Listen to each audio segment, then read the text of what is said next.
Hello and welcome back to our intrepid adventurers as they huddle for warmth inside of a broken tower, small bonfire crackling in the early morning light as the sun rises over the mountains. The group is outside of the city of Chorrol, maybe only a day's travel away. The last time we all sat down and played together, you all made your way towards the city of Chorrol to deliver a message of help for the city of Burrowsden. You traveled, pushed through harsh weather, inclement conditions, found a cart you all found incredibly suspicious, and made your way closer and closer to the city proper, until you found a small, ruined town, only a day away from Chorrol itself. Upon investigating the town, you discovered gnoll bodies being burned on a pyre, and upon further investigations, you found a group of gnolls fighting against a small battalion of undead, the leader of which was clad in heavy armor with a thick, dangerous blade at his side. Through perseverance and exceptional talent, you all managed to dispatch the beast and huddled into the nearby tower for the evening. Sleep came to you easily. Elron, you noted nothing of interest that happened during the night, and you are the first to stir in the morning, Elron. As you look around your companions, I guess you would be looking at their tents as you kind of sit on one side of the tower looking towards the door, your eyes occasionally going up towards the stars that are fading slowly in the morning light. The day is yours. What would you all like to do? Am I the only one awake? You can hear the rest of your party beginning to stir in their tents and kind of slowly wake up. Yes. Well, I'll just step outside and rekindle the fire in case somebody wants to eat something before we head to Chorrol. Well, I was under the assumption that you had started the fire inside of the stone right tower. inside the doorway, Yeah. basically. I'm just gonna make sure all of my clothes are dry because I want to get all the grease out of them from yesterday. Even as you look over your clothes with your passive perception, kind of running your hands through any of the grease that was there yesterday that you had been worried that might have permanently stained the clothes has disappeared. Oh my gosh. Yay.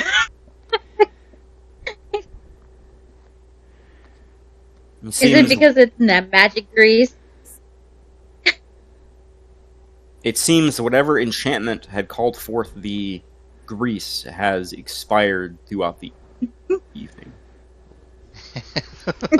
It just disappeared. Didn't even need to wash anything. I guess it's a good thing I didn't use that to oil up my armor instead of the weapon oil. I thought about that after it. I was like, I could have just used the grease. You had a big pile of grease, but no, yeah, it would just disappear. But story, you are pleased to find that your clothes are cleaner than they were before. The dirt and grime you'd picked up from the long road and sleeping on the ground in the dirt inside of your tent, all of that grime had washed away with yesterday's washing. Oh, that's good. Because it was cold. But as you kind of get dressed and put your things on, it's warm, it being next to the fire. Although the cold's not bothering you as long as you're wearing your cloak. Yeah. Still wearing my cloak. Yes, we should just gather our things and head into Chorrol. Yep, keep on heading down the road toward Chorrol. Easy enough to do. Which one of you wants to play Fate today? Wilder's, I think, the only one proficient in survival, so he usually takes point. No, he Sure. means which one of us wants to roll for random encounters, right? I rolled first why last don't you- time. Wilder, why don't you go ahead and roll a d20 for me? Okay.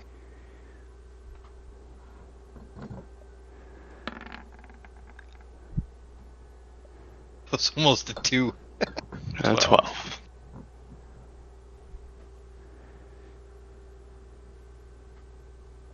You all make your way out of the small, ruined town you find yourselves in, and quickly pick back up on the path. And in the distance, you see, as you come over the ridge of a hill, you can see a massive lake that stretches off, and only very faintly at the edges of it can you see the distant mountains of where Fell Flame Hold must reside. But closer than that, you see massive city walls that span incredibly high into the air with watchtowers abound. And you can see the small comings and goings of carts and people milling about in the distance. You're probably about maybe 2 hours walk away from the city of Chorrol proper. But it is a massive city. In fact, as you kind of look at the kind of dome structure of the city proper, you can see what appears to be a large keep towards the center. You can just barely make out the crowning of the building proper. All right. Guess we just approached the city. Yep, onward. We don't notice any, like, the walls aren't surrounded by undead or anything like that. You Give did me say comings and goings of carts, so I imagine they're not being besieged. Give me a perception check with disadvantage there, Story.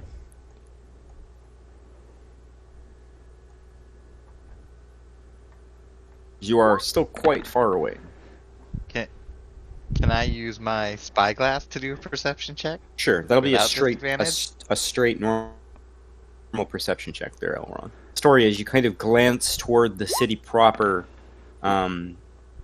You can see what appears to be Tilted worst. pyres, maybe 100, 200 feet away from the city wall proper.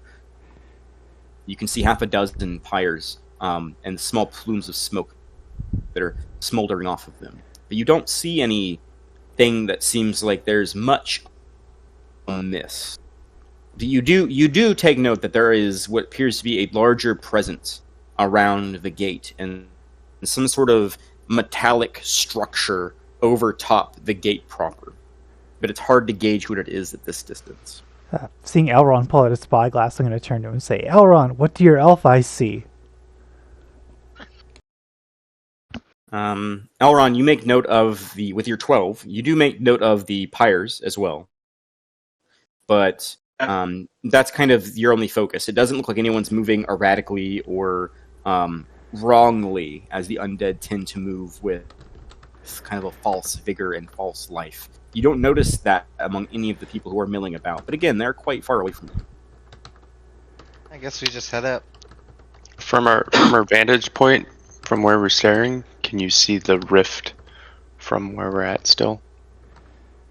As you turn your eyes towards where you know the rift to be, you can still see it. There are mountains below it, but just as you kind of glance in that direction, you can see near the peak of one of the mountains, you can see the black tear. Okay, so it's like cresting above the mountains. Yeah, and it is much smaller now than it was before, but only because you're so far away from it. Understood. But you can still see it from here.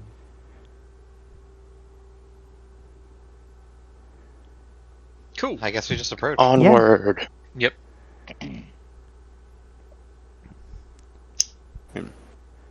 As you all make your way closer and closer to the city proper, the small rolling hills wind and bend, and the trees begin to get a little thicker as you all pass through small, low valleys full of bristling pines. And as you get closer and closer, you can get that kind of smell of the city. The smell of work being done, the smell of sweat and toil, of food cooking that's billowing out of chimneys throughout the city. That sort of comfort smell to it. And finally, as you all kind of push through and the pines open up somewhat to maybe 500 feet of open field in front of the city gate, Story and Elrond, even at this distance, the metal figurehead above the gate is much more obvious to you. It is somewhat weathered, and you can see bits of it where the elements have slowly begun to erode bits and pieces of this structure. It appears to be a massive metallic dragon's head carved out of steel. You can see the kind of reddish brown spots of the long rust of it being hung above the gate. It looks like it was carved out of steel, or was it cast out of steel? From this distance, it's hard to tell, but you can tell even from this distance exactly what it is. It's a massive dragon's head looming over the gate. It's not moving. It just seems to be part of the actual structure of the gate proper. But it is large and it is looming. Okay.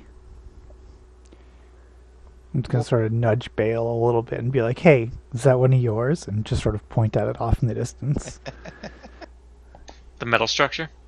Yeah. For everyone else, it's your passive perceptions are too low to finally... You can make up that there's something there, but it's like a good 500, 600 feet away from you. I don't see shit. What is it? It's a dragon. The metal thing? It looks shiny. Oh, it's a dragon? Oh, cool. Yeah, now that she says that, you kind of like squint and like peer forward. You can kind of see it. What color is it? It looks like to you it just looks like kind of like the same color as your steel blade. Okay. Could be one of mine. So we just head up to the city, I guess. Mm-hmm. As you push closer and closer to the city gate proper, you notice that appears to be a line of carts that are waiting to enter the city proper, and you can see numerous guardsmen as you kind of like sit there and kind of count heads. You either count like 7, maybe 8 or 9 guardsmen kind of going through the carts, talking with the owners. And it seems to be a nice and orderly queue to enter this gate. Oh, I'm going to get in the back of the line. In line? Yep. Yeah, Get right in line. No problem. After about 30 minutes, the line nudges forward 30 more, forward a little more. Who's in front of us in line? Appears to be a gnomish gentleman. On the back of his cart, you see numerous sacks that are kind of laid on top of each other. Nothing seems to be like openly exposed. You can't like see what's in the sacks, but he's just kind of sitting there with his hands in the bridles of the horses that are drawing the cart. He's every once in a while he like looks around, he like eyes your group a little bit, and then he just kind of goes back to waiting. So when he turns around to eyes us, can I like wave at him and be like, "Hey, how we going, friend? How we doing?" Oh, it's going. It's going all right. Where you arriving from? Me? I'm coming from the south, from the Calm Lands. Any trouble with the dead ones on your way here? Dead ones? You mean and he does like a weird like spooky like thing with his hands, like he's kind of mocking you a little bit. I point at the is the rift still visible? Is the scar or whatever? Yeah, you can just kind of faintly make it out over the mountain. I just kind of point at it. I was like, yeah, the dead ones. He kind of turns his eyes to the massive scar in the sky, and again, it's pretty far off at this point. He's I don't really know too much about what's going on with that, but I'm just a traveling merchant. He's coming from the opposite direction, Bale, so they might have got there yet. Yep. I know. Fair enough. You been to the city before? Sure. Oh, of course. I do trade here all the time. What's the what kind of an inn would you recommend? What's your favorite? And I'm not looking for like a high end overpriced joint. I'm looking for a place where like a common working man like yourself would go to have a drink, maybe a game of dice or two. Well, if you're looking for a place to drink and maybe look for work, y'all look. He kind of like looks you over. Y'all look like the kind of people that maybe do jobs for some coin. I mean, you're not carrying a whole bunch of stuff with you, so I assume you're not merchants. My recommendation would be the Dawn Glow Inn in the Tri-Peak. Dawn Glow Inn in the Tri-Peak. Thank you, sir. I come up and I'm like, it's our first time to Chorhole. Does everyone need to wait in this line, or is it just merchants with carts? Those individual travelers, can we just go? Yeah, you can just cut ahead of the line. The guardsmen will probably still ask you some questions and stuff, but you don't need to be waiting in line. I was kind of wondering why you were all hanging back there. Again, Oh. y'all don't look like merchants. Well, thank you so much for your advice, friend. I appreciate it. We were just trying to be Yeah, polite. I guess we just walk up to the city now then. God damn it. I kind of had a feeling when he said it was taking an hour. The fate of the world delayed by an hour because we were polite. Whatever, it's gonna take time anyway.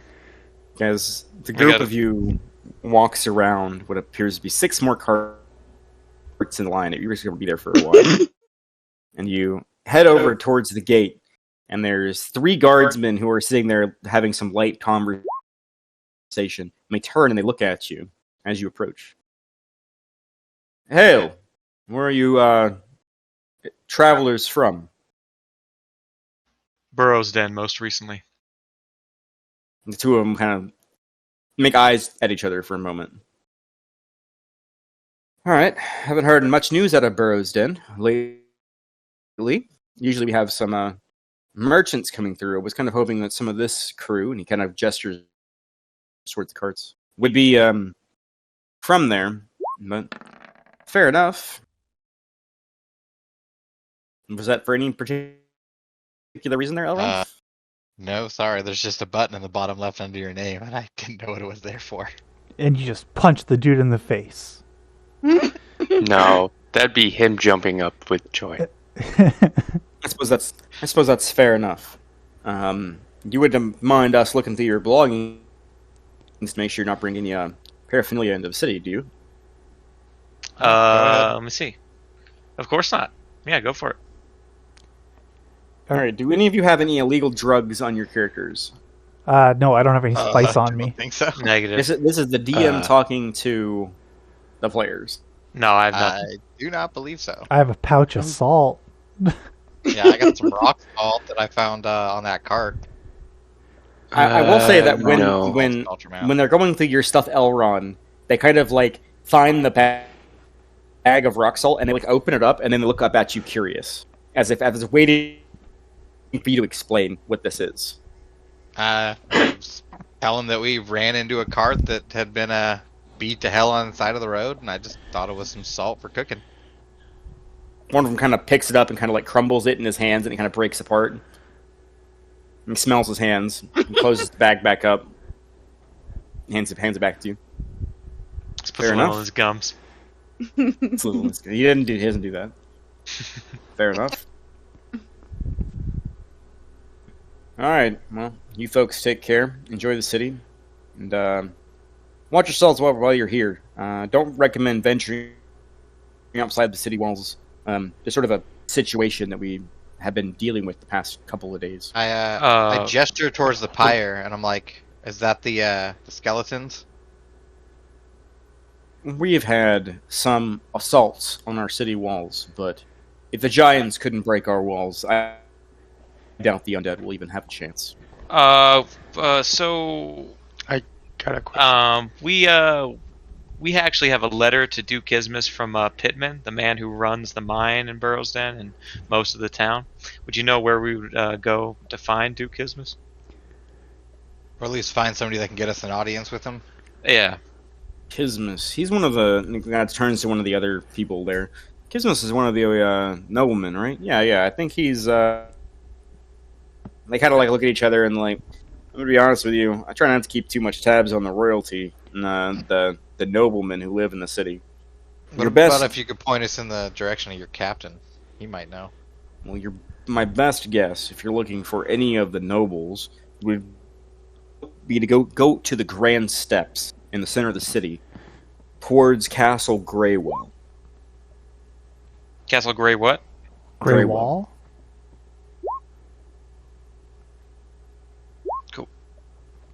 Thank you very much for your time. Problem.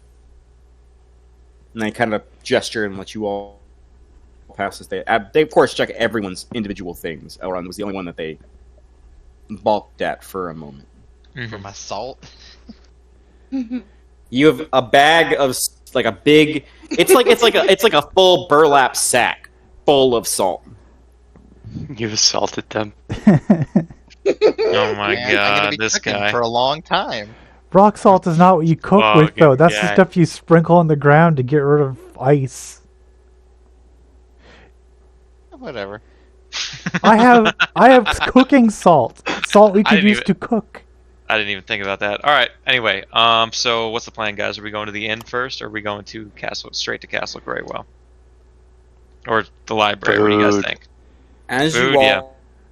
all Food, warm are ushered place. forward past the guardsmen, you emerge into a bustling city. Immediately in front of you, you can see numerous shops and places of business and homes, all kind of jettied in multiple stories that span upward. This area of the city that you're walking in through the Dragon Gate, is not a incredibly wealthy section of town. As you can tell, as you kind of look around, you actually can make note that maybe there's only 150 feet here of like space, and then there's another wall, like another massive wall, kind of like the one that was the outside wall. If that makes sense. Mm-hmm. So if you think of this city in like rings, like you're in like Like the a outermost Attack on ring of Titan. the city. I was literally thinking Attack on Titan. Yeah. As you guys are slowly walking, kind of taking in the new sights and smells and the city and the hustle and bustle of all the people meandering and moving about the city proper, you notice there's like stables where you could put up horses if you all had horses. You pass by numerous shops. One of the vendors is ringing a bell, saying, "Cinnamon rolls, ding ding ding ding, cinnamon rolls, ding ding ding ding." And like a little girl runs over to his cart, like just like kind of running right in front of your group, and like puts some coins down on his table and grabs one, and you watch as you all are continuously walking. You see her like run into an alleyway with a cinnamon roll. The city is lively, and god damn it, guys in the chat. The city is lively and it's full of life and numerous people. I will say, Elrond and stories, your passive perceptions are high enough. You notice that most of the people who are here are human, as far as you can tell. You do see dwarves and gnomes and elves, and you see one tiefling and a couple of dragonborn as you push your way through the city. But most of the people here are human. Probably the case in a lot of places. Well, we knew this was a Humans do human settlement. spread Mm-hmm. very quickly. All right. Do you want to head to the inn? Yes. For the warm meal, warm roof. fire. As we're passing out from the outer gate, or the outer wall to the inner wall, is there any noticeableness in like one being newer than the other? What was that? As we like pass which- from the outer walls to the inner walls, do we happen to know if one seems to be of newer construct than the other?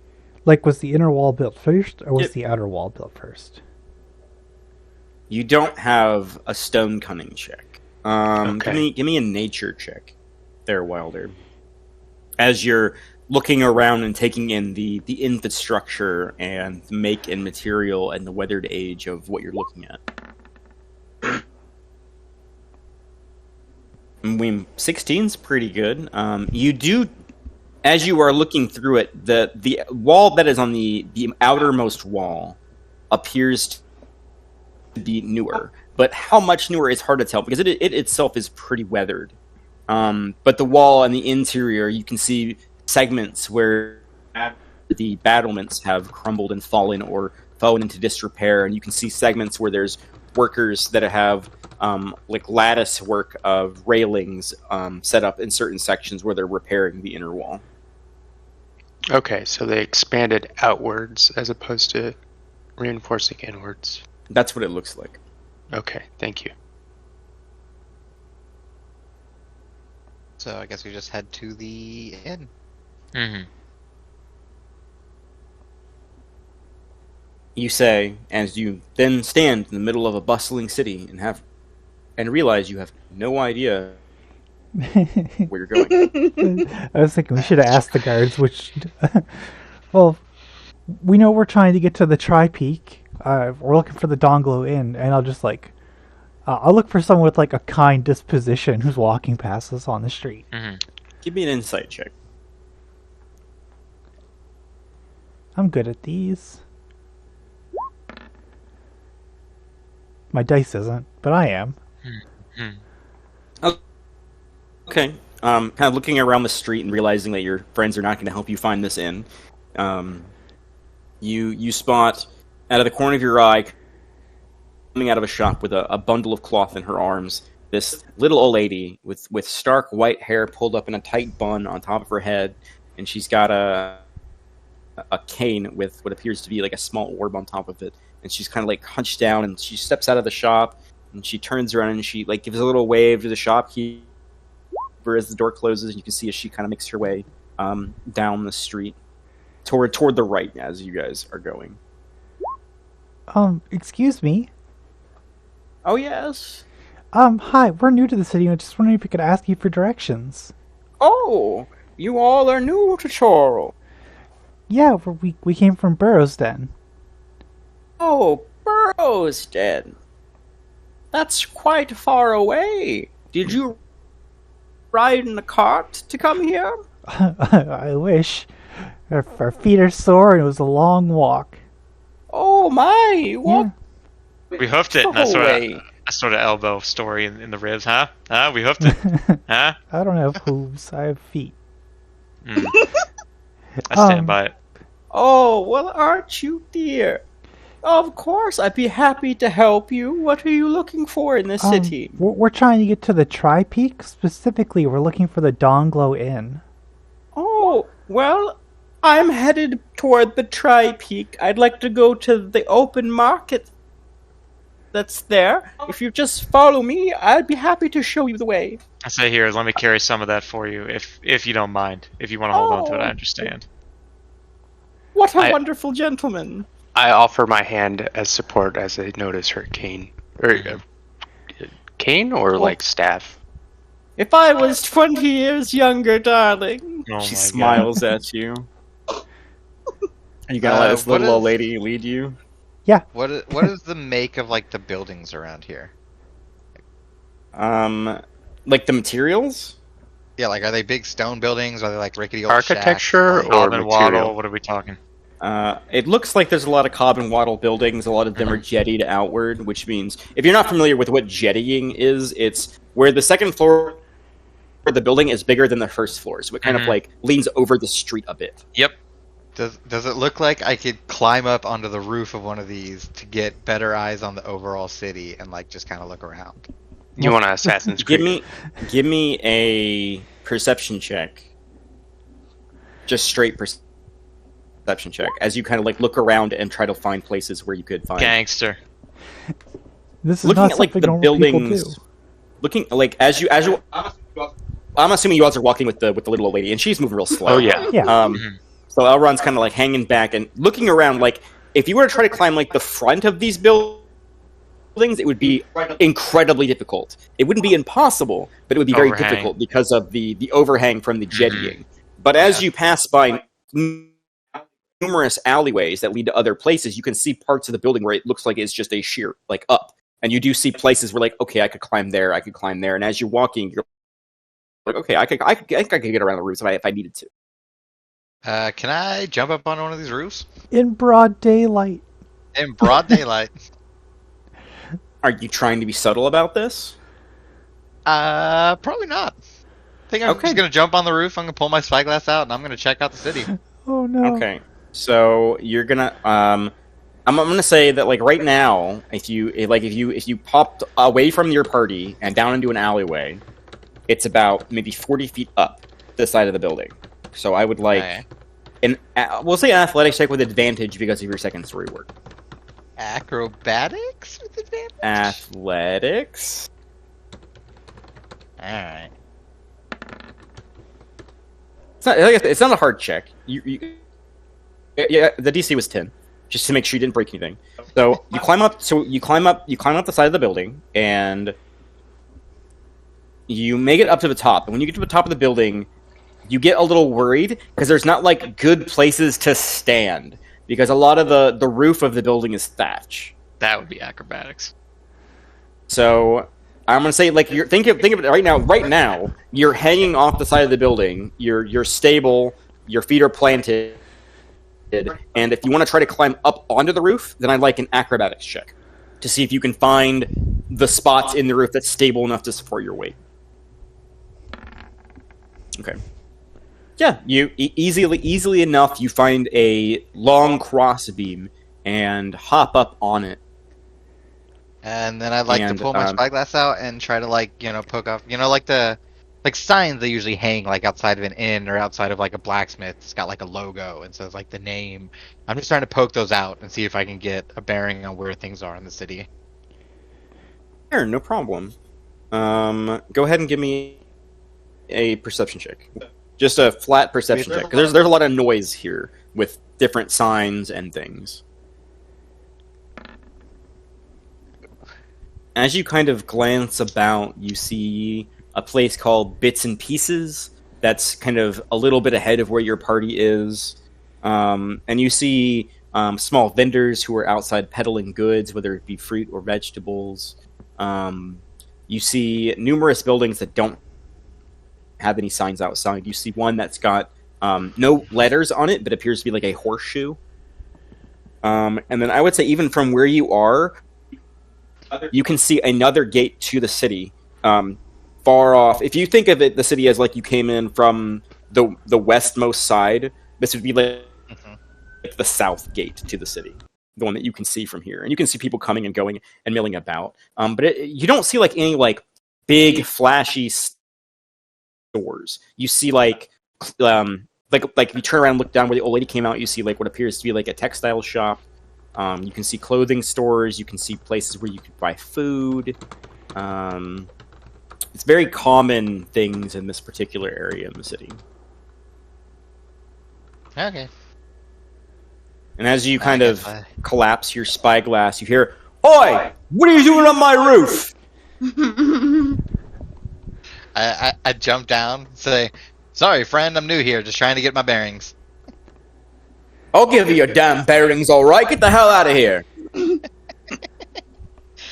I dash off to join the rest of the party. As you are running away from the building, you can hear him because he was poking his head out of a window to yell at you, and you can hear him running downstairs. But you have long disappeared into the crowd before he manages to get it to his door.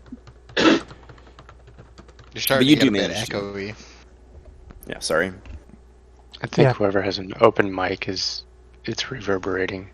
I think that's Punky's mic catching my sound. All right. So yeah, I would say we follow the old woman and go towards the Tri-Peak district. So as you continue down through the city, you pass by the... I was going to small talk this woman while we walked. Yeah, sure. What do you want to say? Yeah, I want to ask what her name is, how long she's lived in the city, if she has any kids, what's her job. I do all sorts of things. I sew and mend clothes. I've got 3 beautiful young'uns.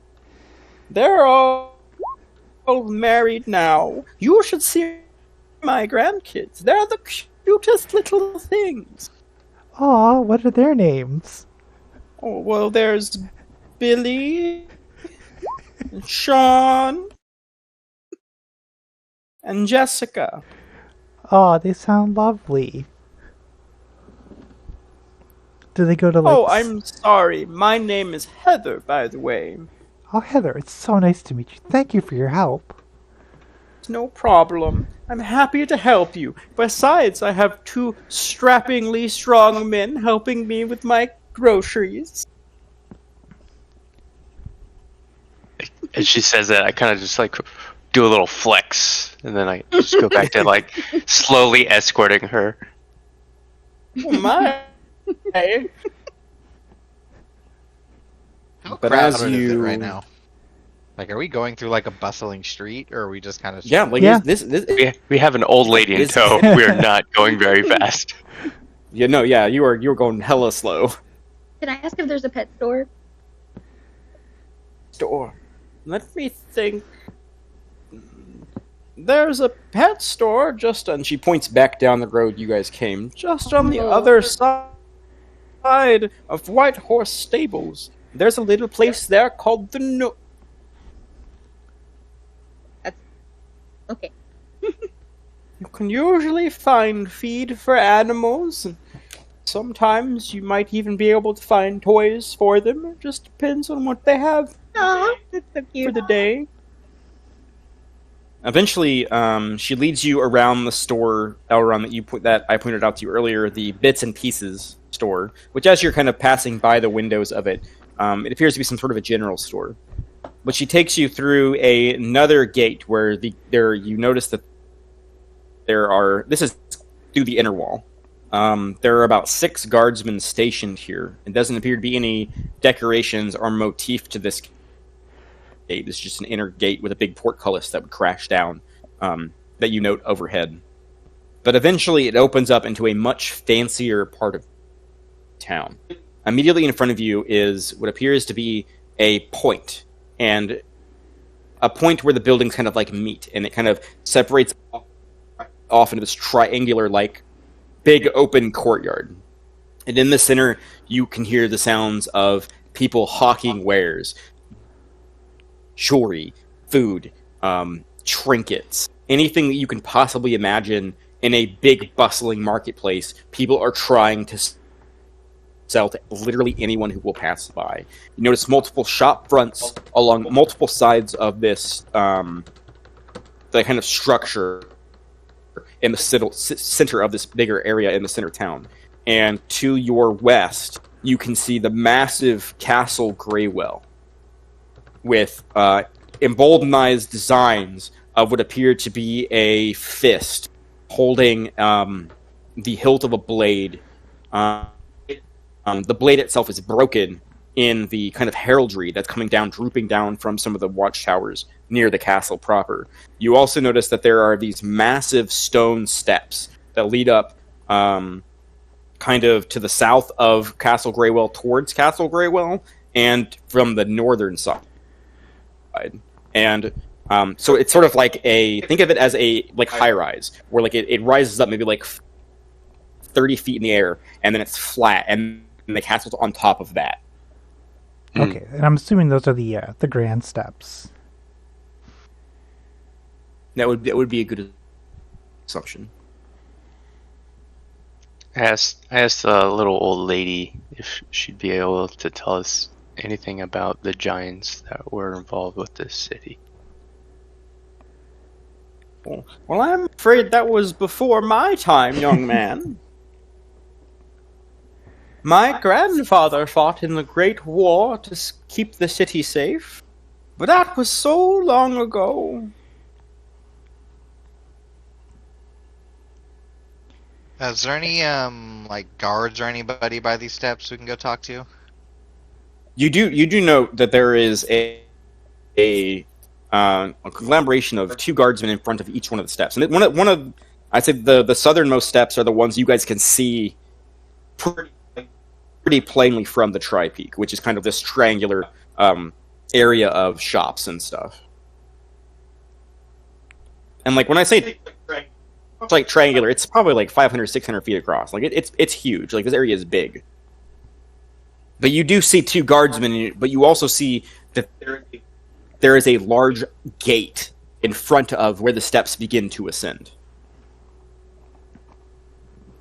Oh, do we want to check into the inn first or go up to the gates? I feel like we should go to the inn. Drop off. Let's go to the inn stuff. first. Mm-hmm. We should get the old lady where she needs to go first. Mm-hmm. That's all. That's very true. A name, young man. Just kind of grin. I'm like, Heather, you can call me Gene. Okay, Wow. Gene. Gene was my second husband's name. Oh my god. Of course it was. This Madame. is fine. And she kind of reaches up to take the bundle from you, Bale. And it's not heavy. It just appears to be like bolts of cloth. Yep, I'll hand it over. Thank you so much for escorting me. Thank you so much for telling us about your life. I take out our calling card. I'm like, if you ever need us, Heather, feel free. When did you Just make kinda- another one? It's just like one of those like little scrawled things while we were like walking. Okay, yeah, I was like you like make a couple of them every night. So you have like Yeah, like go ahead and on your character sheet, go ahead and write down a Fortuna card, and say you may have like 5 of them right now. okay. So while he does that, I'm not aware of that yet, or what Yeah, he's nor stuck am calling I. us. So I look at him like, what did you just give her? Well, no. Who was with him when he was After at? she takes it from you, she goes off. That was Bale. I say, Bale, you were the only one with him when he handed over the very first card. The rest of us are like, what the heck? I thought I was walking away at that point. You had started to walk away, but you had heard him Oh, okay. say something to the guard captain and hand him something. You don't know what it was. Okay, cool. So yeah, I asked him, what was that you just gave her? It's just kind of like bright-eyed smile. It's show him all these cards I made. I'm like, hey, that's what we're calling ourselves. Did we vote? I don't remember voting. Yeah. Well, I voted while you guys were all asleep, so it was kind of unanimous. Bale sort of nods. Yeah, good name. Sounds kind of mystical. Merc. I've worked in a few Merc groups. They always make more money when you've got a decent name. People recognize you, you start gaining renown, and then people know to pay more for you when they hear good things. Yeah, it's all about branding. It's definitely partially about branding, yes. Alright. To the Dawn Glow, I would say. Oh, we didn't figure out where that was.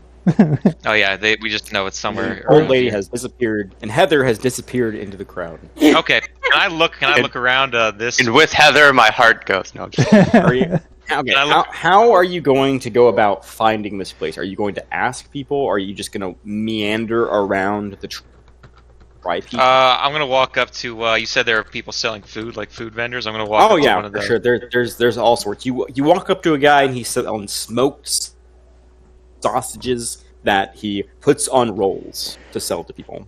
I'm definitely gonna buy one of those. I say, all right, give me one of those, please. Two copper pieces copper? from you, my friend. All right, I will mark that down. And then while I'm handing him over the copper, I'd say, do you know exactly where I could find the Dawn Glow Inn? How I would get there from here? Of the Dawn Glow. Yeah, sure. A little swanky place, but he kind of points toward the very tip of the northern end of the tri-peak. So that big building there, that's the Dawn Glow Inn. Thank you very much.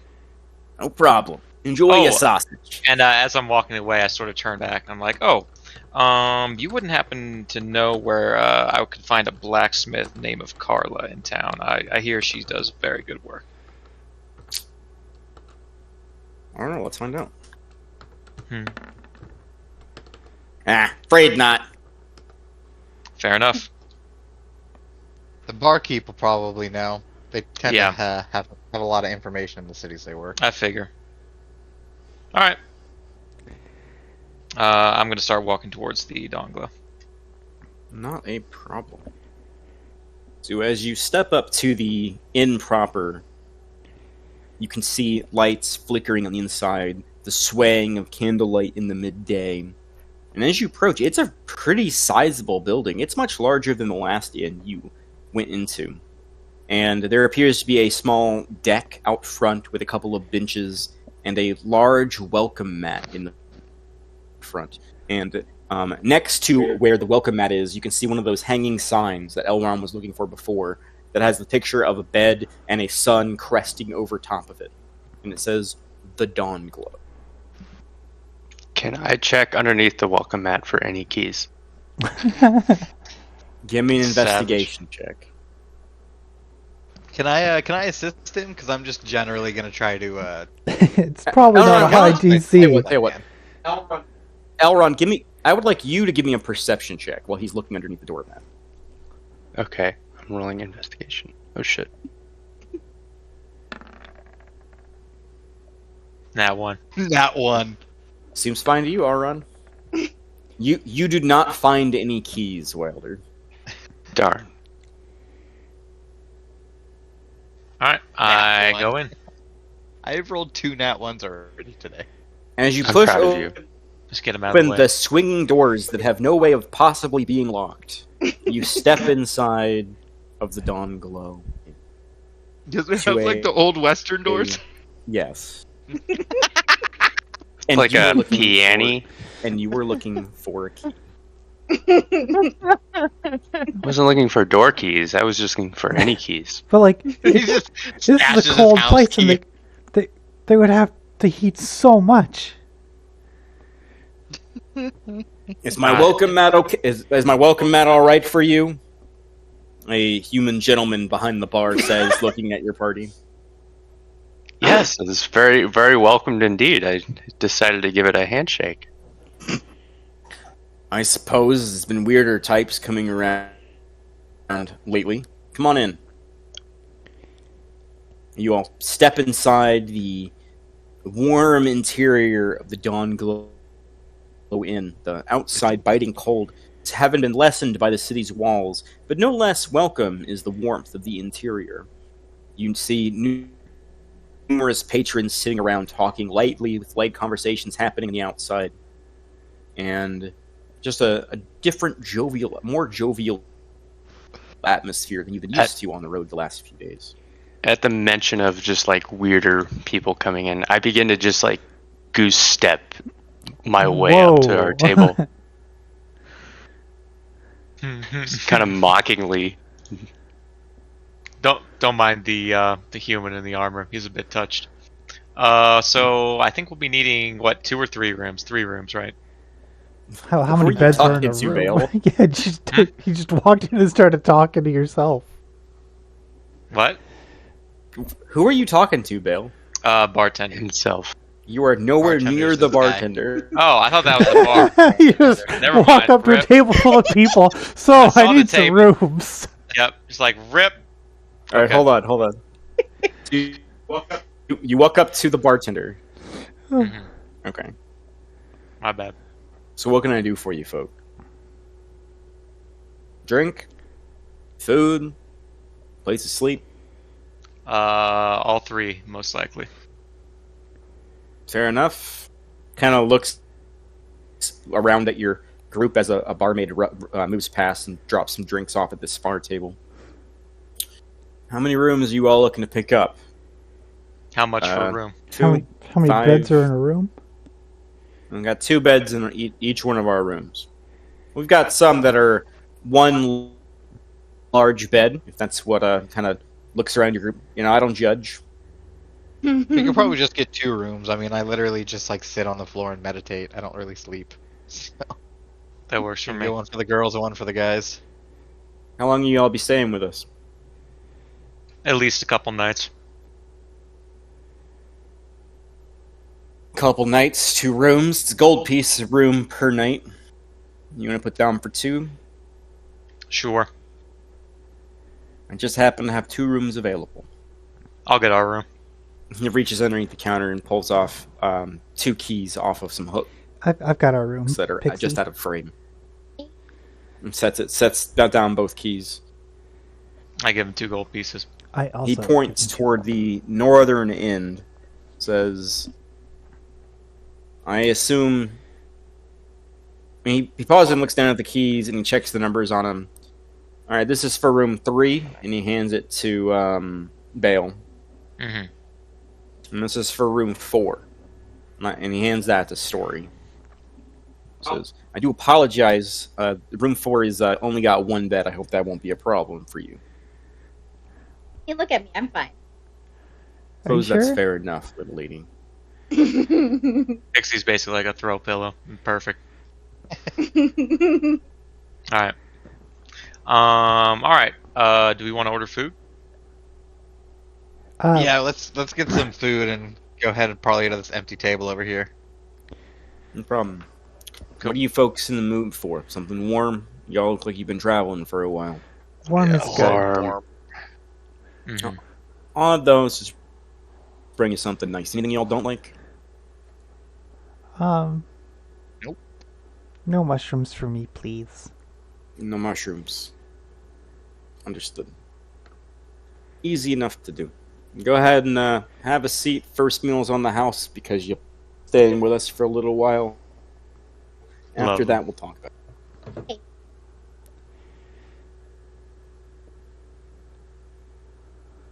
Can I just do like a perception or investigation check or whatever, just trying to gauge these people around here? seeing what they look like, merchants or just townsfolk, any other fellow adventurers, stuff like that. Sure, go ahead and give me a perception check.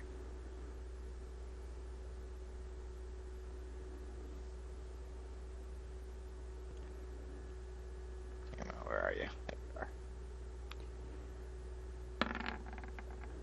Oh my god. We're looking so bad. You're making your way up the I die. have a +5 and I can't get double digits.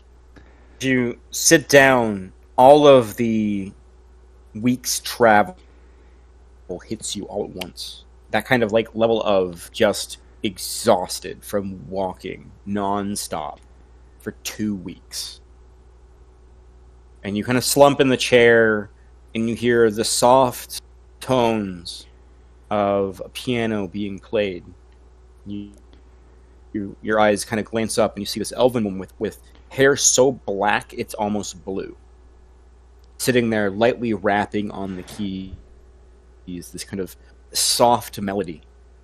As you're just kind of listening to it, you glance around and you see, there's a lot of individuals who look different than you would expect, just random travelers. Most of the people who are here look like they're in travelers' clothes. The table that's next to you, you see what appears to be a Tabaxi woman, and you're no stranger to Tabaxi, having been from Malia, which is the Tabaxi homeland. This one appears to be more bundled up than you're used to seeing them, and they're sitting next to a half-orc male. He's got his hair in a top knot. Sitting at a table next to him is a dwarven man drinking by himself. There's a dwarven woman drinking by herself at a different table. On the far end of the bar, as you kind of lean back in your chair and look down, you see a woman with a parrot on her shoulder, dressed in leather armor, and sort of like a more frilly outfit. You notice at her side a wreath here. And then at the table directly next to you, there is a dragonborn woman, a dwarven woman, and a tiefling woman.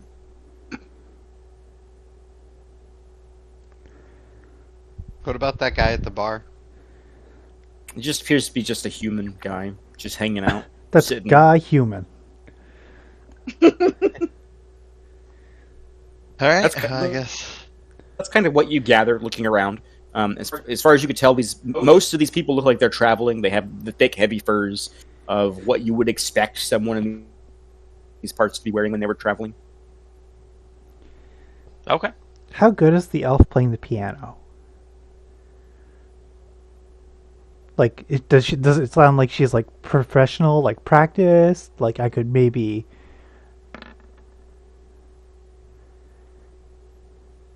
Doesn't look like she's that good. As you listen to it, it's very practiced, and you can tell that there's some modicum of talent here, and you do, as you are glancing over and you look at her, you do see there is a tip jar next to her sitting on the piano. Do I feel like I could potentially play accompaniment and get a free night's rest at some point? Or does it sound like she's like the piano player here? Maybe sort of rude to Might wanna intrude on another professional's workplace. Give me an insight check.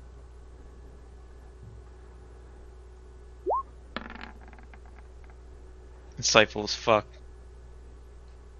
You are very insightful. You can tell that she's kind of into it, into the music. But with your past knowledge of doing this, of going to different towns and stopping with Wilder at them on your way up north, you know that generally you want to talk with the barkeep before you do anything, or the owner. Yeah, I was trying to gauge if she was on like retainer or if she was like someone like myself who would come in and there just happened to be a piano here for her to play.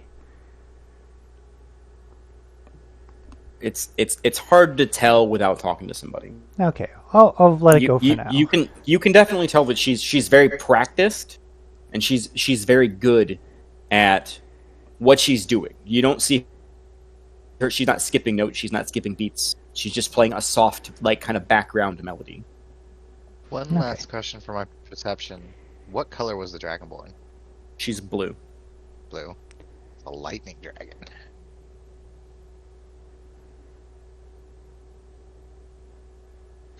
So yeah, Okay. I guess I just wait for my meal. Yeah, has the food arrived yet? Takes a As- few minutes, but As eventually... we're waiting for the food, I go over to the hearth. Mm. Is it? I guess I'm checking to see. Is it wood burning or is it fire crystals? It's wood. Oh boy. I'm doing like that full like stretch out, and I'm just doing like my this imitation of a tabaxi. I turned to Pixie. You mentioned something about going to a pet store for, I assume, for your friend Mikey. If you'd like, if you want to bring him out, I can try to talk to him. I've only done it once before, but it absolutely will not hurt him. Okay. I guess I will take him out. I wanted to introduce him to the parrot friend. Mm-hmm. A parrot and a rat, or a parrot and a mouse might not be the best of friends. So hold up. So you Parrot's pull got a little hat. I have no idea what parrots eat. Insects Thank mostly. So you pull Mikey out, you set him on the table, and he kind of like curls up in a little ball, and he sniffs the air and looks around a little bit, curious about the new place he's in. All So right, I let me assume you'd like to use speak with animals. Yep, I'm just looking it up right now to see exactly what I can do. Remember, you I can, believe it's two-way communication. Is it just with one animal though, or will I be able to talk with the parrot too? Good question. You should I'm looking it up. look it up. Let me know. This Dragonborn is gonna be in the middle of this bar. It takes you like 10 minutes to cast the spell because it's a ritual. So it'll take some time. And as you're waiting, several bowls of stew and freshly baked warm bread that has been broken and set next to each one of the pots of stew is brought to your table, along with some tankards of water. Could have eaten bread. I was gonna like cup the bowl of soup for warmth and just like feel it in my hands for a little bit before I start eating. It says The hostess definitely gives you like a weird look, Pixie, when she sees you feeding a mouse. But she doesn't say anything. Instead, she turns and looks at everyone else and says, "Is there anything else I can get for you folks?" That'll be all for me for now. That's all for me, and I'm gonna actually give her like 4 copper for her trouble. Good call. Why, thank you. No thanks. If you need me for anything else, It says I gain the ability to Explain. comprehend and verbally speak with beasts for the duration. There's an S on the beasts. It's 10 minutes. yeah. Yep. So you should be able to, yeah. As long as you can do that, you can speak with any beast. Mm-hmm.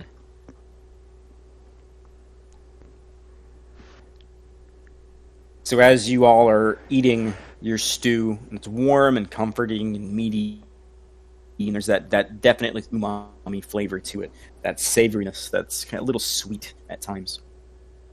Eventually, you finish casting your spell, Bale, and you feel a kind of warmth rise up in your throat for a moment and then settle. I tried to talk to Mikey. I say, "Hello. I don't think we've been formally introduced. My name is Bale." So Mikey turns and looks up at you. Hi. So just real quick, I believe your name is Mikey. Are you familiar with your name being Mikey? Are you aware that your name is Mikey? I guess I am now. Okay, there you go. Happy to be of service. So, I know your friend Pixie was thinking of going to the pet store. Is there anything in particular you need?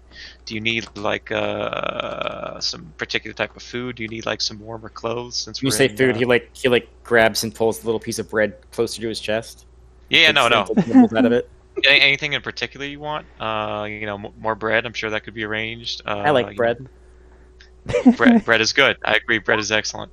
Do you want like some warm clothes? I know like So clothes is basically like extra fur that you put on She yourself. turns and he turns and looks at Pixie. She's warm. Yep, she is. Fantastic.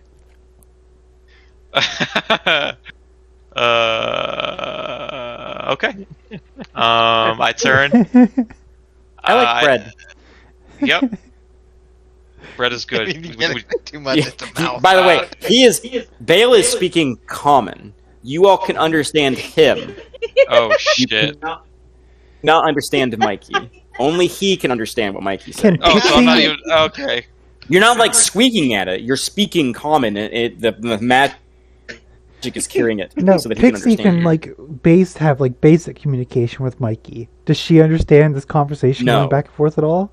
Okay. She can speak ideas to him. It's not two ways. Okay. So would you like some extra fur that you could put on and take off at will? You ask, and he kind of is sitting there eating the bread still. Take your time. Think long and hard about it. After a few moments, he looks back up at you after he finishes his piece of bread. Can I have some bread? Yeah, I reach into my bag to get some hardtack, and I break off a corner of hardtack and I give it to him. Will that work? Is that cool? He runs over to where you put it on the table. He grabs it, and then he runs back over and jumps in Pixie's pocket. All right. Oh my god. Good shit. It's just the fucking mouth. I would talk to the parrot. I don't want to piss the elf chick off though, so just like start talking to her parrot. People think I'm a fucking whack job. You were talking Even to more a than they- mouse. I mean, Even they already do now, yeah. So Give me No give me shame in talking to a mouse. perception check there, Bale, as you're very self-conscious now. okay, we'll do that. Am I on? Nope, normal. Okay. 7. Okay. Carry on. Cool. I see no alright. problems here with talking to a mouse. Dragonborn chick. So I guess we Yeah, I'm need to gonna- go figure out how to talk to the Duke, go to the blacksmith, library. yeah, there's a few things. I'm probably gonna get up and go talk to the barkeep again. I just while we're eating, I just wanted to take a quick look around the room and see if anyone was paying special attention to us or really giving us eyes or anything. Oh, that was a room. Oh god. Sure. You watch as you're glancing around. Story. Go ahead and give me a perception check as I describe this. As you glance around, you notice a door open in one side of the bar, and a heavily armored man steps out with this thick blue cloak. And he steps out, he walks over, and he sits down at the table of the female adventurers. And you can overhear the tiefling girl say, "It took you long enough. What happened? You get your straps caught on the fucking door?" You just came out of the shitter. What? Was it the bathroom? Here, I'm enemy protect. Yeah. He's clearly a harem anime protagonist. It's an He isekai. does not reply to her. He instead kind of looks away from her and then grabs a tankard on the table and starts to drink it.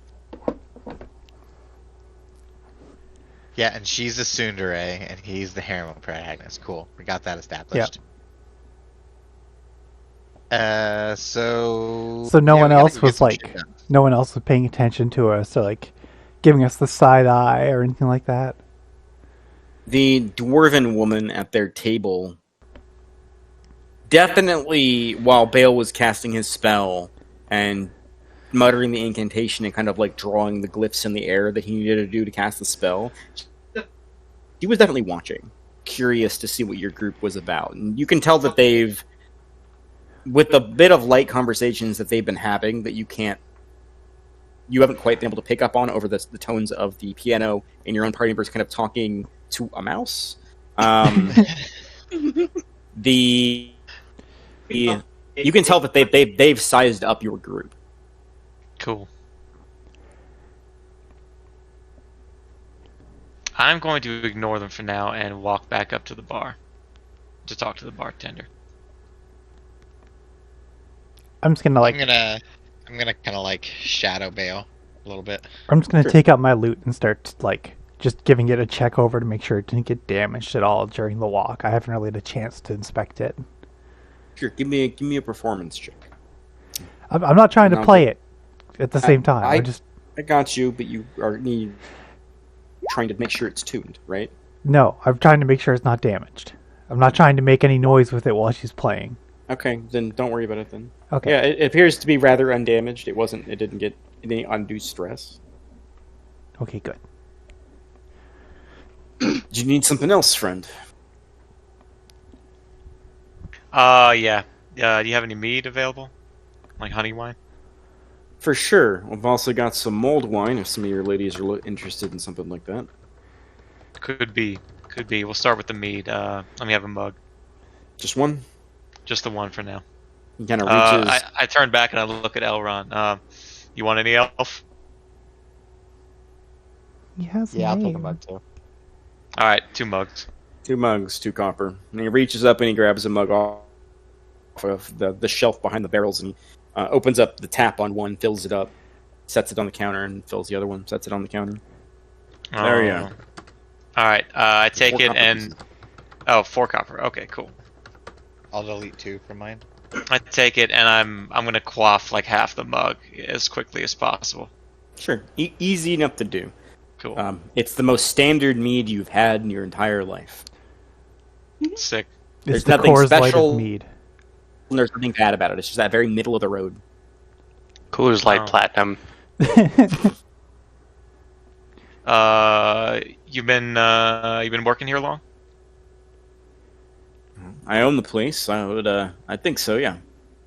All right. I got a few questions about folks around town, places to go, and if you wouldn't mind answering. Sure, I'd be happy to. What do you Okay. need to know? So I'm looking for a blacksmith. I was led to believe she does extremely good work. Her name goes by the name of Carla here in town. Carla. Yeah, I know Carla. Where would I be able to find her? She runs a little shop out of the north end called the Anvil. If you head and he points toward the back of the inn. He says if you head around the corner, pass through the Tri-Peak, follow the low road towards the terrace steps, there'll be a gate on the other side, or shops just on the other side of the gate, leading to the outer wall. Okay, excellent. So next question. Do you know anywhere here in town where a fighting man might be able to go and get some work? Not the higher away kind, although we'd probably be interested in that too relatively soon. Like a pit where I'd go for pit fights or some kind of boxing arena, something like that. I mean, there's some more shady taverns in the outer ring. I don't know if it's really your sort of place, though. They'd probably pull a knife on you and gut you, to be honest. I finger the scar on the side of my face. It's exactly my kind of place. Yeah, if you ask around late at night in the outer ring, you probably find somewhere. I don't happen to know any of those places. Me and most of my clientele try to stay away from that sort of thing. Fair enough. I think there's one more thing. Nope, can't think of it. Okay, thank you very much. And I take my mug and go back to our table. While those two are talking to the bartender, can I go over and talk to the pirate in the corner? You can certainly try. I would certainly like to.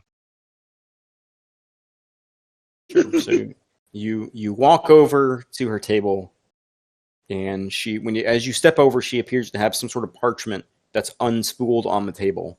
And as you approach, she quickly spools up the parchment and turns and up and looks at you. Can I help you? I see you have a map there. I I've been a collector of maps myself. Hmm. Any map aficionado from one to another? Would you like to share? No. As she blatantly refuses me, I kind of get closer to the table. I'm like, well, I see you have a parrot there with a awesome looking hat. Where would one be able to find one of these hats? Your guess is as good as mine. It came with the parrot. Where did you happen to acquire this parrot? Miss Cerulean Isles. Like, that's pretty far from here. What are you doing all the way over here in Chorrol? Girl can't give away all her secrets on a first date, now can she? She kind of leans forward and looks at you. What do you want, Tin Man? Say, well, if my first date didn't do well, maybe we can have a second.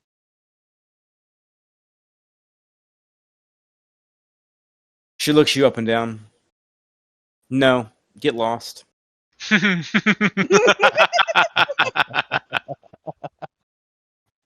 All right. I say, well, have a nice day. And as I'm leaving, I kind of just like leave a scrap of paper with like just random numbers written on it. And like, if you're ever in town again, call me. And just kind of walk back to the table. She just watches you until you are back down at your table, and then she unspools what she was looking at and leans over it again. Occasionally looking over her shoulder, like, and then shaking her head, like, no. Cool. Okay. So I would say let's go see about talking to the guards out in front of the grand steps and see if we can go get an audience with Kismis. I feel like that's our number one priority, is to talk to him and get him sending help, or at least get that process started as quickly as possible. Yes, I agree. All right. Elron, you're pretty persuasive, right? We're probably going to need you for that. I mean, we have a Yeah. letter, so unless the dude hates where we're coming from. Wait, where are we going? We gotta go talk to Duke Kismis and Steve about getting aid for the last town we were at, the one that was surrounded by skeletons.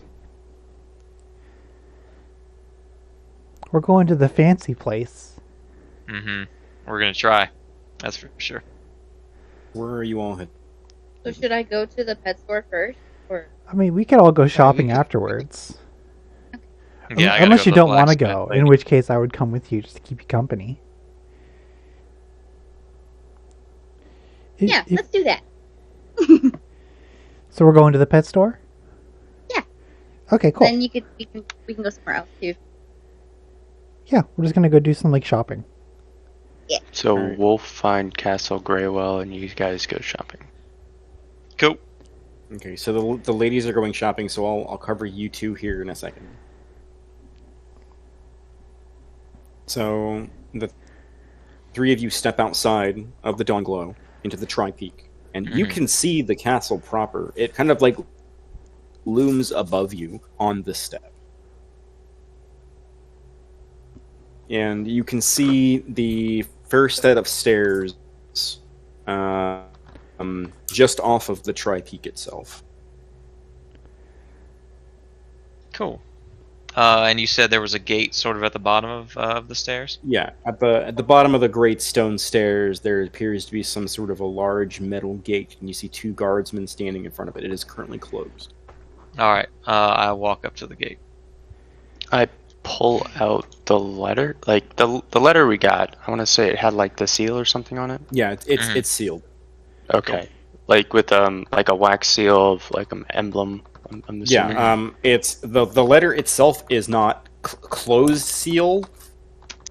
It is. It has Like a when you wax open seal? up the letter at the bottom right of the letter, there is the seal of Okay.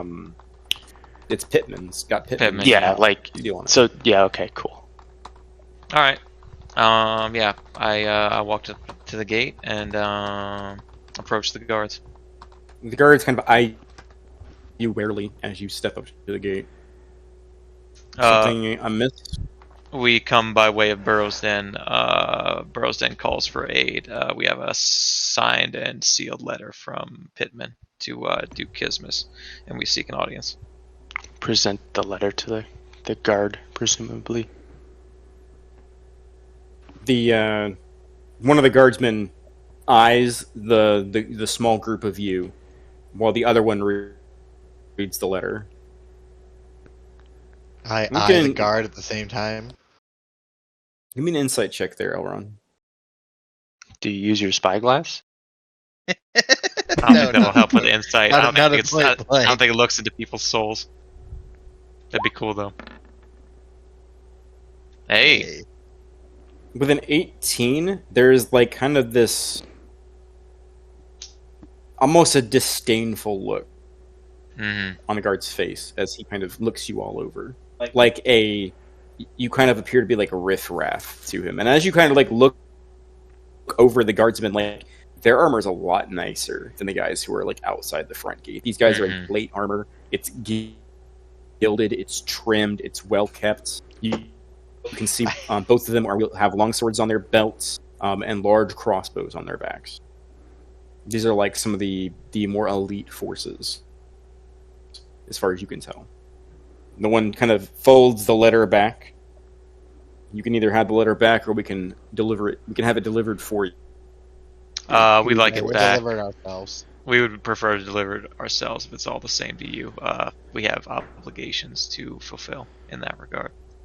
I see. Well, unfortunately, Duke Kismis, I can send word to him that there is a group of travelers who have a letter for him, but I doubt he will take the claim very seriously, and we cannot let you into the high steps. Listen, fuckface. Burrow's Den is surrounded by skeletons. It is under siege. We left people there who will die if help does not get there on time. Now, I need to see Duke Kismis. Give me an intimidation check. Yep. That's what I was going for. Rip. Oh. Let's go. He leans forward to you and says, "And there are noblemen up the steps that we are sworn to protect. Now, I have already offered you a gracious offer of making the delivery myself. So unless you'd like to spend the night in the stockades, I suggest you make a choice of whether to move on or to leave the letter in our care." I look at Elron and Wilder. What do you guys think? 1 second. Oh, I could have smoothed this over so well. I Yeah, think well, I'm you're gonna not step with fucking the guard here. and say I'm going your, shopping. Your only issue is you need to keep these noblemen safe.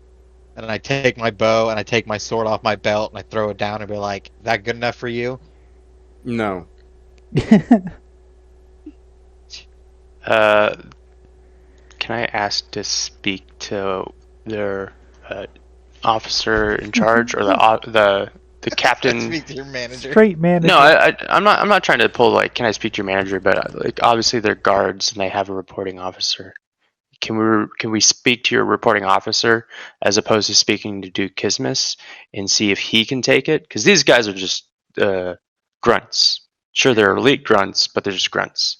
If we can talk to an officer, that would be better than leaving it to a grunt to take the letter. Give me a persuasion check with advantage. Okay.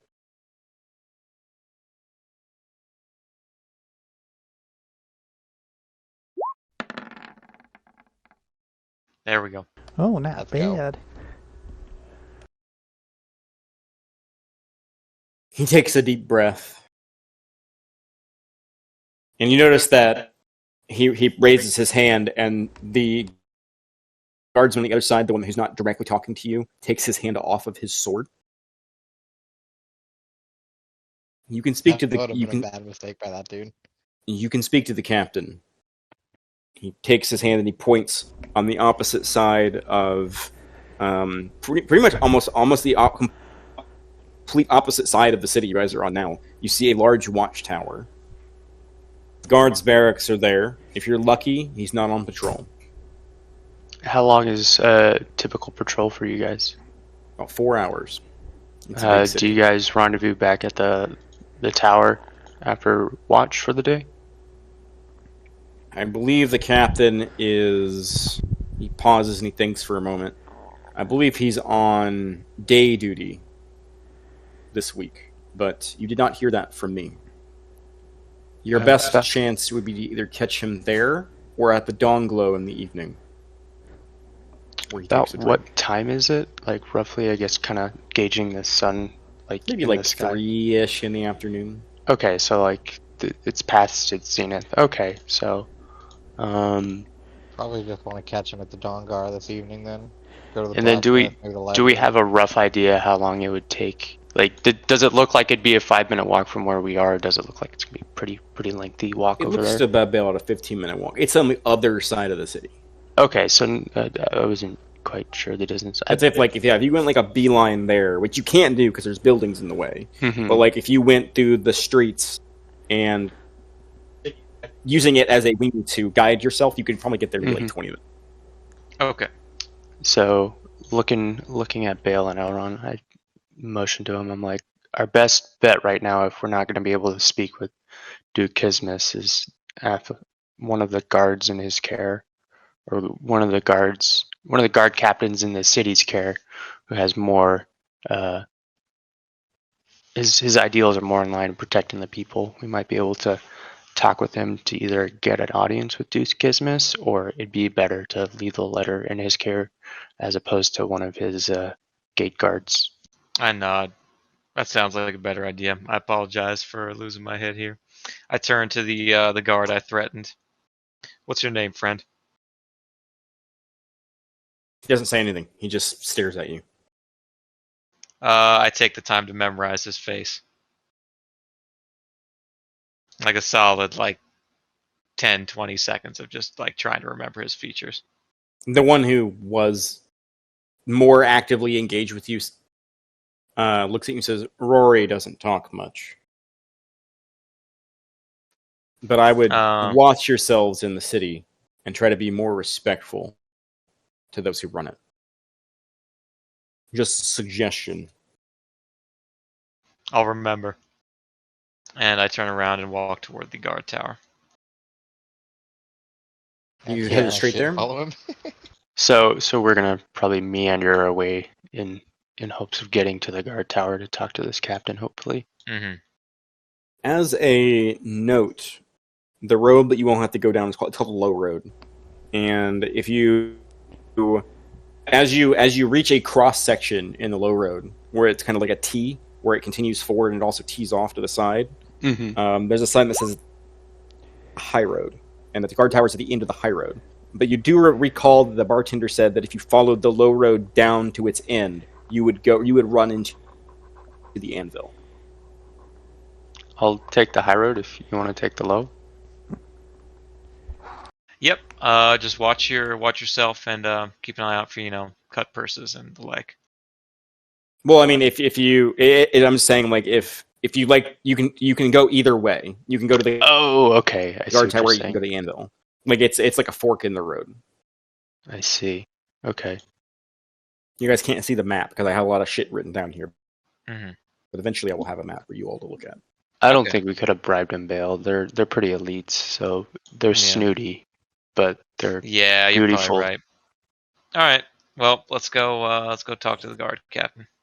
Okay. Did you want to go to the anvil like he was alluding to, or no? Yeah, they did say it would take multiple days to make your sword, so you may want to get her the metal and so she can start. Though Yeah. if we take time at the anvil, we might miss the captain. That's what I'm thinking. I think. But they also said the captain is more would be important.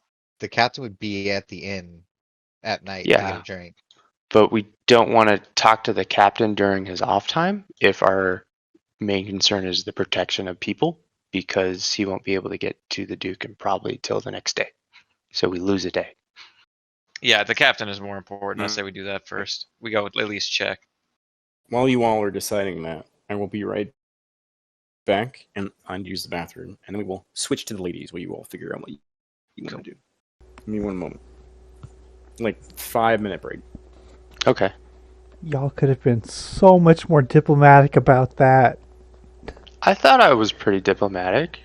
Yeah. You guys opened up hard and fast when you did the I gentle didn't up hard and approach. fast. We had an official letter trying to go to Duke Kismas, and the guy was just like, "Fuck no, you're not coming in." And it's just like, okay, Like I well, could But- get it to him. It's like, okay. There's a protocol. You can ask to say, could you ask to send a representative from Duke Kismas's office to meet to receive us and schedule an appointment? We will be at this place. we're not diplomats though, so we See, we that's wouldn't have what thought of I'm that. planning on telling the guard captain. These guys, like, were looking down their noses at us the whole time. They might have like just told us to fuck off, or they might have said they would do something like that and done nothing instead. I mean, the guard captain's not going to care how they did it because they did their job. Mm-hmm. But what Yeah. we can rely on more from the guard captain than the grunts is to be able, because the guard captain's going to be more diplomatic with Duke Kismas than two schmucks at the gate saying, "Hey, we got 3 rattly clothed dudes trying to talk to you. Do you want us to send them away?" Now, second option. Under cover of night, I cast invisibility on Elron, and he goes and delivers the letter to the Duke's desk. Well, no, we want to talk to the Duke or have some form of communication with the Duke, as opposed to here's our letter. That's not a bad fallback option, honestly. Like if we cannot get the letter to him by normal means, that's our get the letter to him Mm-hmm. and hope it all works. Because even out. if we get the letter to him, he could still be like, "Eh." That's his profits, though. From what I understand, he's very invested Yes. in the gold coming out of that town. Like that's one But of his major holdings. Yes, but at the same time, he could still be a bad Duke. Then we would have to escalate the issue to somebody higher. Hey, I think if we can get it to him, he'll want to help. Because a Duke is not that high of a station. If you lose your main source of income, you're not probably going to be a Duke for very much longer. Well, like I'm saying, like we gotta, like I would prefer to talk to the dude or interact with him as opposed to No, yeah, that's going definitely off of plan good A. faith of like this dude's either an asshole or this dude's good or this dude's bad. Like, sure, like it's in his care, but how much care does he have for it? Duke's a reasonably high station. It's Yes, above a baron, but below he a could be marquis. an asshole. Yeah. It's above a count, too. Like, counts control counties, barons control baronies, which is below counts, and then dukes control, like, 3 or 4 counties. Or a duchy. A dukedom. No. To control an apple fritter. But as long as we have some form of communication through this duke, either by one of his representatives or one of his guards, because the guard's going to be more inclined to protect people, as opposed to a diplomat is going to be more inclined to protect their, I guess, reputation. Well, it still all comes down to the Duke. Doesn't matter if the guard captain wants to help us. He would just be able to help us get to the Duke. Yeah, But the Duke's well, the one that could yeah. actually order troops to go there. Mm-hmm. We've got options.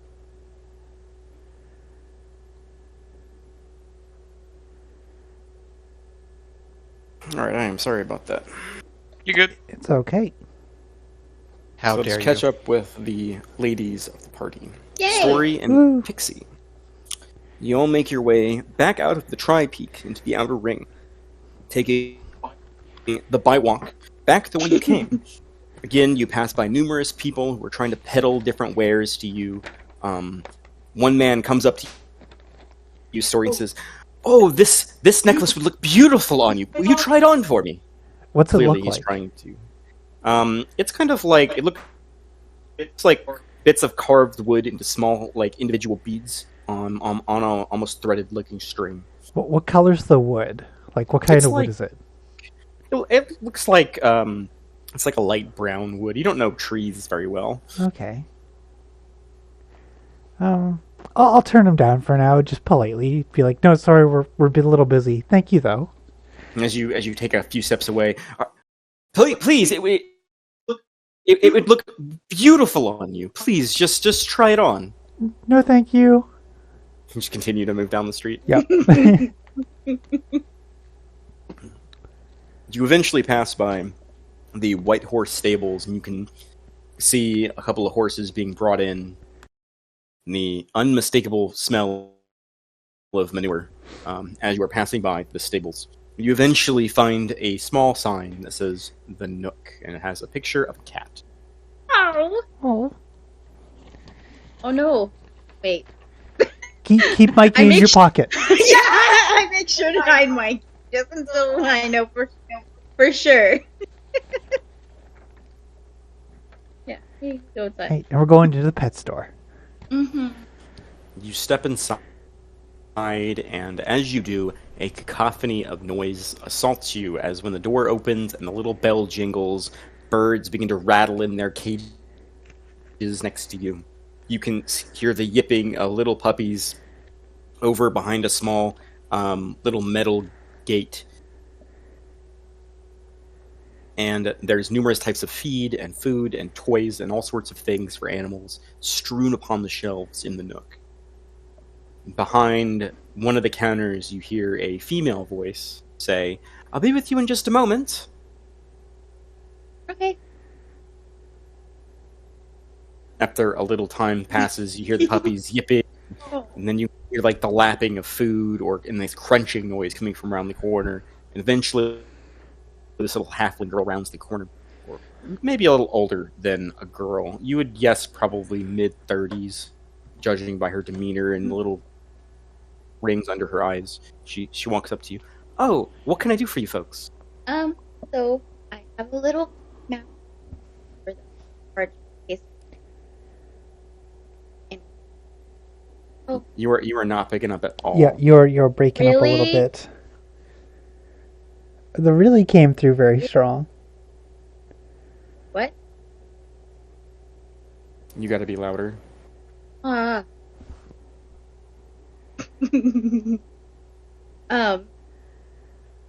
was wanting to see if I could find anything for my friend here. Open. Outer. Heck. Okay, so you open your pocket to show her my key. It says, "Okay, I definitely have some things for some mice. Are you looking for feed? Are you looking for some toys? What are you looking for?" I think he needs another scarf. "Okay, I think I might have some things in the back. If you want to just come with me." Okay. "Do you need anything else, miss?" And she turns her attention to you, Story. Oh no, I'm just I'm window shopping right now. I'm just sort of looking around. Okay, just let me know if you need anything. Be careful with some of the puppies in the back. Their teeth are pretty sharp. Oh. And she takes Tixie into the back, and you see different little reams of cloth with all sorts of different designs on them, and all sorts of colors and different things like that. She says, "Just take your pick of what's here, and if there's anything that interests you, I'll have to make something for you." Okay. It's the fabric that we discussed. Yeah, Yeah. they do have something similar to that. Yes. Okay, I will take that. So she cuts off a small section of the cloth, and she takes it and she kind of like does a little bit of braiding with her hands until it resembles a small little tiny scarf. Yay. And she takes it and she goes and she sets it on the counter when you both step back out of the back room. She says, "That'll just be 2 copper pieces." Okay. Gold though. It's 10 gold to a silver, 10 silver to a copper. So just make change. Okay. Did you find anything you were looking for, miss? Did I see anything cool? As you glance around the shop, it's a lot of mundane things.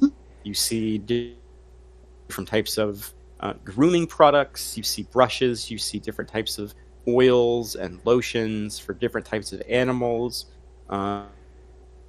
There's big bags of bird seed. There's all kinds of animal food in there. It's a pet store. I'm going to buy a big bag of birdseed. Well, not like a big bag, but I want to buy like a bag of birdseed. Like a palm-sized bag of bird seed. Yeah, just enough to like scatter and attract birds if I needed to. All right, that'll just be 4 silver pieces for the bag. Sorry, Okay. copper pieces for the bag. Oh, okay. 4 copper pieces. Easy enough. And that'll be all for you folks today. No, I think we're good. Thank you. Have a wonderful day. You too. Just before we go, you wouldn't happen to know of any bookstores nearby, would you? Nearby? No, but there is a place just in the Tri-Peak called the Toe. They have all sorts of interesting books there. Oh, and that's just like I wouldn't have trouble finding that if I was in the main streets, or like is it on a particular street? I know it's just off of the low road, but between the low road and the Tri-Peak itself. She pauses and she tries to think. I would look for a building with red bricks. Oh, thank you very much. No problem. Okay. Anything else you ladies would like to do before I switch back to the gentleman? I think that, well, I'm gonna convince Pixie that I want to go to the bookstore. Okay. And we'll start making our way that way. Easy enough to do. So go back to the gentleman. You all were headed towards the guard tower. Yes. Yep. Yeah. So as you switch off the low road onto the high road and begin to make your way down, Elron, you were the first to notice it, but it becomes very obvious when you round the corner that just on the corner there is a large building that does not look like it should be standing. The architecture and structure of the building does not look structurally sound, and outside the front of the building there are candles that are floating in the air just outside the front of the building. It was a magic shop? And you look, you see the words Spellbound, and on a wooden sign with the picture of a wand on it, kind of shooting sparks off the top. Yep, it's a magic shop. Cool. But we'd have to take care of that later. So we gotta go to the guard captain. So you continue down the high road. After about 10 minutes of travel, you eventually find yourselves outside of a massive stone tower. There's no signs outside. There's 2 large double doors near the entrance, and 2 guardsmen who appear to be wearing kind of the same kind of attire as the guardsmen who are outside the city gates. Just kind of hanging out, standing next to the 2 doors.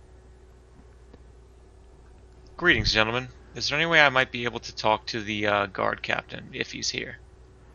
She's here, and Okay. she's not. She's on patrol right now. All right.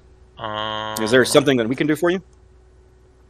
I kind of chime in. I'm like, and show him the letter that we presented earlier to the other guards. We're trying to get in contact with Dude Kismas, and we're trying to see if your captain can help get this letter to the Duke.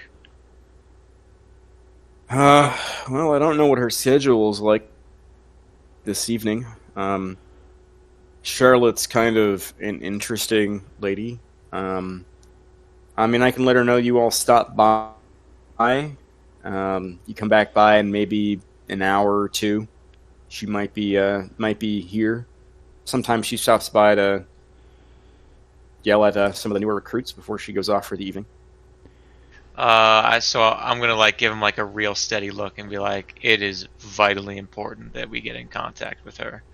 And I pass him and his friend a gold piece each. Now I want to be very clear.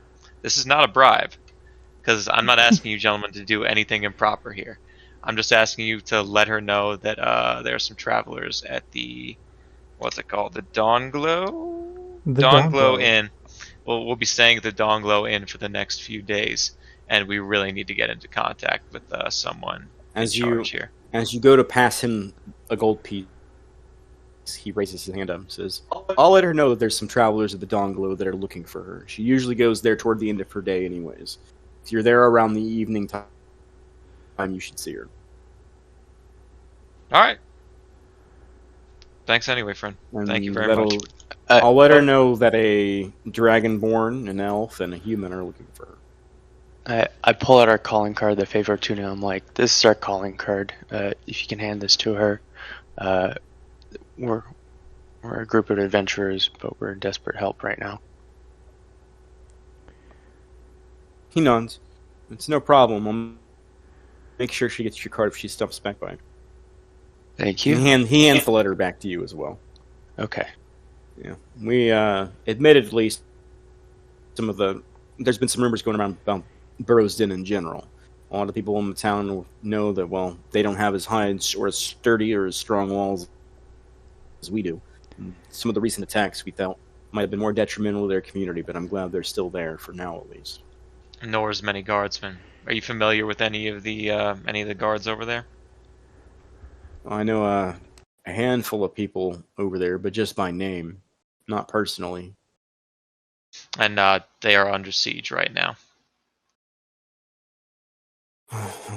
Well, you're definitely calling up the right tree. I know that, I don't know if it's Kismus in general, but I know that some noblemen help set the town up over there. They're an export city as far as I know. So, I mean, it's a nobleman's problem. He'd like to probably cover his own investments, right? I would certainly hope so. But yeah, just look for Charlotte Donglow tonight. If she doesn't find you first. Like I said, I don't know if she's coming back by. Name's Bale, and I hold out my hand to like do a handshake. He'll take it. All right. Yours? Karth. Karth. Cool. So I guess you can go to the blacksmith since we got time. I kind of want to go check out that magic shop though. Yeah. If you want to Yeah, check out let's the go for magic it. shop, I'm probably gonna head to the anvil just because I don't want to be if she gets off duty. Yeah, Or I what? would head there. Yeah. What time of day is it, sir? If you wouldn't mind. It was like 3, and then it took us like what? Like half an hour? 3:30.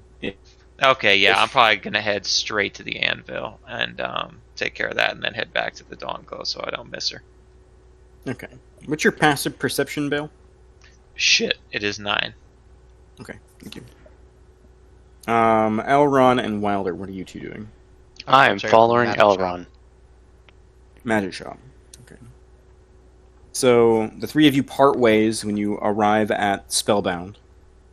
The floating candles and near impossible architecture of the building kind of exuding a strange presence as you step inside the building. Immediately the smell of strong incense kind of hits your nose and almost burns a bit as you step inside the building. The shelves in here are remarkably bare. There's not a lot of things strewn about. You do see lots of potion bottles lining the shelves. Behind the counter, you see an elf gentleman. He looks to be in his older years, sitting behind the counter, and he nods to you all as you all step inside. He appears to be reading some sort of a book. I guess I approached the counter and just kind of say we're adventurers, we're new in town, saw your shop, thought we might come in check out what kind of wares you got. Adventurers, eh? Well, I had a group of adventurers recently clean out most of my stock, but I have a few things still here, depending on how much coin you have. You might be able to... Anything that's good against the undead. The Legion of the Undead assaulting the gates, I assume you are referring to. Yes. Kind of stands up and begins to walk around the inn, or not the inn, the shop, and kind of looks around through some of the shelves. And he kind of picks a single arrow off the wall and sets it on the counter. And kind of walks around looking at some other things. And there's a rack full of scrolls, and he kind of pulls a handful of them out and unfurls them and like reads the tag on the side and sets a few of them off to the side as well. Unfortunately, most of the city guardsmen claimed some of my stock, some of my objects that were more potent for fighting the undead proper. In defense of the city, of course, I do not mind, as they plan on returning these things to me eventually, but I have some things that might be of use to you.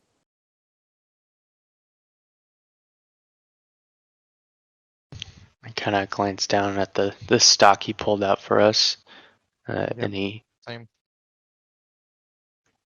noticeable, identifying them as what they are? There's small tags off of the 3 scrolls he pulled off the wall, and there are more. There are more Okay. scrolls on the wall. Some of the other things you see what appears to be some sort of a wind chime, like on a shelf nearby. In the back behind the counter, you see a large, almost like a messenger bag with a face sewn into the front of it. But as he describes the things that are on the shelf on the table in front of him, he says, "This is a mystical arrow. It will never break, as well as it corrects for certain problems that you might encounter whenever you fire it out of a bow. It is more accurate and more dangerous than your average arrow. Alas, it is my last one."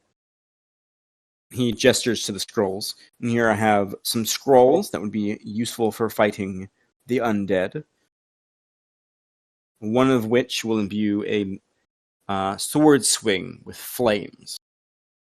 Another will allow you to close wounds of those allies that are near you.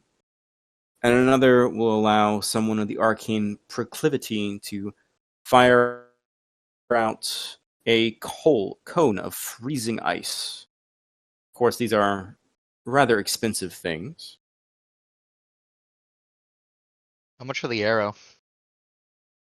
For the arrow, I would part with it for 125 gold pieces. I've got 32 on me. If you Yeah, I only need got like some, 50. Elrond. Okay, so we're nowhere near close. Okay. Yeah, this stuff's gonna be too expensive for now. We gotta make some more gold. Well, thank you very much, sir. Doesn't look like we'll be able to purchase anything today, but we might be coming back later.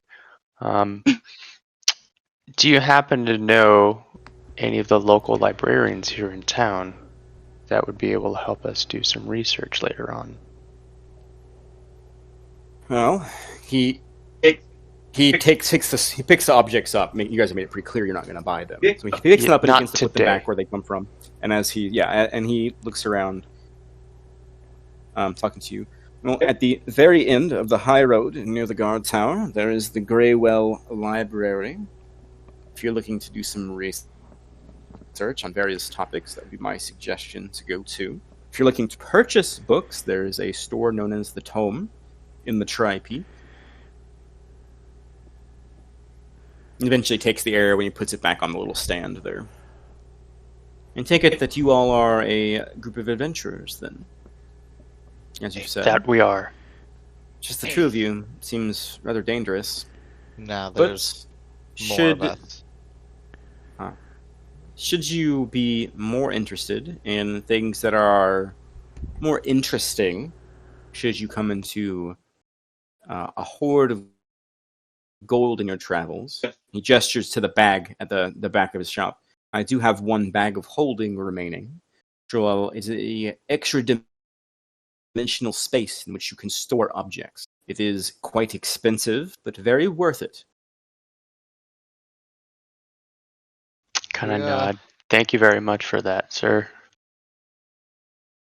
Thanks for the information. We'll keep that in mind. You may see us again if fortune favors us. We head off, I guess. Did you want to go to the library thing he talked about now then? No, we probably should meet up with Bale back at the end, just because that's what we agreed on. Alright, we can head back to the end then. So, Bale, you hop back on the low road and make your way into the outer ring. And the city is slow. The crowds of the city are slowly beginning to thin out. They're So still pretty crowded. So just to stop you real quick, while I'm walking, I'm keeping a tight hand on one hand on my coin purse, the other hand on the hilt of my greatsword behind my back. No problem. That's awkward for you to do. Mm-hmm. And I will say, as you pass through the portcullis that leads to the outer rings, the guardsmen give you a strange look as you are like getting ready to like bear your weapon. But they let you pass, but they definitely have an eye on you. Okay, maybe when I see them giving me a weird look, I take the hand off my greatsword, but I just keep the one hand on my coin purse. I got you. You step back into the outer ring and look down the street, and you don't see any signs that denote a smithy. Do I follow the directions that the innkeeper gave me exactly? I feel like you're in the right spot. Give me another perception check as you are looking around the street to try to This is gonna go see great. if you can discover this location. Hey, 16's pretty good. You begin to meander a bit around to look at the different shop fronts that are there, because you do see shops. Nothing that you're interested in, nothing that would be of much use to an adventurer. But eventually, your eyes glance down a narrow alleyway, and at the very end of the alleyway, you see a heavily rusted anvil sitting outside of a small wooden building. okay. I walk up and knock on the door. Is there a door? Yeah. As you approach the building, the door opens, and a man sails through the air and lands ass over tea kettle on the cobblestones below. Fantastic. You can hear him cursing under his breath as from inside you hear a feminine voice say, "Get the fuck out of my store! What the fuck do you think is wrong with you, piece of shit?" And the guy kind of like stands up, wobbling a bit, and he goes, "I love you too, darling." And he walks past you, kind of like hugging the wall a bit as you approach the door proper. The door is open. I give him a jovial wave as I walk inside. He gives you like a nod as you pass by him. Hello. As you step inside the interior and shout your hello, there is an almost overbearing heat coming from inside. That is, it's uncomfortable how hot it is in here, and you can hear the roar of a fire crackling from somewhere you can't see, like this intense inferno. And as you step inside, you are surrounded with the most beautiful, intricate weapons of war you've ever seen. Immediately in front of you, there's a glass case on the wall with armor that is made of green scales. And you can see that it is heavily worn and battle damaged. And it's hung up there almost like a trophy. And next to it, in another glass case, you see a pristine longsword that seems to almost give off a slight glow. And as you look around in the shop, this little hole-in-the-wall place, everything in here is meticulously made. Give me just a minute! All right. Don't steal nothing or I'll cut your fucking balls off! You got it. I sort of wait patiently and like kind of keep my hands behind my back as I'm just like looking at stuff, just clasped at the small of my back. Aaron appears from the shadows, begins stealing things. As you wait for a few moments, a short, pixie-cut, redhead woman steps from around a corner wearing a big black apron. She looks jacked. Like big fucking muscles on her arms. She appears to be a little older. Your best guess would be maybe early 40s. And she has these almost crisp blue eyes that kind of pierce into you as she turns and looks at you around the corner. You're not one of my regular clients. Who the fuck are you? Name's Bale. You'll be Carlo then. I am. I was sent to you by the blacksmith in Burroughs Den. No. How's the old coot doing? She kind of walks around the corner, drops tongs on the counter with a clang, and fucking like soot and dust like sweep off the counter onto the floor. He was doing fat. He was doing fine last I saw him, but then he was inside the walls. What the hell is that supposed to mean? She takes a mug off of the counter, kind of looks at it, kind of like runs her hand inside of it to clean it a bit, and then pours herself a drink out of a keg nearby and starts to drink it a little bit while she eyes you. I hear the guards around here have been having trouble with the undead. Oh, hell yeah, they have. Well, Burroughs Den is a much smaller town, not nearly as many guards, and it's much, much closer to the thing causing the problem. I suppose in the old coot's having a pretty bad time, or his business is booming, depending on how you want to look at it. So what are you coming to me for? He was kind enough to give me some silvered cobalt ore, and he recommended that if I wanted to get a weapon made out of it, I should come to you first, especially since I was heading this way anyway. Okay, put it on the counter. She goes and like she's like doing other stuff behind the counter while you're talking at her. She's like glancing at you every once in a while to make sure that you're still like where you were. But she's not like paying like full attention to you. Like she's like in the middle of like doing a lot of stuff. I plop down these 7 silvered cobalt ingots. As you thud the last one down on the counter, and there's like that pregnant pause in the air. She turns and looks at it. What do you want made? Would this be enough for a mall? I could make that happen.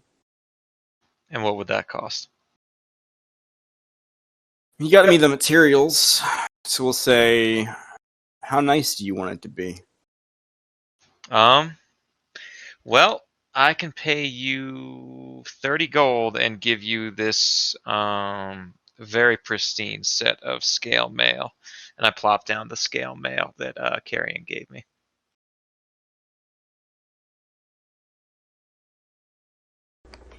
Okay. I could pay you more gold later, but it would be on a it would be at a later time. And I'm not sure if you're comfortable with that. Well, keep your slag. I don't want that. Shit. You want a drink? Sure. She pours you a mug of something, sets it on the counter next to you. She kind of like rubs her chin for a minute. Okay. It's not enough money. I'm gonna be honest with you, it's not. What do you do for a living? Bail? Kill things. Fight in the pits.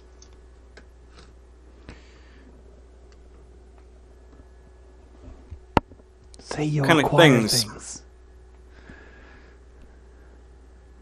Sorry, what was that, Avery? What kind of things do you kill? A little bit of marrow here, a few winter wolves there, a few skeletons here, a white here and there. Are you looking for work? Of You course. Just you're on vacation. Always. I got a job that needs doing. It's very important to me. I don't know if you're necessarily the right guy for the job, though. If you could give me a few more details, I might be able to tell you if I am. Drink up. I immediately take whatever she... Well, I smell it first just to make sure it's not Whatever gasoline. it is strong as fuck. Cool, It's I drink it. roofies. It's a big glass of roofies. Yeah. It's that same like burning sensation. It is a mug of whiskey, a whole mug full of whiskey. Cool. I'm gonna try and drink the whole Gosh. thing. I'm gonna try and drink the whole thing down to impress her. Just chug it. Give me a Constitution saving throw. By the way, it's something I have done in IRL. Yeah, Fuck. same. And whiskey, yeah. Not proud. Constitution saving throw. Saving Yeah. throw. All right. But were they impressed though? I don't know. I couldn't remember.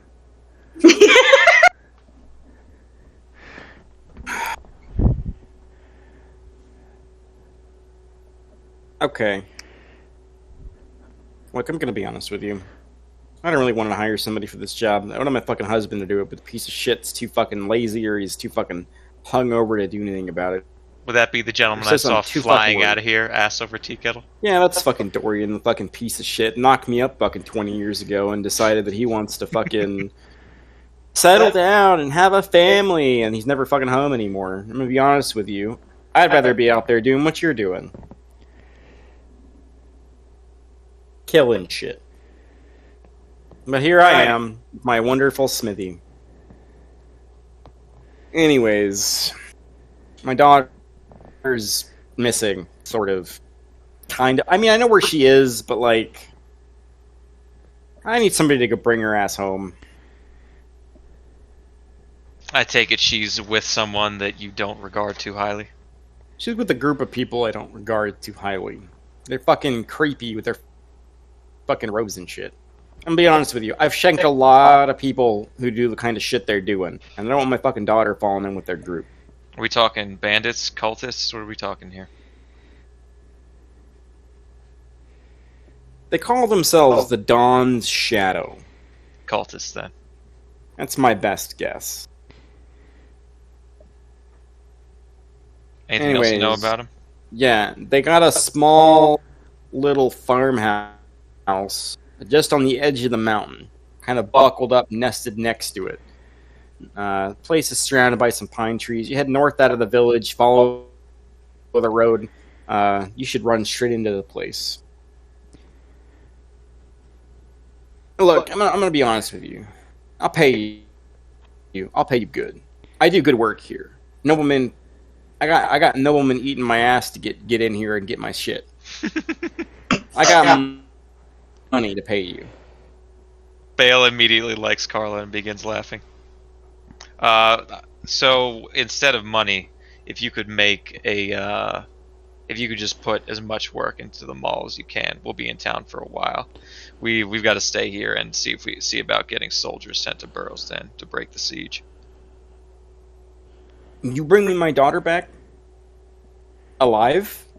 That's the caveat. I want her back alive. Mm-hmm. You could knock some sense into her if you want, but alive. Very I'll make your mall. very and- smoothly. Bale goes. No. I certainly hope that won't be necessary, but I understand. You know, shit happens. Kids are stupid. Mm. She's young. I was young once. Hell, I fucked Dorian. I'm gonna be honest with you. Not the best move I ever made. Mm. But you go out there, you bring her back. I'll make your mall, and I'll pay you. How much do you normally charge, you and your group? Oh, last job we did, we got. Not Jack. No. I mean, like the last time we actually got paid. So last time we actually got paid for a job, we got a +1. We got a very finely giant made mace, and about 30 gold apiece. And there was 4 of us at the time. Well, that ain't shit. That's correct. I'll tell you what. You bring me back my daughter. Hmm. You keep anything you find in their fucking creepy hideout. You know what? Of course. If you stab all those dudes and they just, don't ever come back to town, you'd be doing the town a favor. You'd be doing me a favor. My daughter will be pissed, but I'll deal with her. Now, with the I'll guards. give So if I come back from this farmhouse soaked in blood, will the guards have a problem with it, do you think? Make them tell them that I hired you. They ain't gonna Alright. do shit to me. No, I like the sound of that. I gave you I'll make your stuff for you. I'll give you 100 platinum. That sounds excellent. Maybe a bonus depending on how beat up she is and how regretful she is of her decision. So you would pay extra for that. Yeah. Noted. Alive. Anyways, my daughter's Jessica. Jessica Ironblade. She's got long red hair. Human girl. I'm human. My husband's human. Don't worry, we Didn't have no spawn. All right. Just a quick other standard question about: do you have any idea in the ballpark of how many of these Dawn's Shadow fellows there are? I don't know. Let me think. If I were to take a guess, I'd say at least 10 guys, maybe more. I don't know. They got some fuckers with like the wiggly fingers and like the magic shit. So I'd look out for those guys. I'm familiar. All right. Well, we will get on that just as soon as we can. We have to have a quick word with the captain of the guard.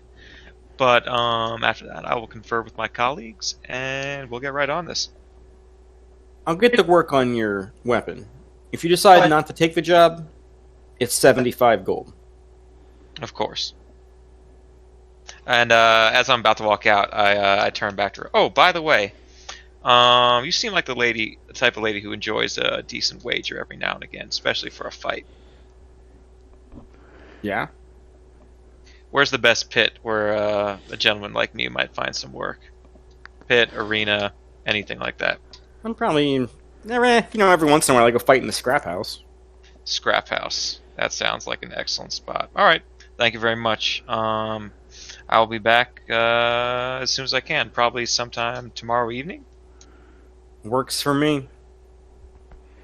I'll be here.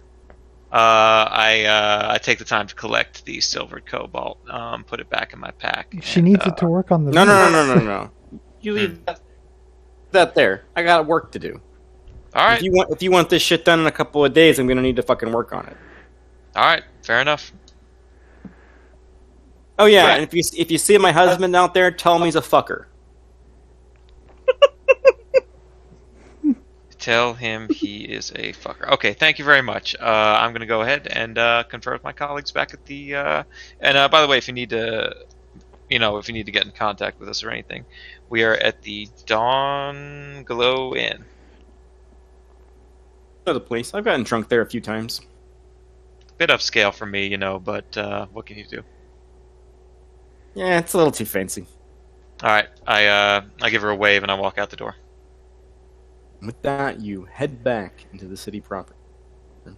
What were the ladies doing? Let me check in with you guys. We were headed to the bookshop.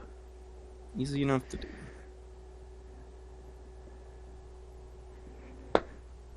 You look around as you all re-enter the Tri-Peak, you wander around the different market stalls, and eventually you do spot a brick building with the red bricks. And outside you see, through the windows, you see numerous books piled up on multiple shelves, haphazardly placed inside the building proper.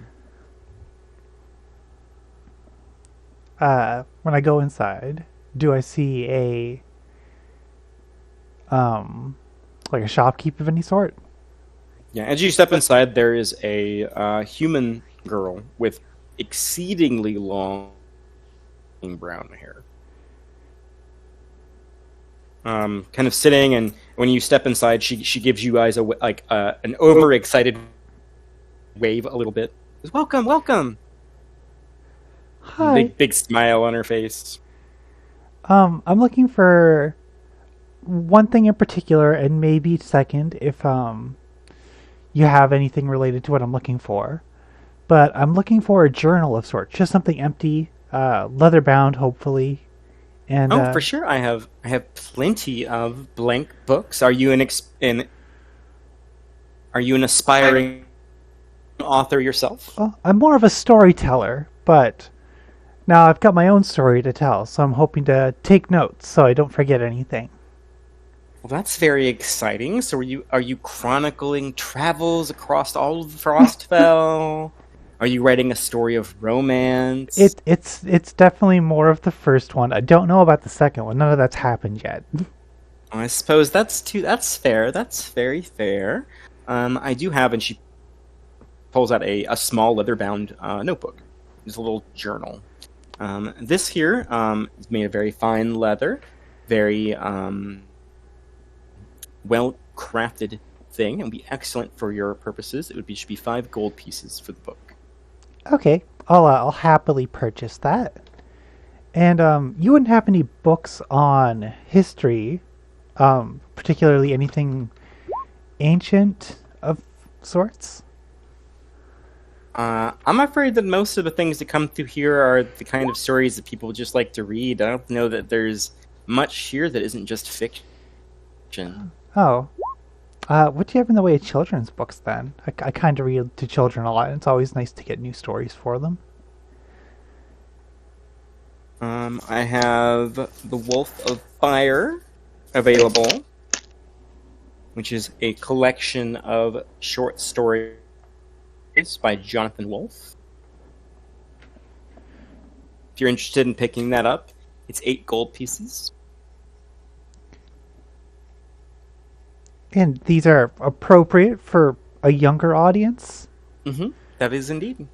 Okay, yeah. I'll pick one of those up as well. Sure. It's called The Wolf of Fire. Right. And that's all I need. Pixie, did you do anything? Not that I can think of.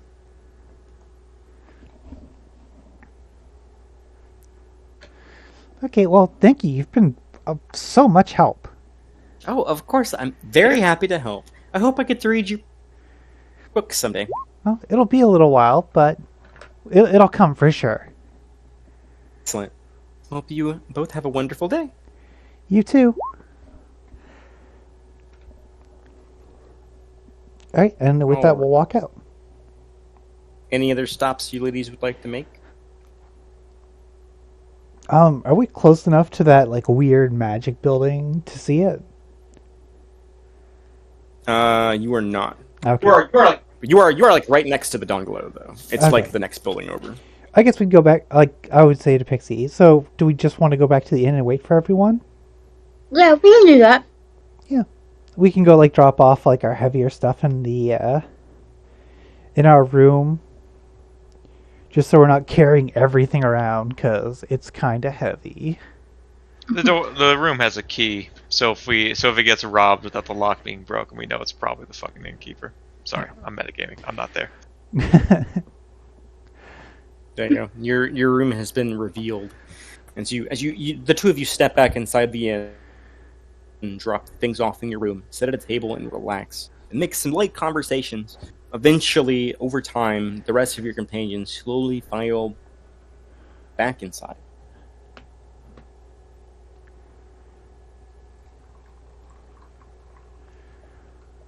So, story, wait, you guys said you were going to the library, right? No.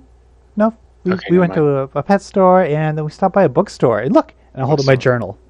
And, like, it's just got nothing written in it yet. I'm like, I got a journal. And I got Mikey a scarf, and I'm gonna pull him out. You already have the scarf affixed? Yes. She pulls out Mikey and sets him on a table, and the scarf is a little tan scarf with map lines drawn on it. Aw. And it looks like he's wearing a little folded up map around his neck. I am immensely impressed with how dapper my friend Mikey looks.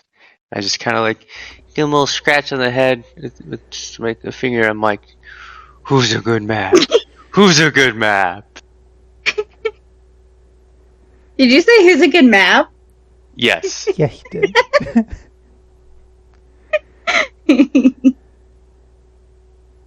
Right, like I kind of like grab a little crumb from like my pocket and I just feed it to him. Yeah, give him bread. He likes bread. He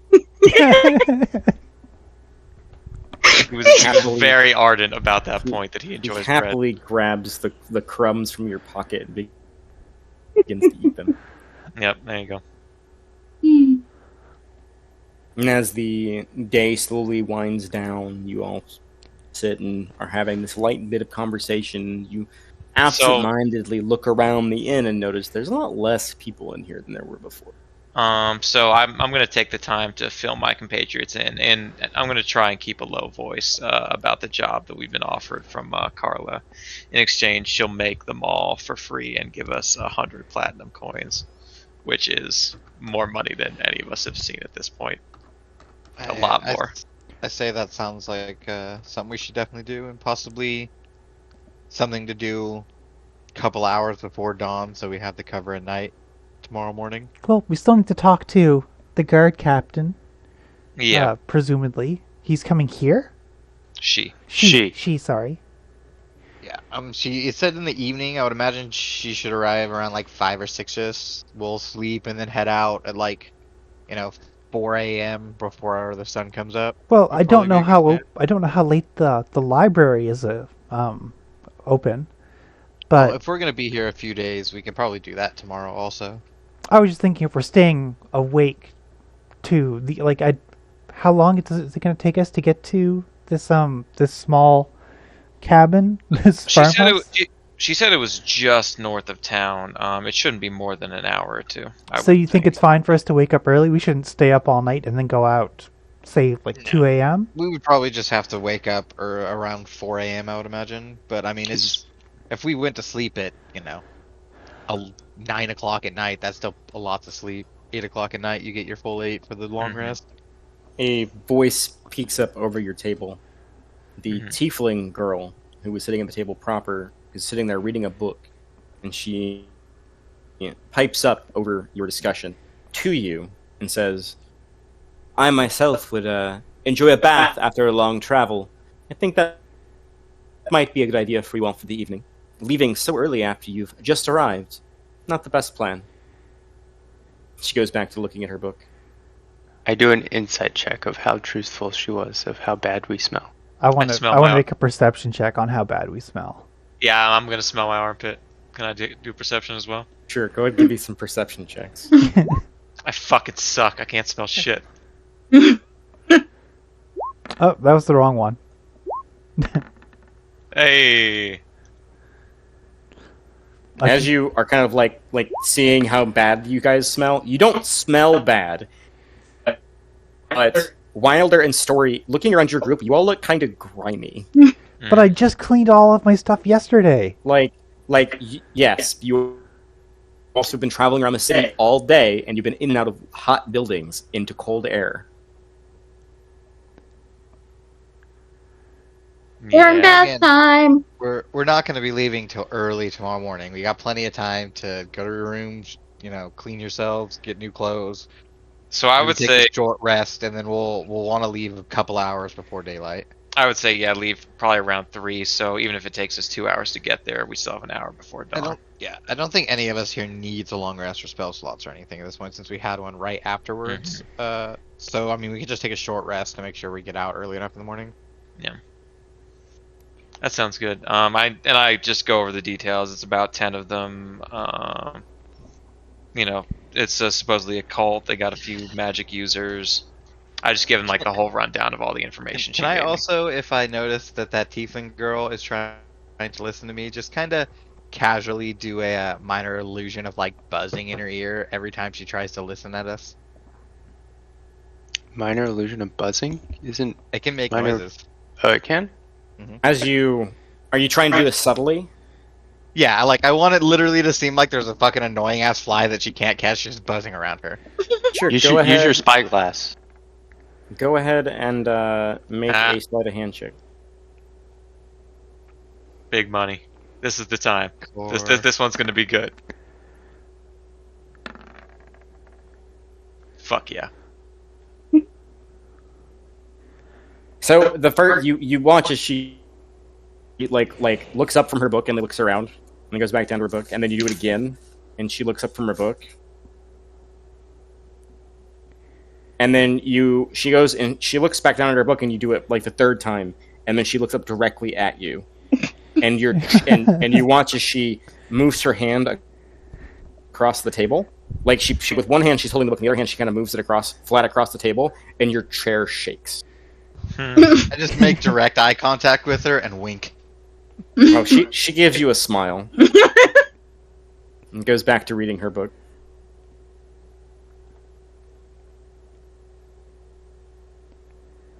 all. We want to wait for the just kind of chill out. Maybe, Story can play music with that other person. Wait for the guard captain to get here. Well, I don't want to intrude. You guys can Is- see talk to her. the baths and your rooms. I think. Yeah. Oh, those are Yeah. baths. Yeah, I think I Yes, want a bath. bath time. Baths, rooms. That's probably a good idea. Yep. In the next hour or two, waiting for the guard captain, getting ourselves We presentable. could do it in shifts so that there's always Folk. someone out in the common room. There's no That's a good call. saunas. Yeah, girls, if you want to go first, and then the Yeah. guys will go. Okay. I guess I can also reveal at least one of the bathrooms here, in case anybody wants their character to go to the bathroom. Okay, so Story grabs her backpack and disappears. The girls both disappear into the washrooms. I have soap. You do have soap As- on your character sheet. As they leave, I kind of come over to the side of the table by Elron and Bale, and I kind of lean in, trying to be very quiet to Elron. I'm like, hey, the pirate chick in the corner has a map. Kind of look sneakily left and right. I'm like, a pirate map. I Why- look at Wilder and I say, I'll see what I can do. I look at Wilder and Elron. I give Wilder a flat stare and I tell him, "Why the fuck would a pirate be in a landlocked city?" Elron. That's what I was wondering. Elron, with your passive perception, you see the tiefling girl at the table who's reading her book. She sets the book down on the table and she rubs her hand across a metal band on her wrist, and then she points at you. And when she does, you can hear her speak directly into your ear, Oh as my if she's God. whispering right next to you. She says, "Your friend struck out once. I'd leave her alone."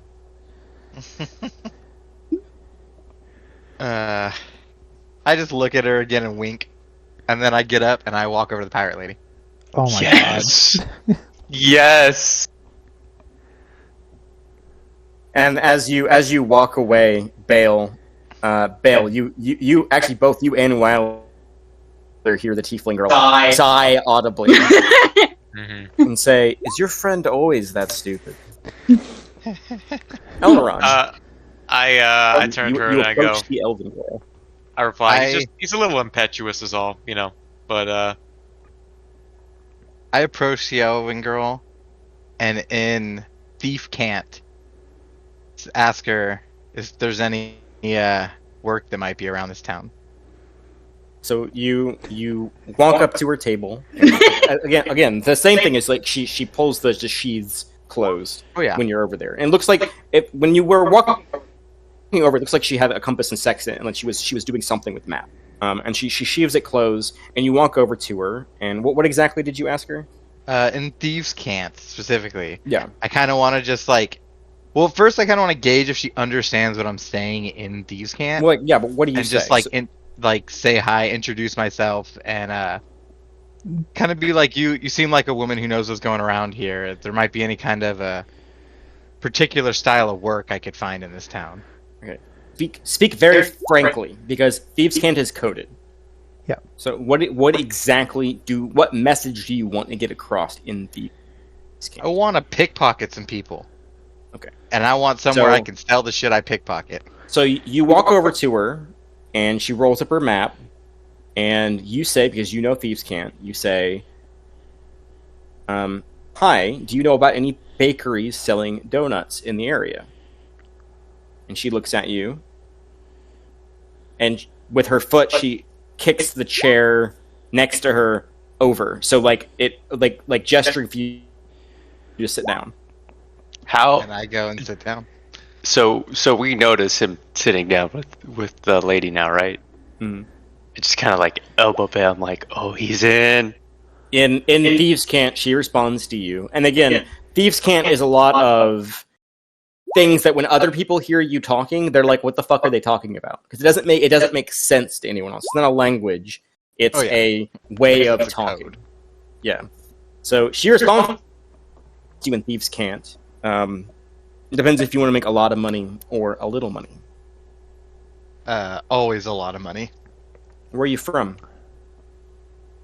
I'm from a lot of places. I've spent some time on the sea traveling around, but I'm here with the group now for a while. She kind of turns her head and glances towards Wilder. Suppose that one's with you then. Yeah, that one's a bit touched, but he means well. Seem to be keen on my map. As a fellow sailor, you would understand why I'm not keen for other people to look at my maps. He's an academic, that one. Spent lots of time studying and learning. He's more interested in that aspect than a thieves aspect. Well, depending on whether or not you are willing to do some breaking and entering, there could be some coin to be made up in the nobles district. But if you're looking to pick pockets, I would stay away from anyone with black armbands on. And she taps her shoulder, and just barely visible underneath her blouse on her left arm, you see a black armband. Is there anyone in particular I could speak to get involved with? And I gesture at her black armband. Sure, you're speaking to me right now. Yeah, I said, well, I guess that's a good start. You take jobs? I do. I'll ask around. Are you in for second story work? Are you a snatch and grab? Oh, I prefer the second story work. They can't chase you on roofs as well as they can chase you on ground. Oh, for sure. Hell, the guardsmen can't catch you if you know the alleyways around the city, but you're new. So, sticking up high might do you some good. Of course, they'd be able to watch you easier, hopping roof to roof. But if you're careful and quiet, I'll ask around. I flash my elven ears too and be like, I'm new, but as you know, the advantage is it won't take me as much time to learn the city in the night as it will others. I'll ask around, see if there's some noblemen who deserved to be stole from. I'll let you know. You staying here? I'll be here a few days. I'll be here tomorrow night. Alright. And then I just casually get up, walk back over to them, and as I sit down, I make eye contact with the tiefling again and wink one more time. She again touches that small metal band on her hand. And you watch her as she points at you. And you can see her mouth move, but it sounds like it's right next to your ear. And she says, "You could buy a girl a drink first." And she pulls her book back up. Looks like she's continuing to read. So you found out about a good donut place in town? I overheard. I love fucking donuts. They're delicious. Yeah, like it was so fucking weird. Like he was asking about donuts, and like she was like, "Yeah, I know a good bakery.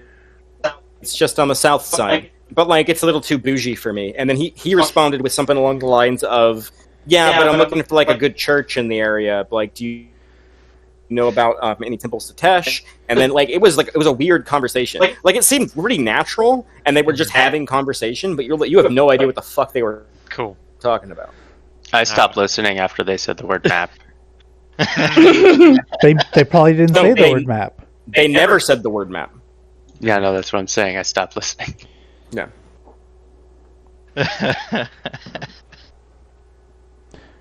Alright, so I guess we're just chilling, waiting for the ladies to finish their turn, then we're gonna clean up and wait for the guard captain. They did say map. Not outside of Seath Camp. Yeah, we were talking in Thieves' Camp the whole time. Oh, okay. It would have been like, so what sort of toothpicks are you picking up at the store later? Well, no, he said I was a map aficionado. Oh yeah, he might have heard me say the word Yeah. map, because I did say Wilder was like an academic who liked maps and stuff. Alright. Not pictured. A handful of other patrons come and go and leave from some of the side tables and places at the bar. Eventually, a green-haired, half-elven woman walks into the bar and sits down at one of the bar stools next to the counter. She appears to be wearing, like, light leather armor, but you can see that it has the same like kind of insignias as some of the other guards, along with the same kind of bluish cloak Would we be done that our she has draped over one shoulder. we'd be done our baths by now, right? Yeah. I would say that the two of you finished and had good baths of warm water and are all clean. And the guys, do we have That's time to around the take our time. It's when turn? you guys are dressed. Yeah. Which are all of you going to go at once? I the would three? suggest maybe Story and one or two other people. Wilder, Well, because he has the letter. Story and Pixie Story went already went. first. They're They're done. we already took our baths. No, oh yeah, I who meant like who go would have talk to gone the guard. after them? I'll I'm probably gonna go take a bath and Yep. change and shit. Okay. So with the two girls in Wilder, you all watch her walk in, and like the blue cloak is pretty. Sorry, it's not blue. That was the adventurer. The guardsmen's cloaks are kind of like maroon colored, and it has that same like fist symbol with the broken blade, emblazoned in gold on the back, and she has it kind of draped over one shoulder, like covering like one side of her body as she sits down at the bar.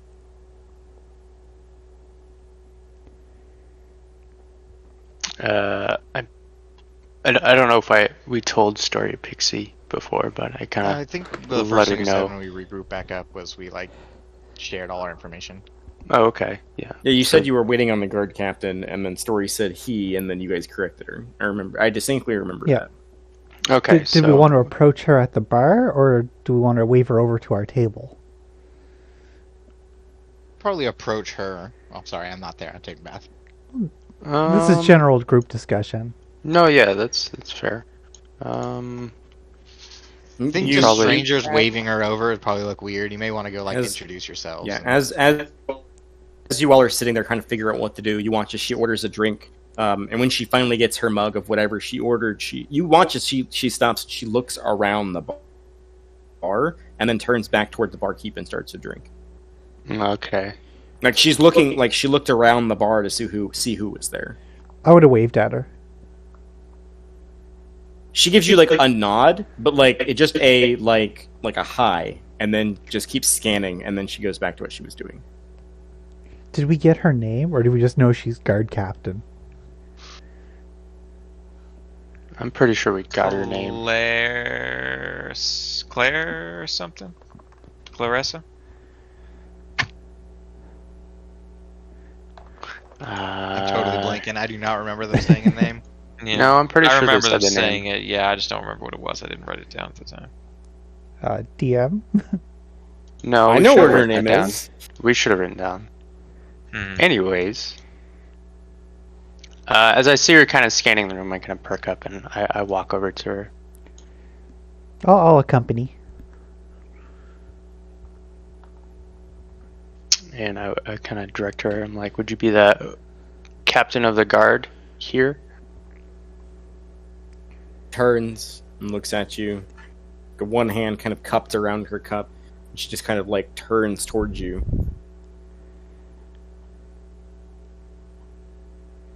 Well, what do you want?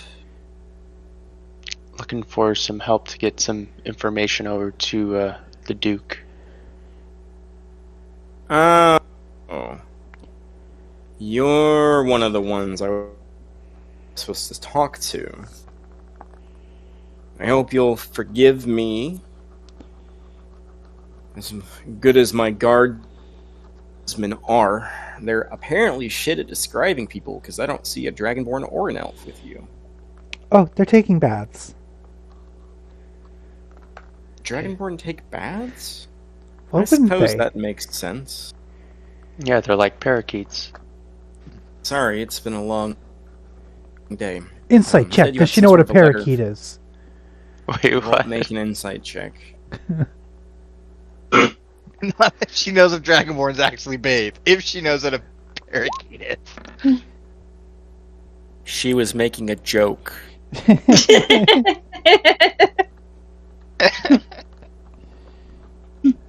But I get it. And it said you had some sort of a letter for Duke Kismet. I kind of present the letter that we've been showing everybody. She takes it and she kind of like slides her glass over to her other hand and opens it up and starts to read it and takes a couple drinks. You can tell with your insight check story. I mean, she looks really fucking tired. Like she looks overworked as shit. She kind of like she folds it back up and she sets it back down on the counter next to you. Okay. What do you want me just to give this to the Duke? Yes, we're just trying to get it into trusty hands to get the message to the Duke, because some of the guards out in front of the castle wouldn't let us go through. Well, let me finish my drink, and then you can buy me one, and then I'll take your letter to Duke Kismus. I can take your letter to his steward, who will ensure that Duke Kismus gets it. I kind of think a moment. Is there any way that we'd be able to get it into his hands faster, or is the steward pretty trustworthy? And what I'm gonna do is I'm gonna finish my drink, and I'm gonna finish the drink that you're gonna buy me, and then I'm gonna go to the nobleman's district. I'm gonna knock on the door. His steward's gonna answer. I'm gonna tell him it's important and that I need to see the Duke. He's gonna tell me no. Busy in a meeting, reading, eating something. They always have a fucking excuse. I'm gonna stress how important it is that I get this into his hands, and he's gonna offer to take it from me, and then I'm gonna give it to him. That's how these bureaucrats work. Make it 2 drinks, and we got ourselves a deal. Probably shouldn't be walking around the nobleman's district sloshed, but I won't say no. What if we bought you 1 drink now and put a drink on your tab so you could come back and finish up and have one for when you're finished? I like the way you think. What's your name? Oh, my name's Story. Story. It's a nice name. Oh, thank you. I've always been a big fan of the, what are they called? Virtue names? Yeah. Better than, like, Rockefeller or Dunlarin. I like, names like that. Like, Chastity or Virtue or what have you. Story is a nice name. I know. My older brother, Halil, his name is so hard to pronounce when you're drunk. I don't understand why. Just give him a normal name. It doesn't make any damn sense. They always got to give him these weird freaking names. But anyways, I'll make sure your letter gets in the right spot. Eric, they're buying me around. I hand her the letter, or she has the letter already. So Yeah, I pass the sitting coins over to the barkeep. How much is it for the 2 drinks? It's 4 copper pieces for the 2 drinks. Okay. Yeah, I'll make sure that your letter gets in the right hands. Believe me, my heart bleeds for Barrow's Den as much as yours does. I've just got a city of people to protect, or else I would have already sent guards that way.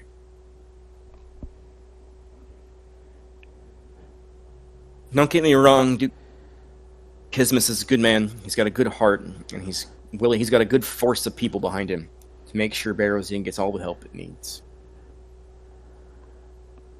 Would me and Bale be finishing up before they end their conversation?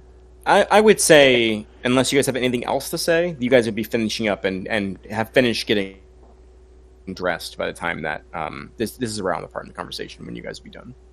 Cool. You guys take much shorter baths. You guys step out, your friends are at the table, and you look and you see them sitting at the bar. I'm gonna go buy 2 drinks now that I'm clean and don't smell like ass, and then I'm gonna go sit across from the tiefling chick. After we kind of conclude my deal with the captain, I kind of go back to Mail and let him know that she's going to be taking care of the letter. And then I also go take a bath. Easy enough to do. While I'm at the bar, I'm just going to grab myself a cup of mulled wine. Is that what it was? Yeah, it's mulled wine. Yeah, I'll get myself Moldy some wine. mulled wine. It's a warm, spiced wine with mulled fruit in the bottom. Yeah. I bought one of those for the tiefling chick, and then I bought myself just a regular ass mead. 3 copper pieces for the mulled wine, 2 for a cup of mead. Got Yeah. it. I'm just gonna sit at the bar and drink mine for a little bit. Fair enough. Your friend can come sit over with me as well, if he'd like. I do very much like Dragonborn. She says to you, Elrond. Do I overhear this? Yeah, I just you're look over sitting my right shoulder at Bale and kind of like wave in him there. over. I'm like, so I saw you in here with a group of companions. Is that your adventuring team, as they would call it? You could say that. We're called the Ice Smith Coins. At least that's what Jeremy calls us. And Yeah. having a name is good. Always better. You get better pay if you have a name. Always.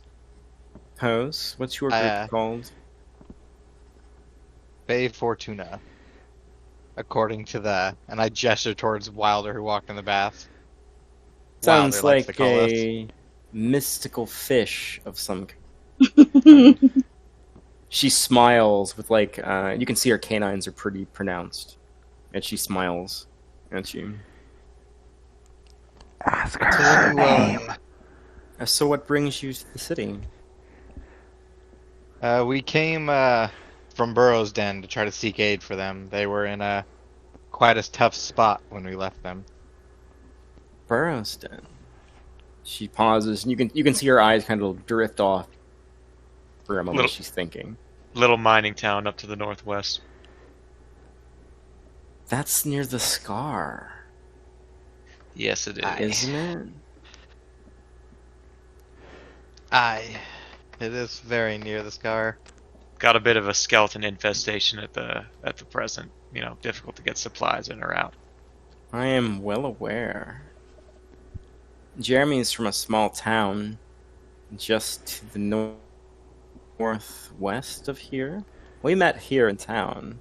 He also came to get a group of adventurers together to take down that hole in the sky. Have any ideas about how to do that?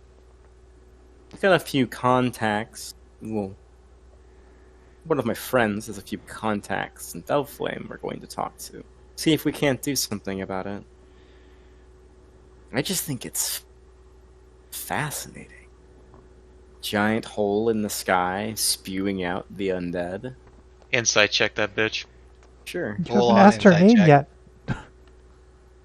We'll get there. Oh my What do you- Christ. What are you trying to glean? Does she really intend? How honest is she being about her intent to close the scar, to fix the scar? Or is she more interested in I don't know, doing some freaky shit to maybe widen it or something like that? You're not familiar with her, so she's hard to read. Mhm. Elrond, what are you trying to Elrond's discern? just fully checking if she's into him.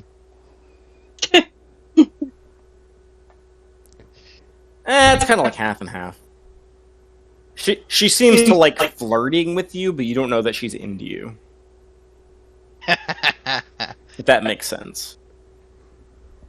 What's your name, friend? My name is Hope.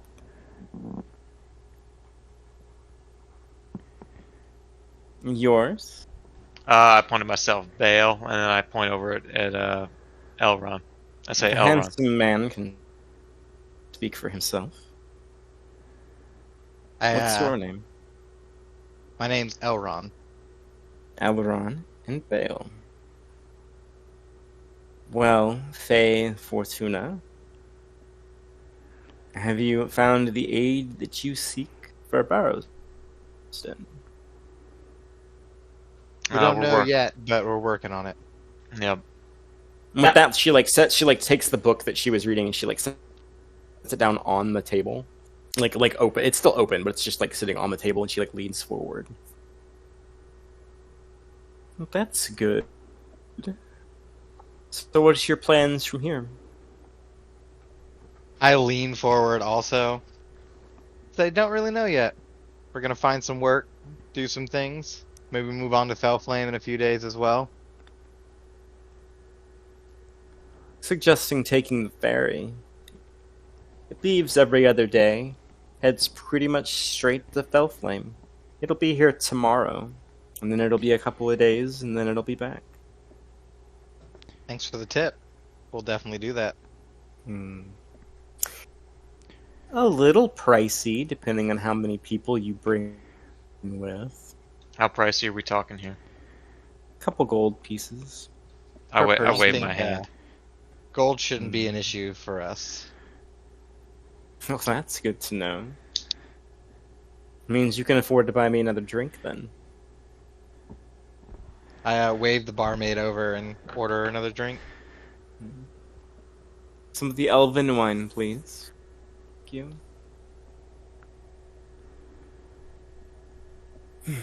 So what can I do for you, Faye Fortuna? Not much. You guys found any good opportunities in town for work? You seem to be similar situations, our party and yours. Jeremy is very excited to leave some sort of... She kind of straightens up in her chair. Some sort of quest for vengeance. I'm in it for the money myself. There's money in saving the world. There's money in a lot of things. And he's very excited to get a move on and meet his contact. Well, to meet Donna's contact, anyways. Well, it's always nice to have someone to loosen the pickle jar before we come in and open it up. Bale laughs. Perhaps we'll run into each other. We might. If we do, I hope it be under favorable circumstances. We I do intend as on well. doing something about the scar if we have anything to say about it as well. But I'll gladly welcome any aid in that particular prospect. Well, if you get up early enough tomorrow, you might be able to catch Jeremy before he drags us all off to the ferry. We may be a bit preoccupied tomorrow morning, but we may see you in Fellflame. Just as well. I don't know where we plan on staying in the city, but it will likely be the most expensive inn they have.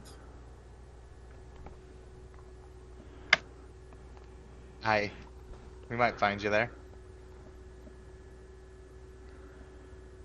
I think I've taken enough of your time.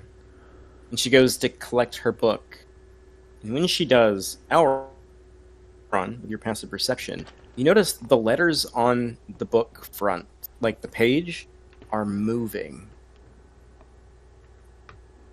And she, as she picks it up off the table and closes it, and sets it and puts it into one of her backpack that she grabs with one arm. I hope you gentlemen have a good night. You as well. You as well. I get up and go back to the table.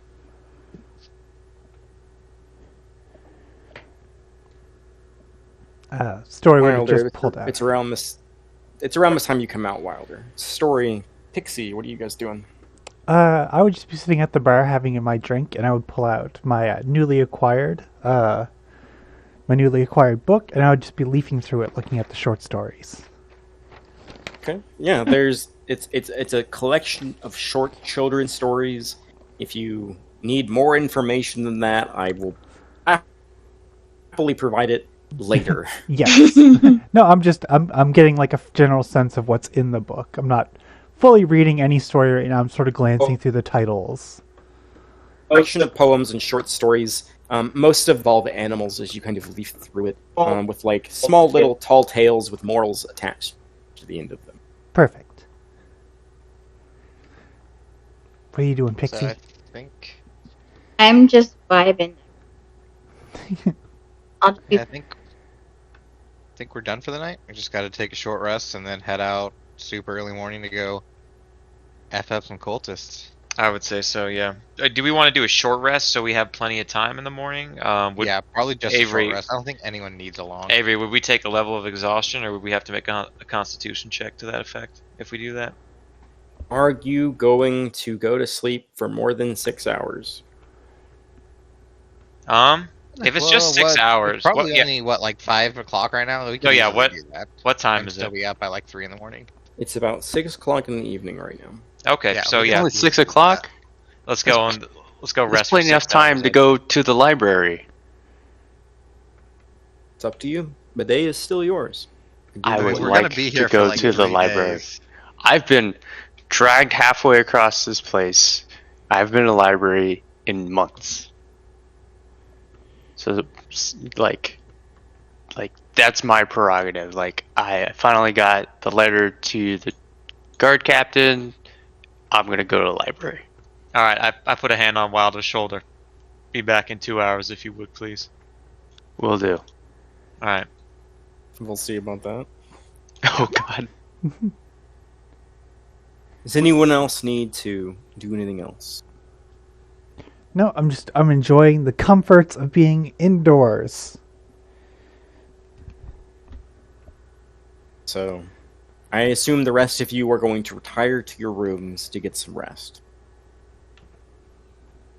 Is that correct? Yeah. Actually, Yeah. I'm gonna like jog if I can back over to Carla's joint and see if she's still there. Sure. Very quickly. Let me handle Wilder, and then I'll catch up with you here in a second. Cool. Anyone else like to do anything other than retire? No. Wilder, following the directions you were given as the sun sets in the sky, you eventually find your way back up the high road towards the guard tower, and you run into the Greywell Library.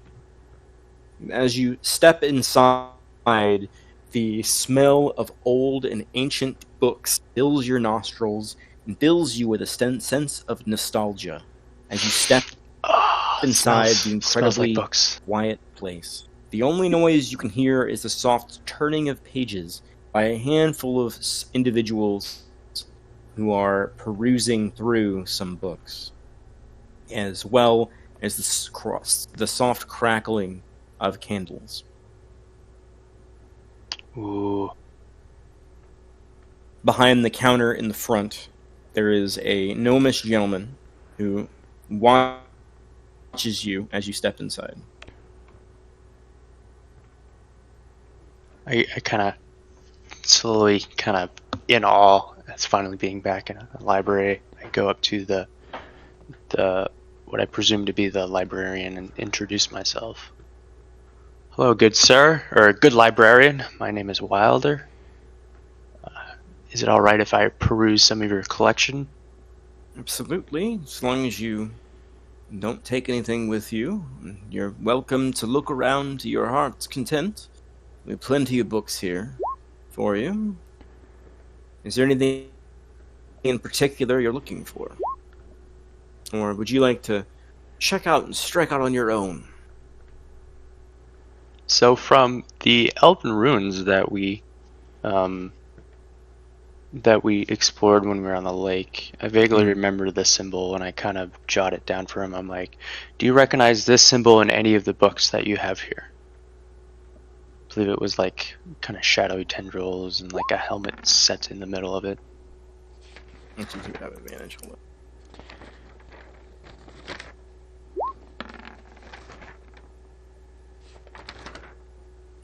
Not unsurprisingly, I think I might have seen that symbol before. If you'll have a seat, I'll see if I can find the book. Kind of find my way to a table, make myself cozy as I kind of glance the volumes and the shelves, kind of noting each kind of the titles and the unique kind of splendor of seeing the books around me. It's a lot of books and scrolls on different scroll racks, and You watch as the gnomish gentleman goes into an area with a caged-off book area, and he pulls a key off of his belt and unlocks it. He steps inside and he begins to thumb through some of the shelves as you're kind of glancing about, and eventually he pulls off this pretty big, thick tome. And he brings it over to you and says, well, I think this particular symbol is a symbol of Kaz Tolzar. And he sets the book down in front of you. I feel like he opens the book. He's sitting down next to you, and he opens the book, and he begins to thumb through the different chapters of it. And this is talking about ancient civilizations. It says, feel like this might be something you'd be interested in. And he stops on a certain passage. The chapter is called The Ancient Floating Cities of the Zarians. Oh shit. Now, while you're reading that, All right, thank you. I will catch up with Bale. Mm-hmm. Bale, you make your way, continue down the low road, separating off from Wilder as he gleefully runs off to the library, and you make your way back to the anvil. Eventually, you step back inside, and you can hear like heavy bangs coming from inside, like that same like metallic smithy noise that you're used to hearing. Thank God. I walk in.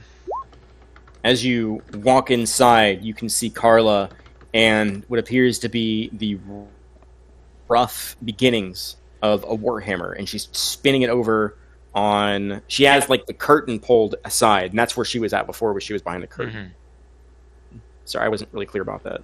She has the curtain pulled aside, and she has some sort of goggles on, and she is banging this flat warhammer. And every time she does, there's like these like purple sparks that fly off of it. And she spins it over, and you watch for a few moments as she clangs it, and eventually she notices you, and she just keeps working, and she gives you a nod. And kind of gestures you to come next to her, and she keeps hammering it.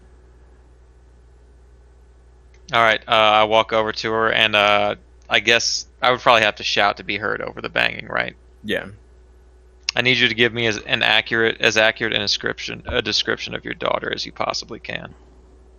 She takes the metal, and she takes the head of the warhammer, and she inspects it for a moment. She takes it and she slides it into the kiln that's there. It almost looks like a pizza oven type kiln. But you notice the flames on the interior are green. Mm-hmm. And after she sets it there, she turns and looks at you. Well, she takes after me, mostly. So if you look for a girl with, imagine me, but like much hotter, like 20 years younger. Cool. She's got long red hair, blue eyes. She pauses and thinks. You'll recognize her. You should at least. All right. Will do. Just, got to make sure it wouldn't do to be lopping the heads off cultists and accidentally, She might come at you with a knife. It won't. It shouldn't be a problem as long as she comes at me with a knife. I'm gonna let you know. Anybody waggles their fingers at you, that's not her. She don't know a lick about magic. All right. One other quick question. I know you didn't want to buy the scale mail. Do you know any less accomplished smiths or vendors that might be able to buy this off me? I mean, it's slag. Like it's already formed. I'd have to refit the plates to somebody. Hell, it's not even crafted by me. It's crafted by somebody else. So yeah, exactly. It's just some street vendor perhaps that might be able to take it off my hands. I mean, I'm gonna be honest with you. I noticed the tag on the tag on the interior. I mean, it's guardsman armor. I'm not gonna ask you how you got guardsman's armor somewhere. I'll tell you. It was a gift from the man who sent us here. Why the hell are you trying to sell it to me then? All right. Look. You try to sell it to anybody else in town, they might call the guards on you. How much do you want for it? I'll slag it. Don't worry about it. No, you're right. I should keep it and give it back to the guy who gave it to me. You're right. I thought better of it. There's a smart boy. You want another drink, by the way? Sure. She pours you a drink. She pours herself a drink. She kind of like shakes the keg, and you can hear the liquid moving around. It's still got some in there. All right, I down it. She clinks glasses with you and downs hers as well.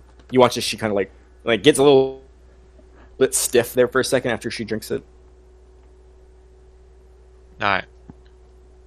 As you guys are sitting there, you can hear the crackling of the furnace, and it is hot as fuck in here. Like you are starting to sweat, and you can see like the sweat dribbling down her brow and stuff, kind of cleaning off the lines of the black soot that's been accumulated there from the day's work. You notice like she looks up at the suit of armor on the wall as she takes her drink. That green scaled armor. It used to be good. You just kick some ass. I had to take a look at her arms. I believe you probably still could if you wanted to. From the way you threw your husband out of here at a fair trajectory. Yeah, he's a fucking dandy. Mm. You know how I met him, right? How's that? She sits there and she pours herself another drink. It's alright. So I used to be part of his band, right? Me and a bunch of other people. We go out. We wanted to save the world, right? Mm-hmm. So we bust into this bandits camp. All these fucking guys been robbing carts, stealing shit from people, yada yada yada. So we bust into the camp. I lob off some fucking dudes' heads. I fucking kicked the dude off a cliff. It was fucking awesome. Mm-hmm. Anyways, so there's this one guy, suaver than the rest, dexterous, dodging our attacks and shit, being a fucking nuisance. So instead of fucking just shanking the dude, I knock him out. I think he's kind of hot. So we drag his ass back to jail, and he apologizes and says all this stuff, and then I sleep with him, and then he gets me pregnant, and you know how it goes. And that's how I met my husband. Fantastic. Well, as long as your daughter's doing well, we get her back on her feet and, rid her head of all that cultist nonsense. Nothing to stop you from going out on, an adventure every now and again. Nah, I really shouldn't.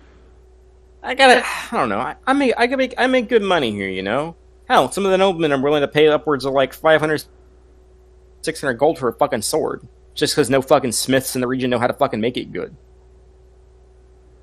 Have you? And she nods over towards the furnace. Have you even seen Sacred Flames before? Can't say I have. This is the only forge outside of the capital that can roll Sacred Flames. The only one. The capital being the Frost Forge. The Frost Forge itself. And even only the finest smiths there have access to it. You all the way to Felflame, you won't find a better fucking forge. Not a better smith. There isn't one. I'm it. I nod. Good to know. I have a feeling we'll be doing a lot of business in the future. If you find some cool materials, you better bring them to me. I will. I'm sick of working with silver, cobalt, and steel, and fucking cold iron. Bring me something cool. All right. If I find something, you'll be the first person I call. Good to know. Anyway, better get back and get to sleep. We plan on doing that little thing we talked about early on tomorrow morning before the sun comes up. No problem. Just make sure Jess gets back home. Yep, you got it. And you turn to leave. She grabs your arm. Mm-hmm. Bring me back my daughter. On my life. Let's go. All right. I walk out the door and I jog back to the dawn. Gotta keep the dawn glow in. Yeah. As you begin to make your way down the alleyway, you begin to hear the clanging again, coming from inside. Mm-hmm. You do make your way back to the dawn glow. Let's get back to Wilder. Okay. Shit. So after kind of perusing through this book for a while, I kind of go back up to the librarian and ask him some follow-up questions to see if I can discern anything else from what I've just discovered in this ancient tome of floating cities. Hmm. And I'm mostly trying to figure out about Shadowfell. Like where, like, do I know where Shadowfell is located off the cuff? I don't have any tomes here in particular that are of the Shadowfell. I know a little bit about it if you need some explanation. I would appreciate the explanation. I'm not a scholar, but I'm relatively well read when it comes to the sort of way the multiverse is put together. But the best I could explain it would be we live in a place called the material plane. And that's everything you see around you, from the mountains to the seas to the fields to the forests. Everywhere on the entire planet is the material plane. And right next to us, just beyond the veil, are two other planes. One is known as the Feywild, a place where fey creatures reside. Fairies, pixies, satyrs. It's a realm of magic, where magic flows easily. And on the other side is the Shadowfell. It is a place of darkness, and evil, and sorrow, and hopelessness. The other side of the jovial coin, so to speak. Okay, so it's a place of bad things. Got it. Would not be a good place to take a vacation to, I assure you.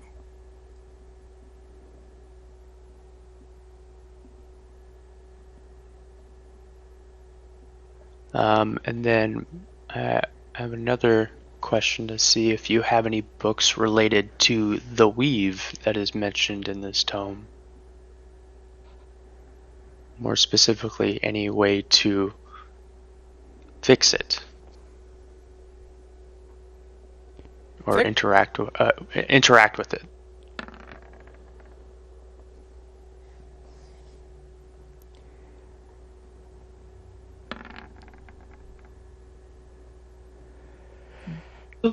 I might have something. There might be something in that book about Uridan. Give me a few moments. You can watch his eyes kind of glance around the library proper through the bookshelves. You can see like his brain's trying to remember where he saw this. Oh, it's on the top shelf. Follow me. He leads you down a small set of bookshelves, and he points up at a yellowed tome on the top shelf. I believe that book's called Magic Around Us. Would you pull that off the shelf for me? So I grab it and kind of hand it down to him. Thank you. Let us sit. He takes you back to the small table. He opens up the book, and this book appears to be a book that speaks of the god of magic Uridan. And as he flips through the pages, eventually he finds a segment on the weave. I think this might be something that you're interested in.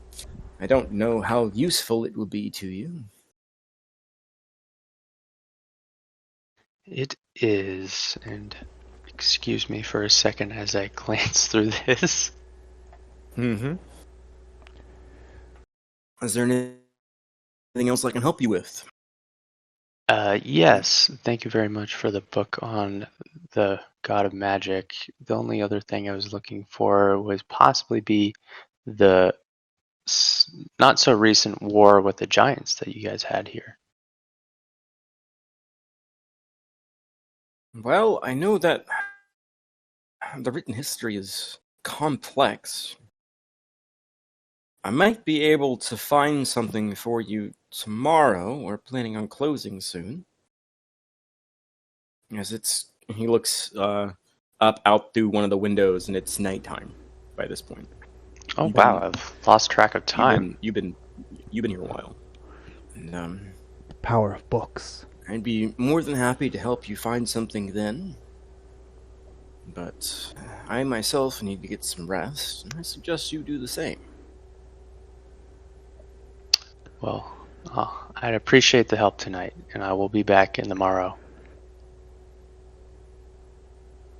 Well, hope you have Can a I- wonderful night. Can I get your name, good librarian? Me?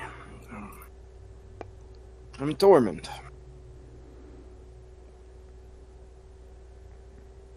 It was a pleasure meeting you, Dormand. I am Wilder. Other? I bid you good night. Pleasant evening.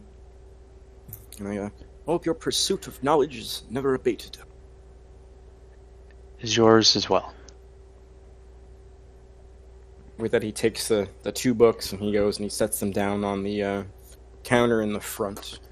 As he goes to some of the other patrons in the back, and you watch as he talks with each one of them, and they very slowly close up the books they were working on, and he gathers them up one by one as you exit.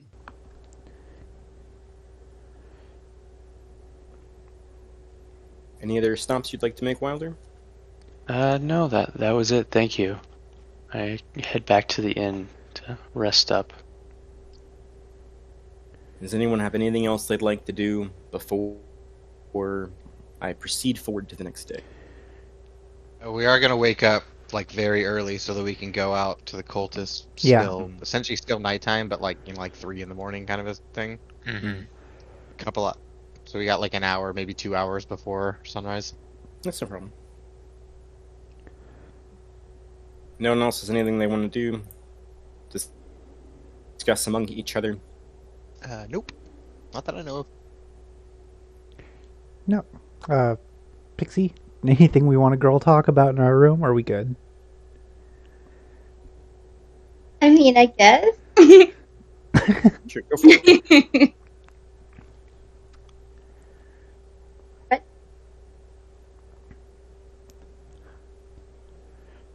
So, where did you grow up?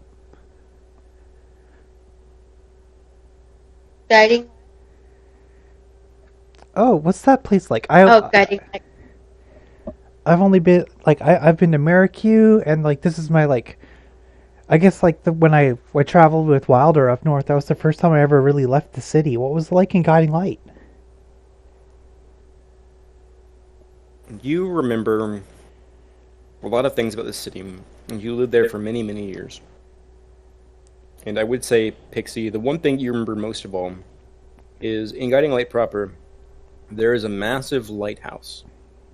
And emblazoned in the side of the lighthouse is a beautiful statue of the goddess Priscilla, the goddess of travel, carved into the side of this massive lighthouse. And at the top of the lighthouse, there is a emerald green beam of light that sweeps across the land and the sea. And that's one of the things you remember the most about Guiding Light. Other than it being, it's an even bigger city than the one you're in currently. Oh, that sounds nice. Maybe I'll get to see it someday.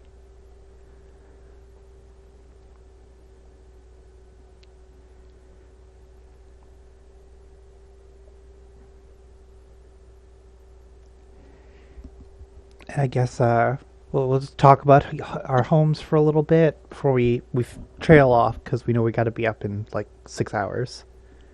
Okay. Where are you? Sorry? Where are you from? Oh, I'm from Maracue. It's the capital of Amalia. It's a desert city. Well, I say it's a desert city, but it's sort of centralized around an oasis. There's water. It's not like sand everywhere. But it's a really nice place. There's all sorts of libraries, and it's always warm.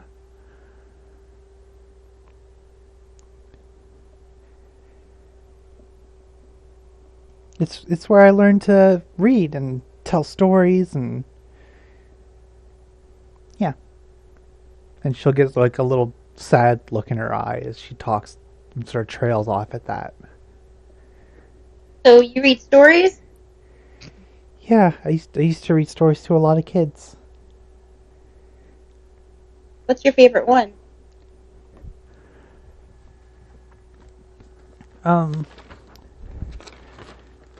I'd have to say, um, my favorite story has to be Peter and the Pesky Pixies. Say Pixie? Well, like pixies, the little tiny fey creatures. It's about this little Okay. boy who goes and, he follows them into the woods and they play pranks on him, and he spends time with them, and eventually he gets homesick and goes home. And it's sort of like a moral of the story, not to like spend a lot of time with strangers, and it's good to go home to your family. Oh. Interesting. Yeah.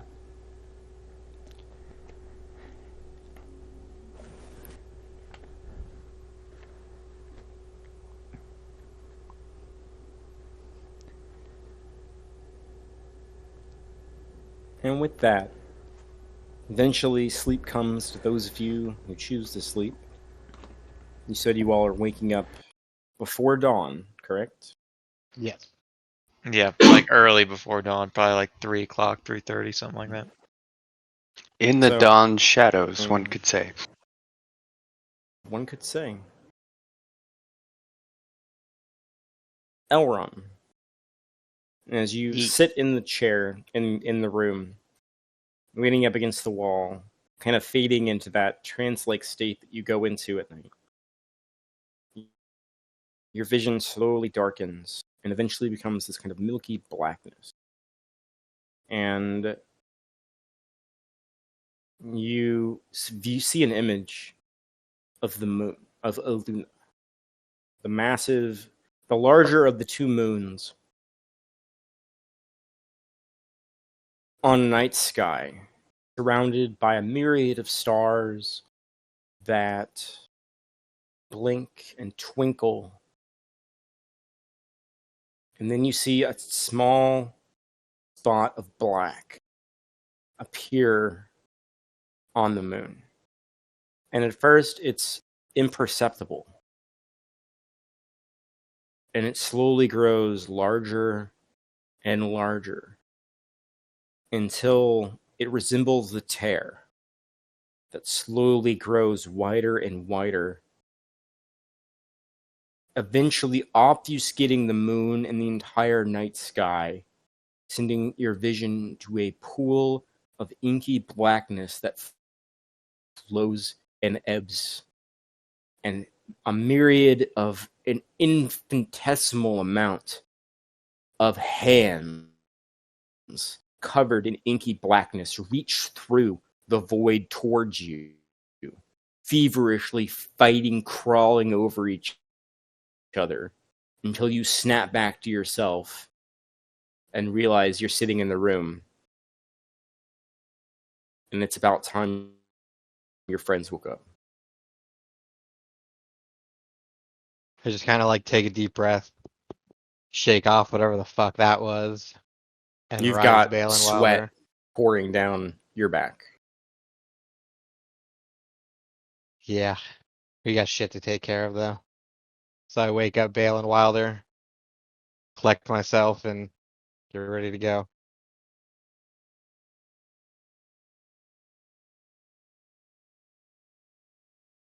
All right.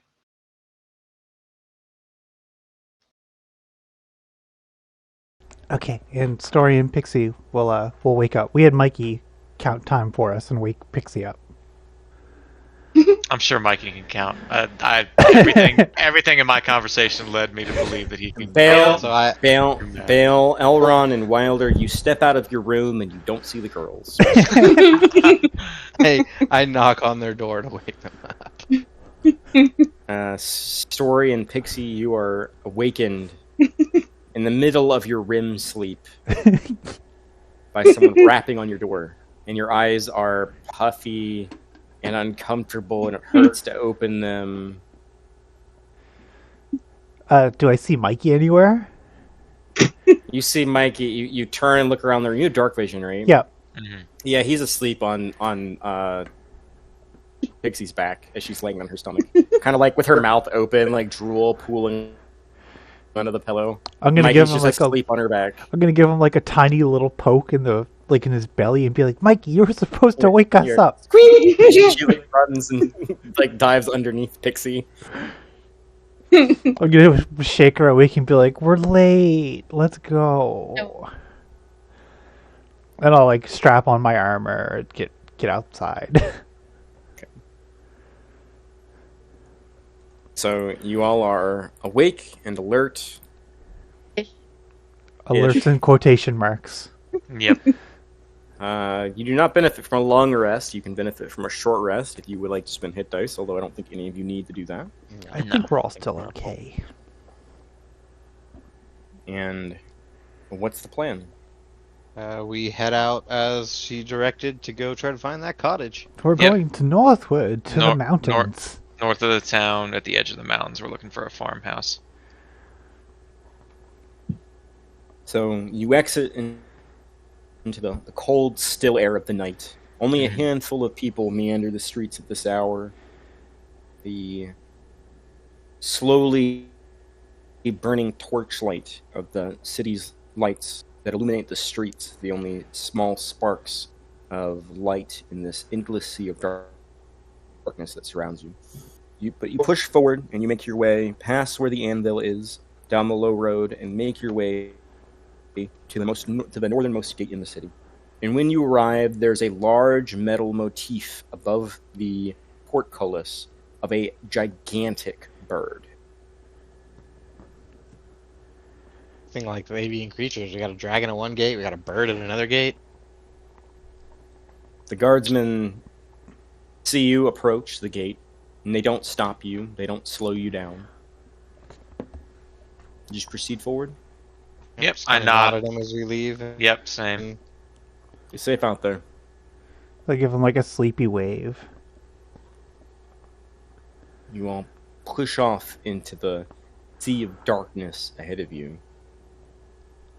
Begin to walk down the road. I'll probably take point with my night vision. Try to locate the shack. Sure, go ahead and I'll give bring me up the rear with my night vision. Go ahead and dark give me a vision. survival check. A straight survival check there, Elron.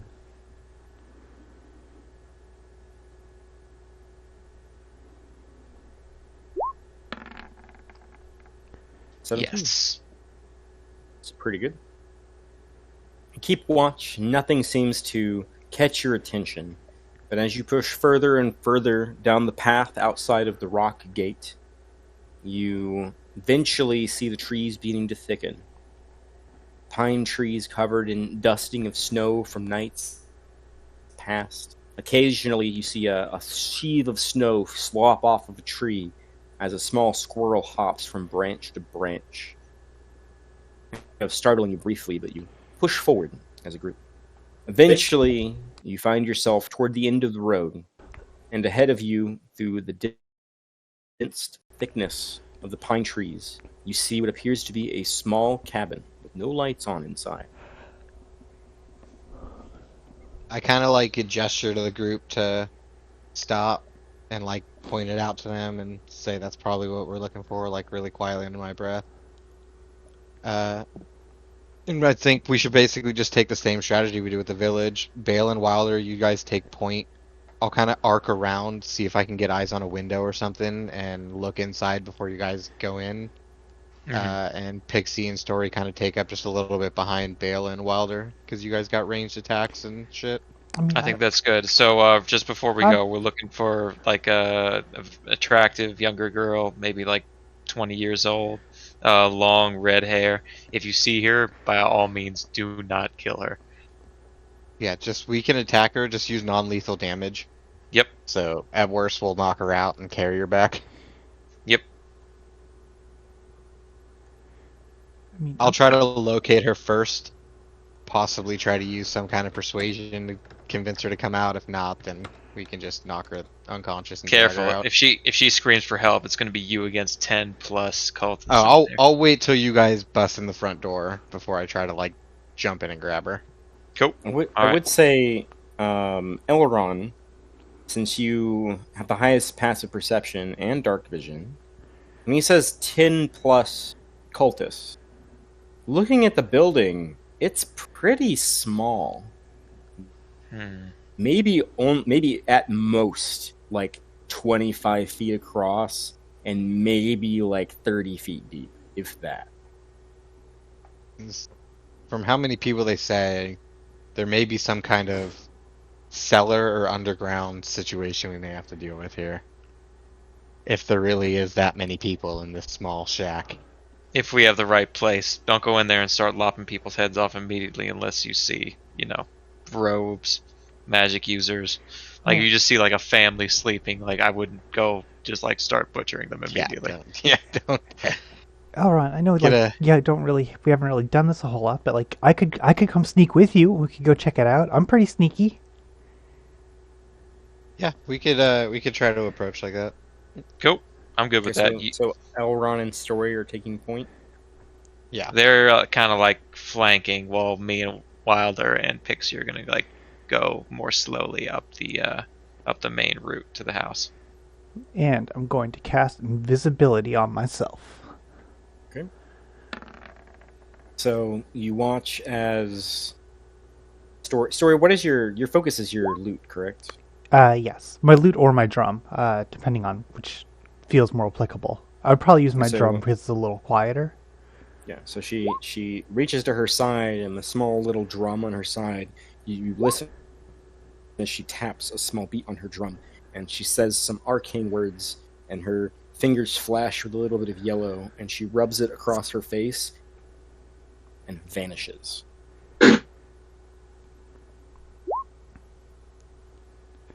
And that gives me advantage on my stealth check, right? Yes, you have advantage. Okay. Ooh. So, Elron, you using the shadows, move up close to the cabin proper. Looking at the building, again, it is quite small. Looking it over, you can see what appears to be a chimney off the right-hand side. A small window that points towards the area where the chimney is connected to. You also see the front of the building has a small wooden porch with a door that leads into that same kind of common area space that you would imagine. And coming around as you kind of circle the side of the building is actually backed up into like the mountain proper. Is it kind of like jagged? It's like a jagged cliff that goes like straight up from the side of this building. But going around the left side, you do see a window that you could possibly peer into. Yeah, I'd like to go up and try to look through the window. On the left side of the house or the front of the house? The left side of the house. As you peer into the window with your passive perception, you see what appears to be a nightstand with a non-lit lantern on it. You see a double bed that's cleanly made with several pillows on it as well. A few knickknacks on an end table on either side, but in the darkness it's hard to tell what they are from here. You'd have to go inside. And it appears to be you do see another door on the interior of that room. With minor illusion, I can make an image. Can that image be like a light source? No. No. It specifically says your image cannot create light. It says it in the description. It does. Yeah. The image can't create light, smell, or sound? Mm-hmm. Okay. So there's another door leading to a different room. This room seems empty. You don't see anyone in there. What is the window situation? Is it just easily opened? Is there a latch? It looks like you raise the window up from the bottom. Okay, I'm gonna kind of like do like the army like hand signal thing to Bale and just kind of like indicate him to go towards the front door, and then I'm gonna like jump through the window. So Basically- I would say we stealth just for the fuck of it. I mean, if they hear us coming, they're gonna hear us coming, but nothing to lose, everything to gain if we try to stealth here. So when you go to open the window, Elron, it opens about 1.5 inches and then gets stuck. Can I like move my hand across it and see if there's some kind of like latch or mechanism or something I can feel? Yeah, go ahead and give me. We'll say go ahead and give me your thieves' tools check. I feel like that would be an appropriate thing for you to try to disarm the window. While he's disarming the window, I'm just gonna be like, I'm gonna send a message to Bale and be like, the window's jammed. Give us a second. Okay, I immediately stop. You are not quite at the porch yet, Bale. Yep. So I hold out a hand to Wilder and Pixie. I whisper under my breath to Wilder, be ready to use that light globe when the time comes. Wilder, you watch his mouth move, but you don't hear him say anything. Story, you get a reply. I'm gonna send another message to Wilder and be like, oh, sorry, you can respond to these messages. That was to me. You can respond to this message. Hi, Story. How you doing? Oh no, sorry. I meant to send that. I'm gonna send another message to Wilder. Sorry, I meant to send it to Bale.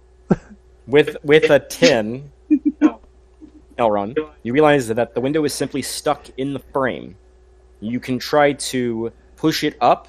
It will take some considerable force. It might make some noise. It's up to you. Was this the But it only is not window? latched. It is the window on the side of the house. So when you're, I assume you're right next to Elron. Yeah. Yeah. So I, as part of my burglar's pack, have flasks of oil. Can I try to drip a little bit of that on the hinges and see if it'll go up without making noise? Well, there wouldn't be like a hinge. It's a sliding window. Okay, I'll tell you what. Go ahead and mark off. How many flasks of oil do you have? I in have the 2 bag? flasks of oil. Okay, so go ahead and mark off half of one. So you have 1.5 left. And we'll say that you put the window back down. You apply oil to the little brackets that it's in, and then you slide it up, and it silently opens. And then I slip in quietly. You step inside the interior. You appear to be inside of a bedroom. There are 2 doors in this room, one to the south, which your best guess, based on the size of the room, that would be a closet, and another door that leads into the further section of the home. Is there anybody sleeping in this room right now? There's no one in here. Is Story right behind me? You can't tell. Well, you probably might be. With your passive perception, Oh yeah. yeah, she's next to you somewhere. You know she's nearby. You can hear her faintly, only because you know that she went invisible. Can I respond to the Play here. Can I respond to the message Story sent me? Yes. See if you can get Elrond to unlock the door. I'm gonna send a message to Elrond. Bale wants you to unlock the door. You can respond to this message. I respond, tell him to try to open it before I try to pick a lock that's not there. I'll send a message to Bale. Elrond says to try and see if it's locked first. You can't unlock a door that's already unlocked. All right, I come up and I try to open the door. It's locked. Alright, Yeah. so I open the door into the main hallway and try to sneakily go up to the front door to pick a Alright, lock. alright. No, Bale, you can respond to the message still. It's fucking Story, locked. Story, where are you? I'm positioned between Elrond and Bale currently. I was gonna check out the closet, but I am like in the center of the room. Are you? Wait, you went into the house. Yes, I climbed into the window There's- afterwards. I'd just like to point out there's precedence for us trying to pick already unlocked doors. I just want to make sure. Did you fail it though? I love that message and invisibility work super well together. There you go. You guys can move your tokens now. The door Are is those locked. pancakes? You can't go The door is inside the locked, house. Wilder. The door You is can't locked. go in. Oh, I thought we were in the house. No, you're still locked outside. Is the door here or is the door here? This is the door. So I'll just I stand guess right here. Elrond is just going to, as quietly as he can, As get you around here. pass unlock by the lock. table, it appears to be a set table. You see plates and silverware set around the table, but no sign of food. It just seems to be place settings. I want to take a look in the closet while he's picking the lock. Sure. They have a wine cellar. We don't know that. You open up the door, and it lets out a small creak when you first open it. Do you open it further? I'm going to take some of the oil that I have from my oil lamp and rub it on the hinges. You can certainly try. Oil Elron, what are can. you doing? I'm picking the lock of the front door. Give me a thieves' tools. I just saw Elrond do this and it seemed to work, so I want to try. It is locked with a key from your side, Elron. So you do need to use your key. The door is locked. I use my thieves' tools. It's a latch. Yeah, it's not a latch. Okay, so I'll get back to you here in a second. It's gonna take you a little bit of time to make because It's like you one can't of those little see, hooks. So, I mean, story, now, you I can see. you apply a little bit of your oil to the hinges, and you feel they are adequately oiled. Okay, now I'll continue to open the door very slowly.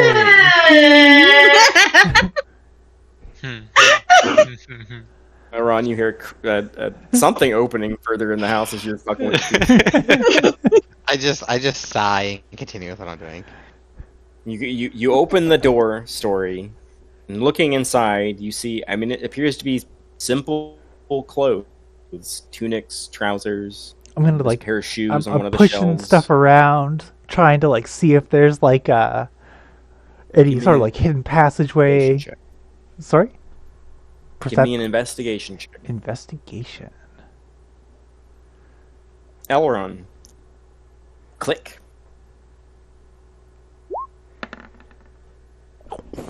Oh.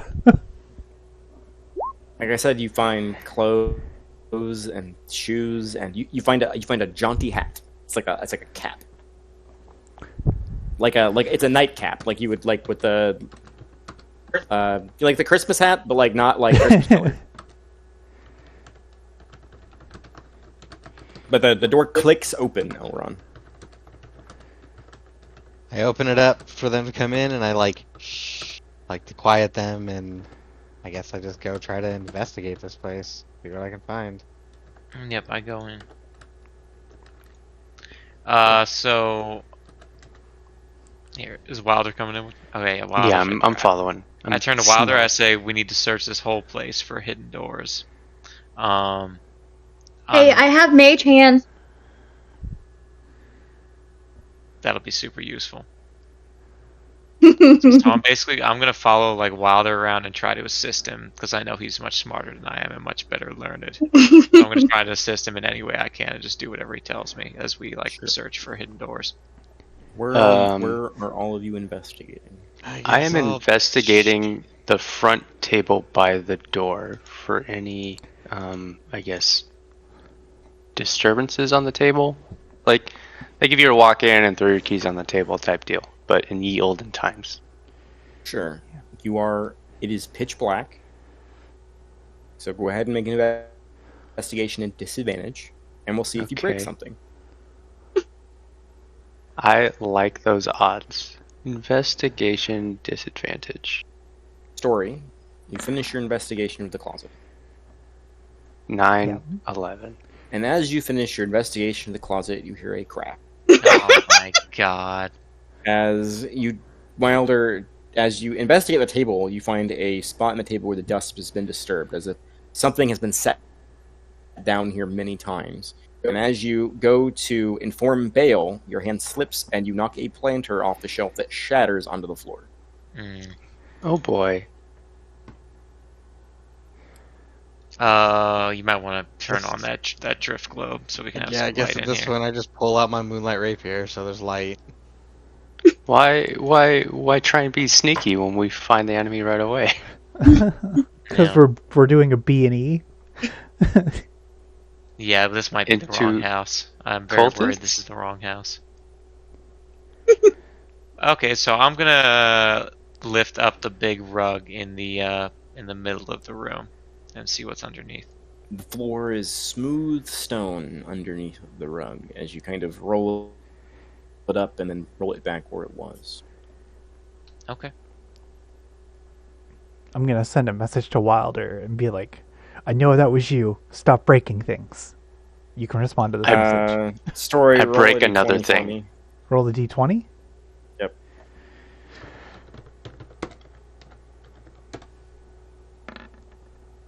Okay, it gets to Wilder.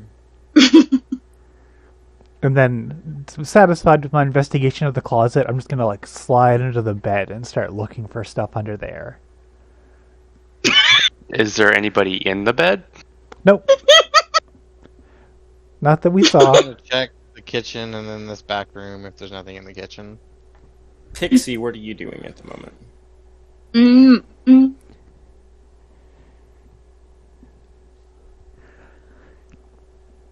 I guess I can look in the kitchen. That's one place we haven't gone. Sure. Go ahead and roll an investigation check for me. And Elron, as you step into the small room, you notice there's a lounge chair, a desk with some blank parchment on it, a bed that's been made in one corner, and another, what appears to be a closet door. We are not gonna find this hidden door if it exists. Not with those investigation checks. Oh, Pixie! Oh, damn. Did you find bread? Bread for Mikey. Mikey 100% found Brad on the nat 20. Pixie, as you poke around the darkened kitchen, Wilder, what is your keyword for your drift globe, Wilder? Did you turn it on? I don't think I came up with the keyword. I think just because it's attuned for myself, I just speak the command word. And what's your command word? Pickles. Pickles, okay. You see Wilder pull out this orb out of his pack, and he says pickles, and it illuminates, sending a soft yellow, whitish glow throughout the room, and he just like lets it go, lets it float in the air, casting shadows throughout the kitchen. And as you poke and prod around the different shelves, it definitely strikes you as odd, as it looks like a prim and proper kitchen, but like there's stuff missing. Like you don't see any like large knives. You don't see any food anywhere. And as you kind of poke and prod around, you notice that one of the candle holders is missing a candle. And you go over to it, and because you think this is curious, you're like, why is this missing a candle? So you go over to it, and you reach up, and it pulls a little. And Elron, in the room you're in, from the closet, you hear a click. I go and investigate the closet. Let's fucking go, Pixie. Story's still Let under me go the ahead bed. and move you guys to the real map. Story's still under the bed, tapping on boards, trying to figure out what's going on. I'm so glad we didn't just break some poor family's fucking planter. Oh, this poor family's planter. My azaleas. My So begonias. Either, I guess, and then I Yeah, as you look, one of the walls in the closet has swung open, and you can see a stone passageway. so yeah, I step back out in the room and kind of like gather them, like, hey, come check this shit out, guys. You hear them, Story. I'll like try and slide out from under the bed, and I'm worried I'm covered in dust, but I'm invisible, so the dust is invisible. And I'm like, just come out. I come and check that shit out. You notice a segment of the room. You see like dust randomly appearing after you like hearing like a padding noise as she's trying to like dust off her skirt. There's like dust that's appearing out of nowhere. I just hear like Story giggling and like sneezing. I gesture at Wilder and Bale, and I'm like, it seems like a pretty shallow tavern. You guys should probably take point in case we run into something. Mm-hmm. Let them go past. Alternatively, we could be sneaky. So I take point. Yeah, we could try, but this is like a little tunnel that we're probably gonna step into a room filled with people, I imagine. Yep. I'm gonna go ahead and draw my greatsword. I'm gonna stay invisible as long as I can. I assume I've been invisible for like 10 minutes now out of the hour. It's in about 20 minutes. I know 20 she's minutes? invisible, but like 25. she's also visible enough, so I like kind of play along. No, you can't. You can't see her. She is completely invisible. She's completely Oh invisible. damn! You can hear her when she takes steps because it's so quiet. But if you didn't know she was invisible, you wouldn't know she was there. You would think you would chalk it up that someone else is just walking. Gotcha. The only reason you know she's there is because you literally watch her turn invisible, and you know she's around. Okay, understood. All right, let's head in. Let's do Wilder it. Bale. What? I'm just checking the radius on this. I think it follows you if you get further than 60 feet away from it. I'm checking how much light it sheds. It says bright light in a 20-foot radius, so it's a 20-foot radius with just the light. That's just the light spell. The daylight spell is much more. Mm-hmm. Daylight Like 20 is what, feet or 60 so. feet? You can see clearly 20 feet away from you, and you can see hazily 20 feet further than that. Okay. No, I was just curious. Daylight is 60 feet, I Yeah, believe. daylight is 60 feet. Like it glows like the sun when you turn it Yeah. up to its full thing. But it's Which not going to matter I with believe your corners. keyword for that is mayonnaise. Yes. Am I correct? Oh, yeah, that's right. Thank you for playing along.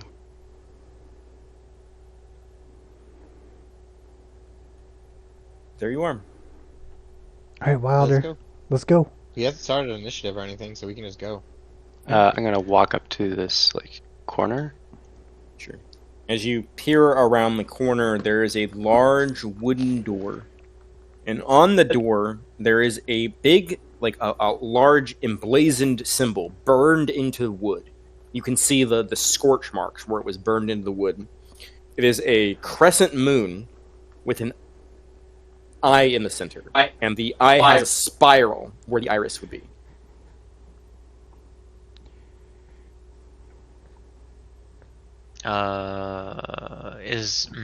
If we might want to have Elrond check this for traps.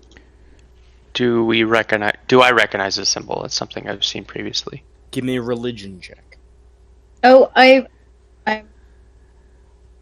If you'd like to Religion. roll religion, Pixie, you can also roll religion.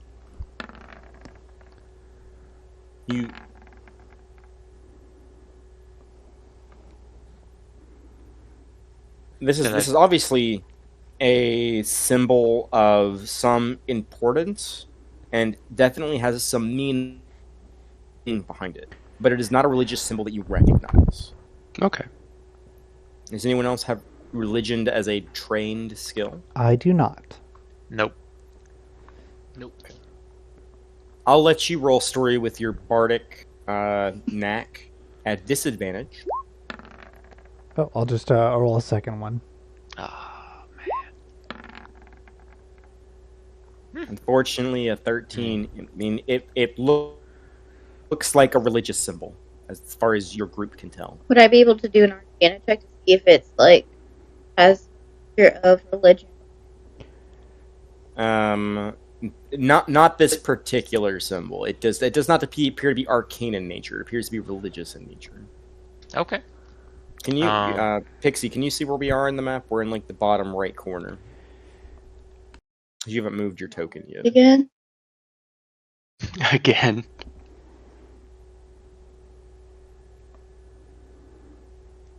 Yeah, you're still currently breakdancing on the rug. There you go. Just Pixie's been busting a move this entire time. We're sneaking into the tunnel. Mm-hmm. With MC Mikey. Wilder, you want to try to open the door, and if it's locked, then I'll move up and see if I can pick it. So you could check it for traps first, because if it's trapped, Wilder and me might blow up. Hey, I have mage hand, guys. Oh yeah. Fuck Okay. yeah. All right. I back out. I sort of squeeze by and like head to the back of the tunnel. Yep, me too. I'll mage hand this door. Wow, they're just gonna tank it to the face. I mean, How much damage does a fireball do? oh gosh. It's like 8d6, So- right? You watch as Pixie waves her hand in the air, and a small blue ethereal hand pops out of nothingness into existence next to the door handle. I assume you'd like to try to open the door. Now, you So could be the 30 mage feet away hand- from that if you wished. Yeah, you can back up. Okay. I trust in the fact that the door is not trapped. So the ethereal hand grabs onto the latch and pulls, and the door gives a little and then stops. You think it might be locked. Oh, okay. I feel like this weird tugging. I think it's good. All right. I see do the that, door but- trying to get open and it doesn't. I'm like, yeah, it's locked. Wilder, you gotta switch places with me so I can pick the lock. Just kind of like ink by him as like my armor is kind of like clink, clink, clink, clink because I'm sidestepping. Go ahead and give me a thieves' tools check.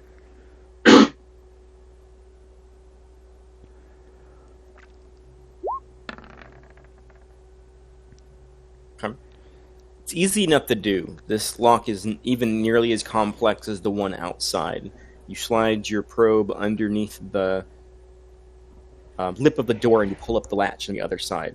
And as you, with your passive perception, as you are sitting there working with the mechanism trying to get it to unlock, you can hear the sound of running water on the other side of the door.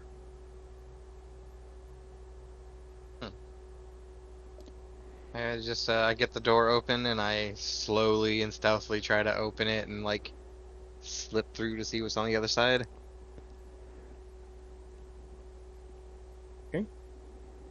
Where is the drift globe? Can I do? I don't Let think me he's moving, see. so it's like back here, right? No, it Yellow- follows within. So believe like, It follows Yellow some- mustard is the It follows within like 60 feet though, so it had no reason to move on its own. because This it's point. gonna stay like right by me. or would it be Dijon mustard is the follow command? Honey mustard. It must, yeah, it's up to Guy- Wilder. It's obviously turkey. I mean, Obviously, what? I'm trying to determine where your light source is at the moment. I have it with us at the corner just because I wouldn't have been able to see anything past the corner just because the light beams Okay. don't bend that way. So Elron, you open the door, and as soon as you open the door, you hear a voice from the other side say, "They're not supposed to be back yet."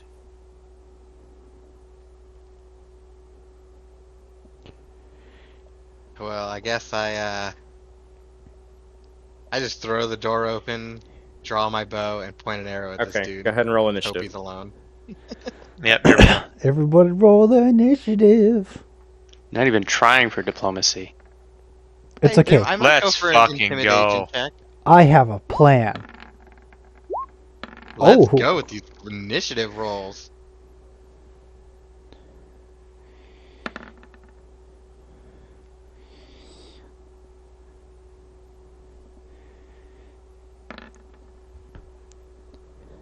Fail? So I have Or did I miss you? you have Elron, Dory. I thought I pressed it. No, you haven't rolled initiative. Oh, yet. shitty. I did not have initiative for you yet. Oh my god. You're on- Hey, can I see if my stuff is working real quick? Like my spell stuff. Do you remember how last time it was working? Oh, right. Yeah.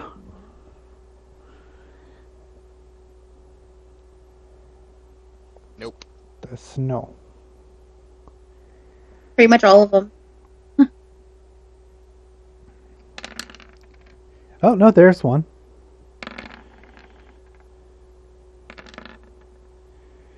Burning Hands worked. Yep. It just took a second. I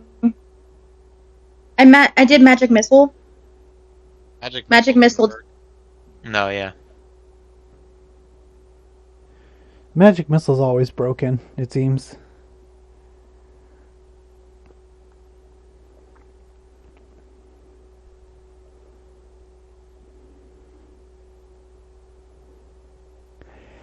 heck are those little things?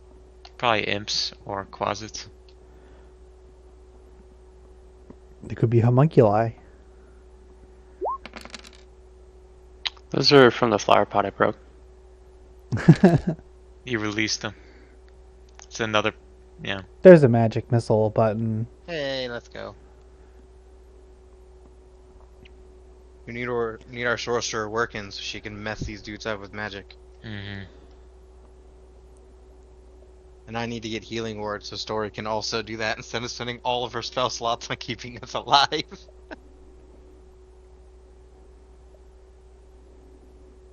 Okay. Yeah. Mhm.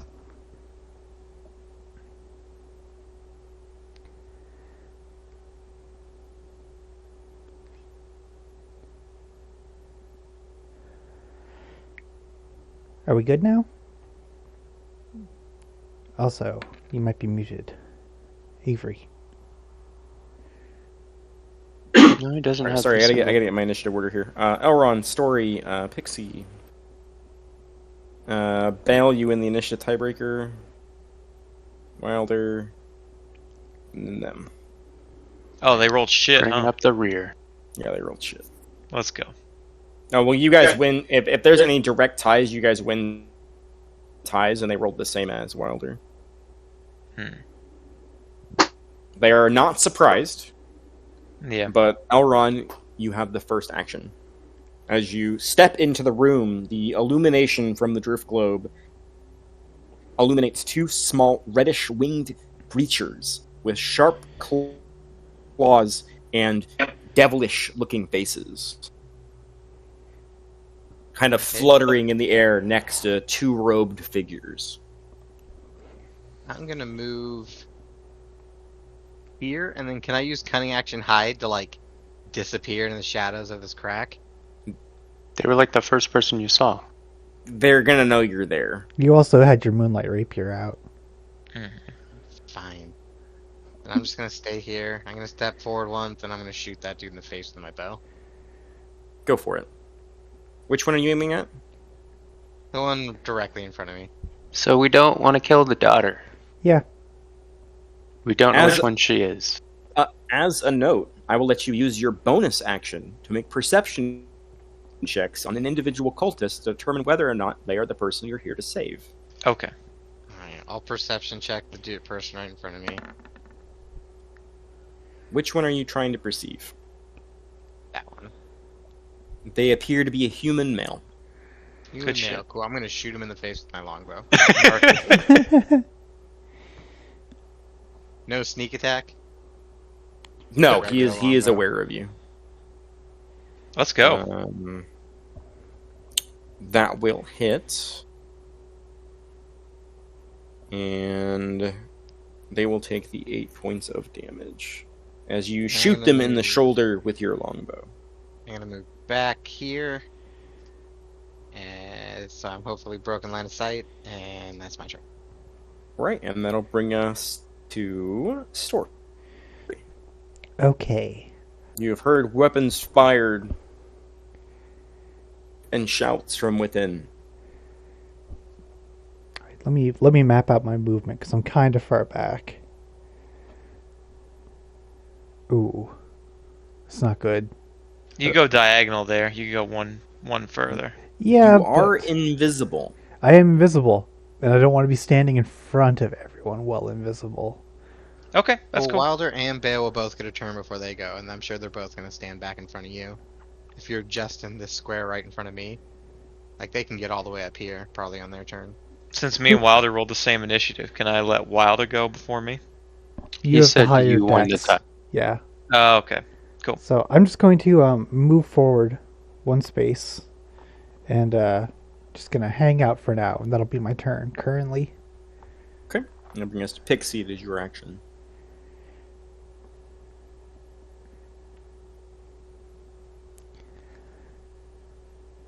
Is that guy in the... The only thing that you can see are the posteriors of your allies and stone walls. Oh. As you have three people between you and the bad guys. You can move between allied spaces if you'd like to move forward. You need to move to at least here in order to see him. Sure. Yeah. And how much would I still have left afterwards? You still have 15 feet, or sorry, you still have 10 feet of movement left. That would get me back here. Right? Well, you Where? can't stand. You can't stand on top of Yeah, Wilder. you can't stand where he is. I just stay. You can keep moving forward, or you can stay there. Remember that we are going to go before they go. So We don't know that. They could have bonus to their initiative modifier that puts them right in that gravy zone. What would you like to do, Pixie? I guess I'll just stay right here. And Go ahead and roll your firebolt.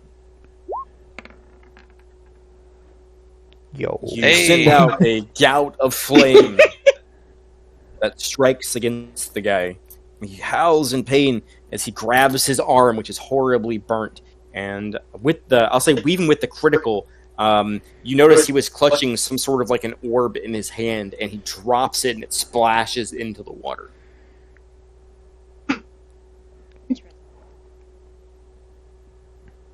Okay. Would you like to continue moving or stay right there?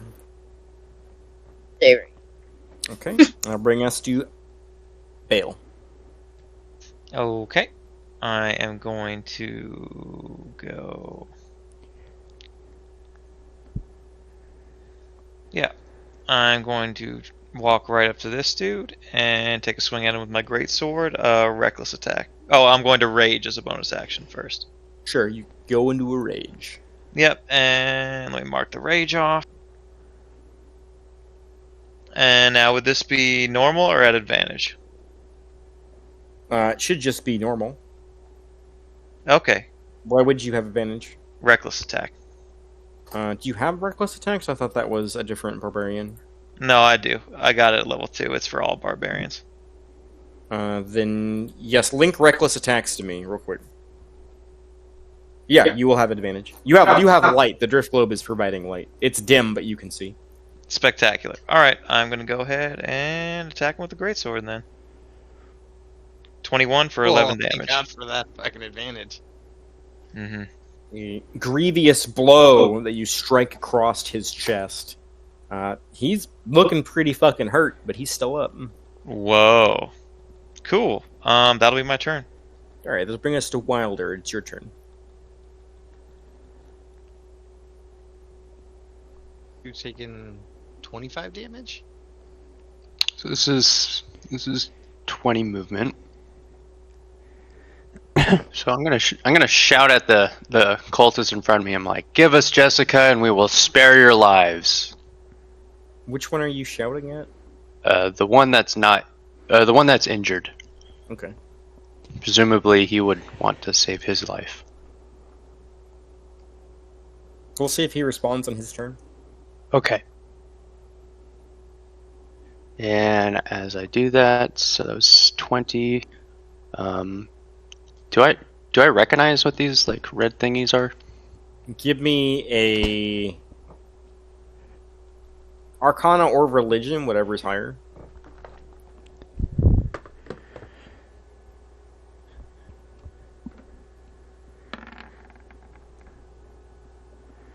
I mean, you've seen these plenty of times in books. You know them to be imps. Okay, they're imps. You also know that they are generally resistant to normal weapons that are not magical or silver. Luckily. Okay, Oh, yeah, I'm then. useless against Since those you guys. rolled so high. 20. They also, being devilkin, are likely resistant to the same thing that other devilkin are, if not outright immune. Gotcha. They're my second cousins. So fire's not going to do much to him, probably. Radiant Do I have to fire. be like literally next to it in the corner, or am I able to like stand here and attack the one to? You right there? can be there. Okay, cool. I wasn't sure. So It- 25, 30 movement where I'm at right now, and then I'm going to attack the imp. Go for it.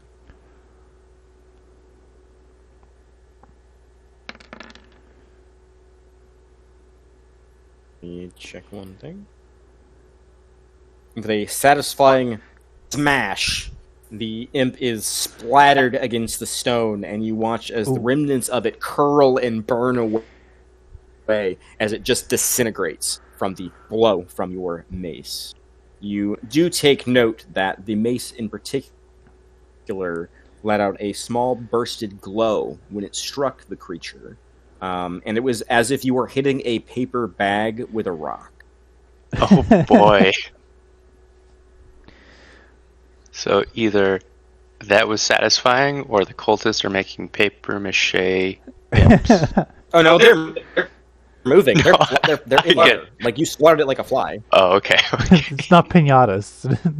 No, they're not. They're not. Candy? They're real. Like you recognize it as a real imp. Okay, just making sure. Yeah. And that will be my turn.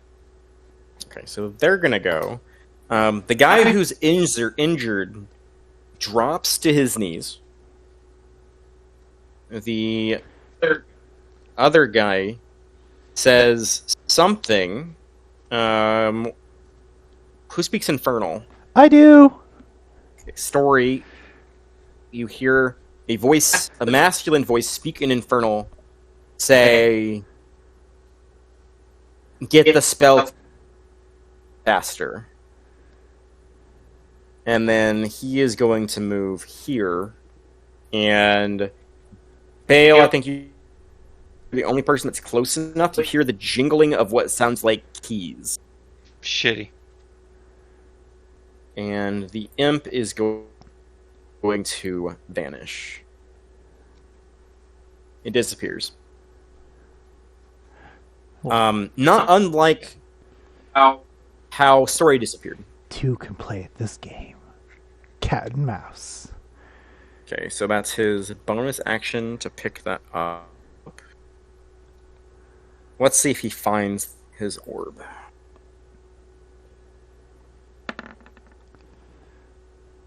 The injured cultist, bleeding, parts of his robe on fire. He is desperately digging through the silt and the water to find whatever he dropped. He can't seem to find it. And he's going to use his action to dodge. Did he Yes, he's- completely ignore his chance to save his life? Yes. God damn it. He willfully did not respond to you. Alright. That'll bring us back to Elron. It is your turn. So this dude is looking this like away from the way he came. Jake messing you with the door. saw casted by the shadows on the wall, because where you're standing, you heard him say something in a language you didn't understand.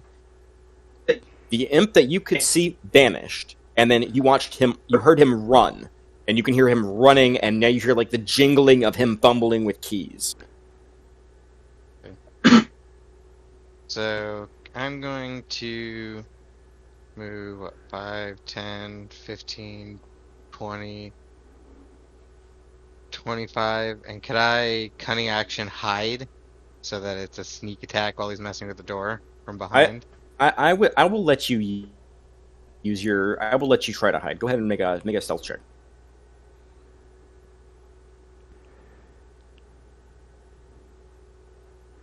The other one isn't looking at you. He's looking at the other one. So, you feel sufficiently hidden.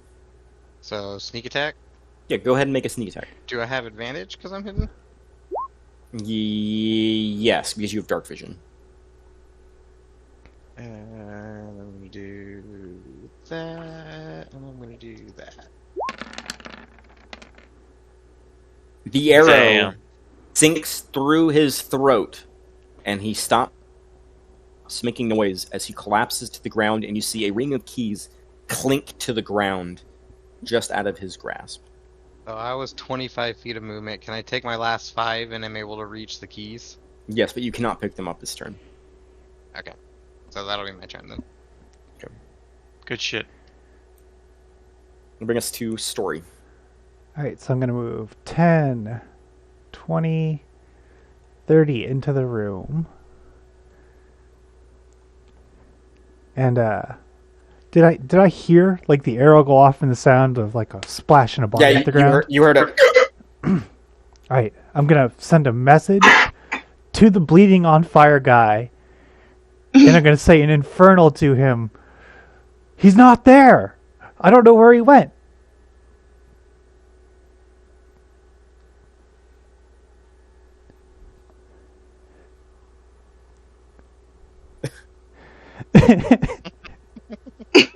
Okay.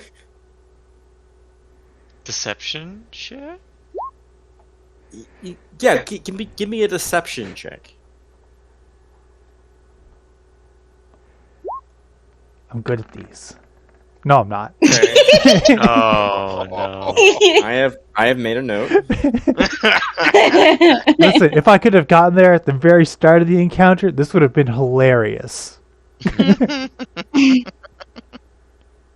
If that's your action, you still have your bonus action. I don't really have anything to do with my bonus action that wouldn't break the invisibility, so we're good for now. Okay, that'll bring us to Bale. As a note, inspiration does not break your invisibility. No. Bale, it is your turn. Reckless attack on this dude. I assume it's normal because he took the dodge action. Yeah, he took the dodge action. Alrighty, here we go. Nat 1. You slam down and your blade hits the water. And you watch as a small orb is cast aside by your blade striking the water, and you notice his eyes catch it. Like he sees it now. What he's looking for. God. Alright. That's my turn. Wilder, your turn? Can I pick up this orb? No, he it's in his hands now. Like he grabbed it with Ah, the mist. damn it. Let me see. Kill him. I will attack him with my giant space. Disadvantage. Yeah, I'm at sorry. disadvantage. So go ahead Okay, and roll. I'm gonna roll again. I'm just gonna roll Roll again. it again. Gotta get rid of a crit. That's so sad. Solid still though, but All right. He reaches forward. He grabs the orb, and you watch as this kind of black aura appears around his hand. Just as you bring the mace down on his head, and you actually watch as it concaves a bit as he slumps lifelessly into the water, blood kind of streaming with the moving water. There we go. are we still in initiative? You are still in initiative. Alright. Can I use a bonus action to pick up the orb? Sure. I use my bonus action to try and pick up the orb. Yeah, you pick up the orb. I It's now a have small this orb. glass sphere with a smoke inside. Wilder, master of orbs. As an Eldritch Knight, you recognize it as an arcane focus. Oh shit! Oh, okay. I now have 2 orbs. Lord of the Balls. Will that end your turn? So all of your movement. I'm presuming this is a door or a gate, or is that just like an entryway? That is a metal grate that the water is pouring through, like a solid sluice. Okay, understood. And then off to my left, I kind of see a door. Yeah, there's another door there, another wooden door. I'm going to position myself in front of this door as of right now. And Easy that will to be my turn.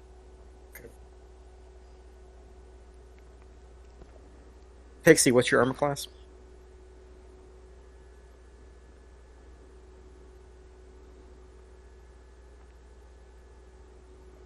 Pixie?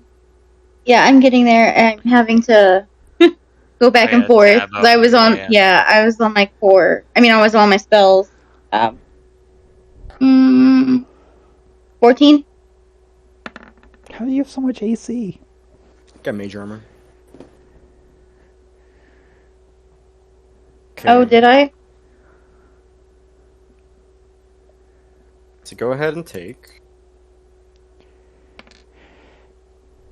5 points of piercing damage and give me a Constitution saving throw. Oof. Oh, the fucking imp. I thought he might disappear when we killed the cultists. I guess not. Okay.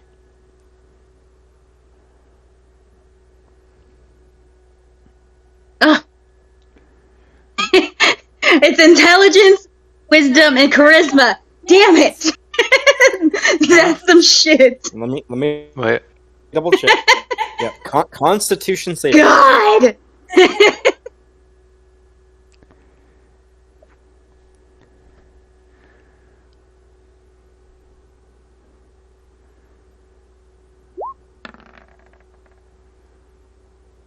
Oof. Go ahead and take 16 points of poison damage. Oh, man. Oh goodness. As the imp's stinger sinks into your chest, and you can feel a throbbing pain sent through your veins as your vision blurs and all you're seeing is stars right now. Oh, I literally only have 11 health. It didn't hit Mikey, did it? Jeez, hold on. This I might. You be are able to save you're you. at 0. Well, no, Yeah. hold on. Cutting Yeah. words. I can use it on damage dice. Link cutting words for me. Oh yeah, she can roll like a d6 and take it off your attack. Now, I can she make it on already took- attack, ability, or damage rolls. and she already took the full damage, though, right? She already Hold took on. 5 Well, but if- damage. if she I cutting will worded I will that- let you I'll tell you what. I will let you roll cutting words, but I will let you know that I overkilled her by 5. Yeah. Mhm. No. Okay, you're still at 0 hit points. You are unconscious. Yep.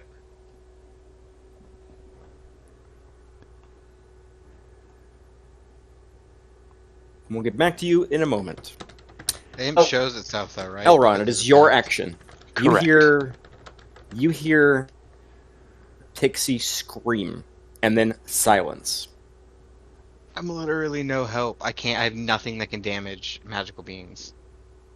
So I'm just gonna take the keys off this dude and see what's on the other side of this door. Okay. You use your action to unlock the door. I can use my cunning action. It says that I can do object interaction. Yeah, you or can dexterity type use your spell. bonus action to unlock the door. Yeah, I'll do that. So I still have my movement and my action. And I'd like to stealthily move forward and see what I can see. Sure, give me a stealth check. We'll say you use your action to stealth. Oh, I was just doing some reading. Apparently we fucked up Oh, I did it with earlier. advantage. I should not be invisible anymore after the first message. Yes, you casted a spell. That's correct. Yep. It's fine. Well, it's fine. Don't worry about it. Okay. So you round the corner, and as you round the corner, you step on a bit of dried debris, and you hear numerous voices say, "What was that?" I'm just gonna stay here, kind of just around the corner. I would and say that's that what- from where you're at, you can see this.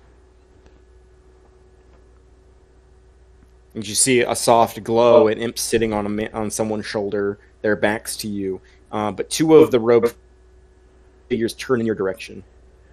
Can I do a perception check to see if I can tell if any of them are at least female? You are out of actions, my friend. Okay. That's my turn. Story, it is your turn. Alright, since I'm visible, I'm gonna move over to this imp and I'm gonna slash it with my longsword. Go for it. Is it a magical weapon? It is not. It's probably. I think he already said it. Doesn't He's it? got resistance. You can still do half I damage. think I double clicked it, but Okay, we'll take the first one. So you slash into it, and you cut off a you cut a small segment of its wing, and it kind of like catches itself for a moment in place. You did a little bit of damage. I would say it's not as effective as it would normally be, but you rolled 1, so half of 1 is still 1. Mm-hmm. And then I'm But going it, to. it does appear to be resistant to the damage from the strike, but not and then as a immune. bonus action, I'm going to healing word. Wilder? Not Wilder, sorry. Pixie, back Pixie. 5 hit points. I'm like, what? You are now laying on the ground, conscious. Okay. Let me make sure this didn't have any other bad things with the poison. Nope, just damage.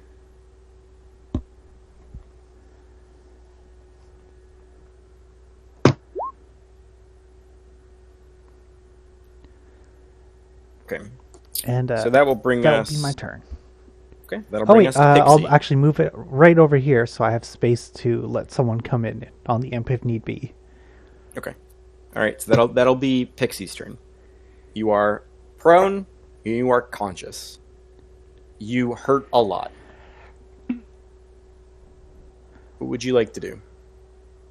Where's Blow that where's imp one up. of the imps? It's right next to you. As it appeared out of seemingly nowhere and stabbed you directly in the chest with its stinger. I can't even find me.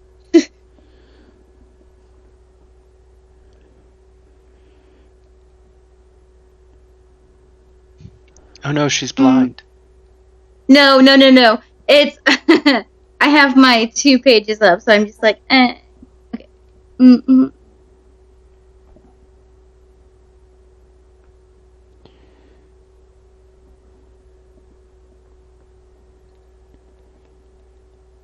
I guess I'll do acid splash. Okay, go ahead and clink your acid splash. That is a dexterity save, which it fails. And let me check its resistances.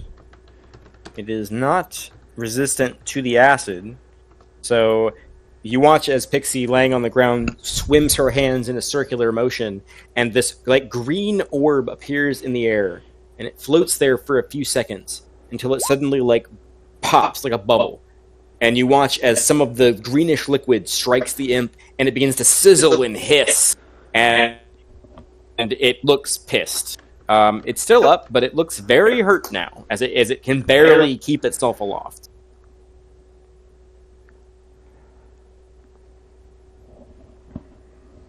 I have no special anything else. Can I at least stand up now? Yeah, you can stand up. You can spend half of your movement and I stand stand up. up. So you are no longer prone. All right, so that'll be Bale. It is your turn. Okay, so the imp is definitely dead, right? No, it is still alive. Oh, okay, Still right cool. there. I am going to go right here, and I'm going to attack it recklessly. Go for it. Do greatsword. 21 for 14 points of damage. I guess half to 7. You bisect the creature that again kind of hisses and crackles and burns away into nothingness as it dies. All right. I'm going. That was 5 feet of movement. I'm going to go 10, 15, say 20, 25, 30. Right there. Okay. That'll bring us to Wilder. It is your turn. I already know what's gonna happen. What I'm gonna do anyways. I attempt to open the door. It is locked. Alright, cool. Just making sure. And then I will kind of go 5, 10, 15, 20, 25, 30 right here. Good shit. Is that it for your turn? And hold on. Did me attempting to open the door expend my action? No, you can attempt to open doors as part of your movement. Okay. And unlocking them takes an action unless you have a use an object. Understood. I will cast a mage hand and populate it. Like, wait, am I doing this right? Right there. I thought it 30 made feet. a token for Mage Hand. Does that have to be in line of sight? Point you choose within range. Okay, so I'm gonna have the mage hand kind of in front of me.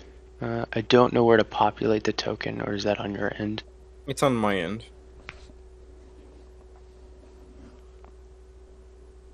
Uh, 3 characters can use Mage Hand. That's awful. for him. somebody fucking remind me after the game to fucking make a token for mage hands. You made one for me for the other campaign, the other part. I can't just find it's it. not.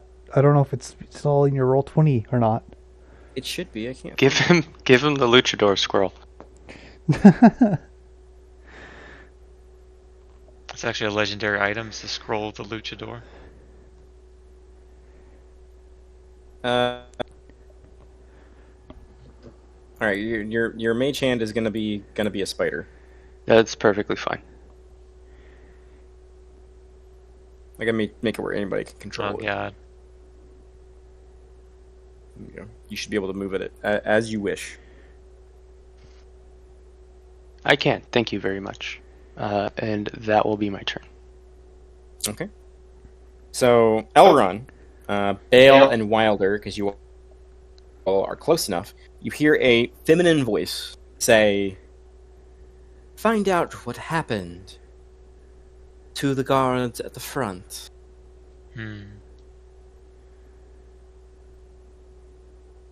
She is going to move here. Oh, shit. This one is going to move here.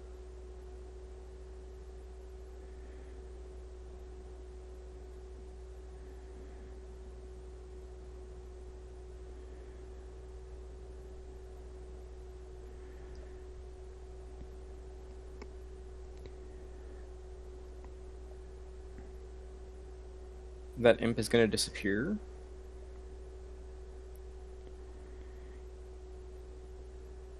So as they move forward, Elrond, one rounds the corner and discovers you. And he reaches up towards his chest and grabs that same symbol that was burned onto the door, a metallic symbol of a moon with an eye in the center. And as he does, there is this kind of like whitish energy that kind of flows off of it. And I need for you to give me a wisdom saving throw.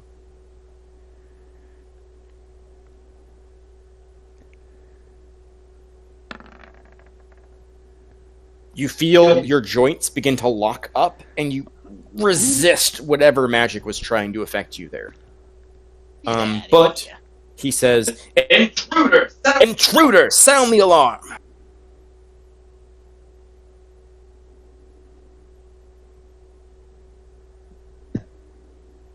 And this one is going to move. The rest of the movement to move here. And he's gonna they're gonna take a dagger swing at you. Does a I have 18. 14, yeah. Okay, so that'll hit you. Go ahead and take 5 points of piercing damage as the long, jagged blade sinks into your side. All right.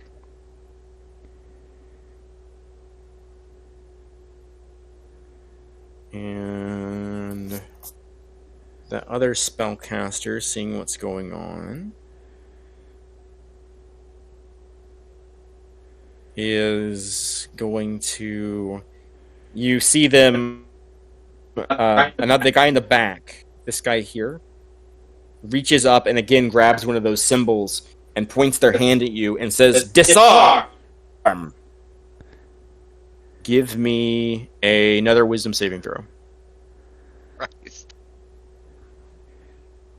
Being the point man's not so fun, is it? God. You drop your weapons. All of All them? of them? Your whatever you had in your hands, you immediately drop them on the floor. So I drop my longbow. And this guy is going to use his bonus action to kick your longbow to here. Fucker. At least you have your spyglass still. Not wrong. And what can she do?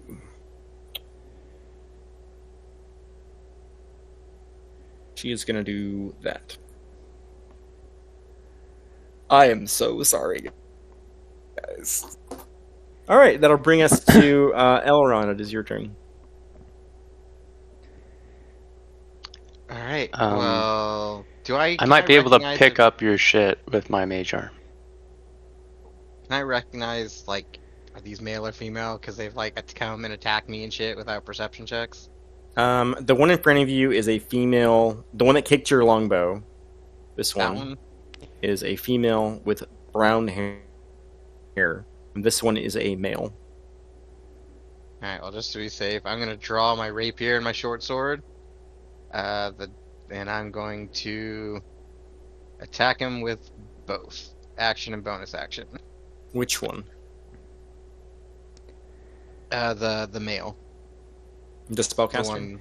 Yeah. Sure. So main action, move my rapier. Oh fuck! I had a sneak attack. I don't think I needed to.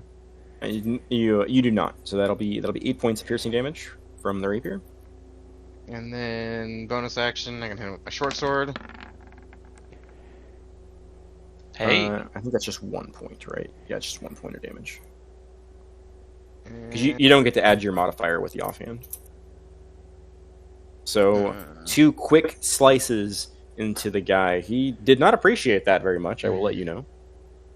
And then I'm going to just take the attacks of opportunity, and I'm going to bounce. Oh. 15, 20, 25, 30, like back here. Well, let's see if you make it first. Mm-hmm. Both attacks miss. Yeah, I'm not worried about their daggers. I'm worried about their spells. Story, it is your turn. Okay. It's kind of narrow up there. Do we want to try and like pull them back to us and take them down a little bit at a time, or do we want to try and push forward? Galen Wilder could probably push forward pretty easily because it's pretty narrow, so there's going to be a lot of line of sight. Like, I was just in a perfect position that even this dude way back here could line of Okay, sight me. but if it we're is fighting over my here- turn, so I'm trying to figure out what my action should be. You can stand with the mage hand, by the way. Yeah. It's just waving high. I It's up guess to you, I dude. will stand under Do the it. mage hand, and I'm going to ready my action to sling whichever person pops their head out around this corner. So the first person that rounds that corner, you will take an attack again. Yes. Anything with your bonus action? Bonus action, I think I'm good on it for now. And that'll bring us to Pixie. It's your action.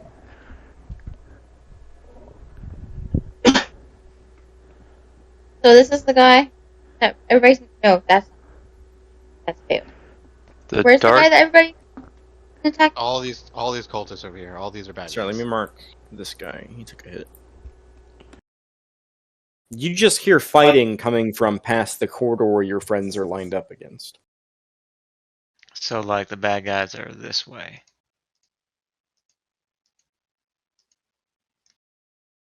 That direction. I don't know if you have enough movement to get in range to shoot something. You may just need to move up this turn. I think she only has 25 feet of movement anyway. Yeah. So you can just catch up with the rest of us, essentially. Would I be able to? Would I be able to do anything from there? Like, You can cast Mage Hand. It's not that useful in combat. no. You can high five my Mage Hand. So I wouldn't be able to see anybody. No, there are walls in your way. Don't attack all of us, please. Well, Just probably gotta wait till your next turn. It happens sometimes.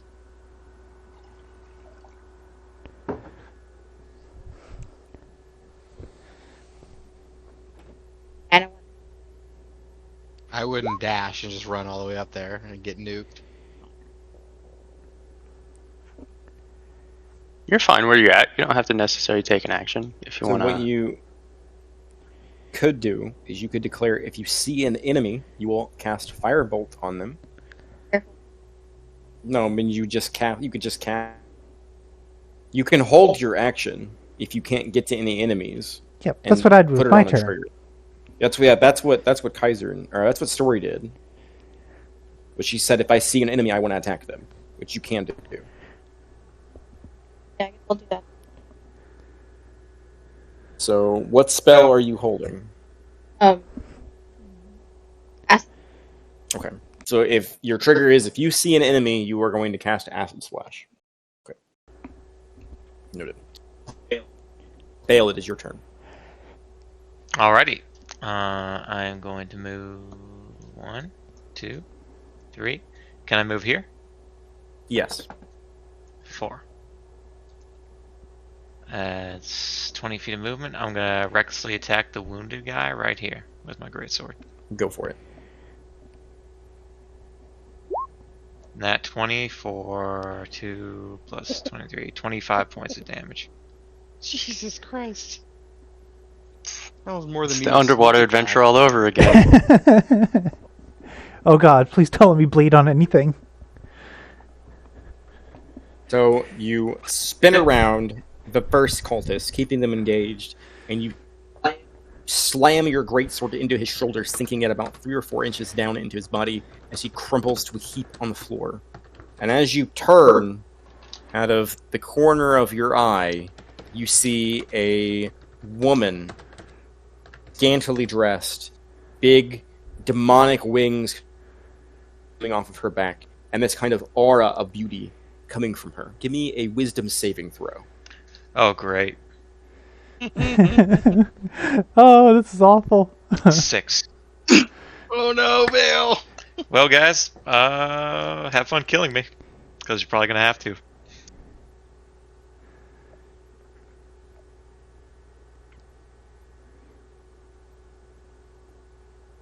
Okay, I have made a note. Yeah. Is there anything else you'd like to do, Bale? So just real quick, that the blacksmith said that that her daughter had like long red hair, right? Okay. Yeah. Okay, that's it. It is not the woman that you see ahead of you. That is not her daughter. As Okay, far as you cool. can tell. Cool. Okay. I really hope we Wilder, haven't killed it is her your already. For note, I don't know that the bow is here, correct? No, you do not. Okay. You know that when Elrond disengaged back through the group, he was not holding his bow. That's all. Gotcha. Oh, I'm going to start with moving. So 5, 10, 15, 25 right here.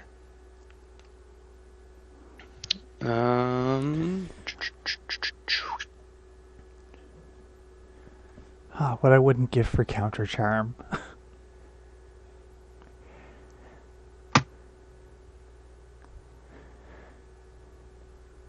And so, do I have sight of the bow now?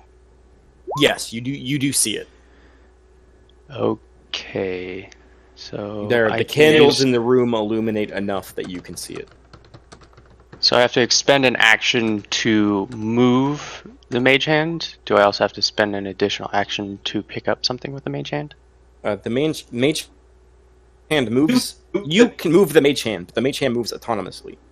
Okay. So it can grab something for free. So if I wanted to move it, so it'd be 5, 10, 15, 25, 30. So it only moves 30 feet a turn, I'm assuming. And Link would it the also, mage hand spell. Would it also... It says it moves up to 30 feet away from me, but I believe it says it moves 30 feet. Link the spell. Okay, one moment. I got it. There it is. Okay.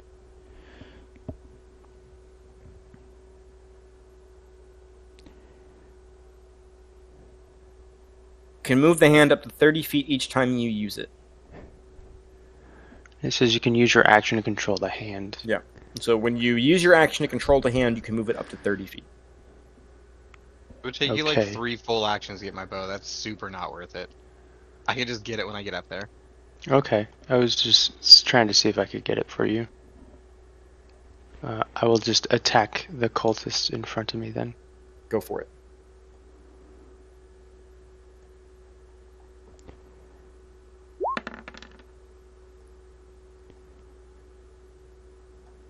Surprisingly enough, a 10 just hits. Oh, nice. Oh, I hope. the And right they road. collapse down onto the ground, knocked out cold by the blow. Oh, cool. 12 damage. Did it. Sweet. Anything else you'd like to do? Do I notice my friend Bale acting odd? Give me a perception check.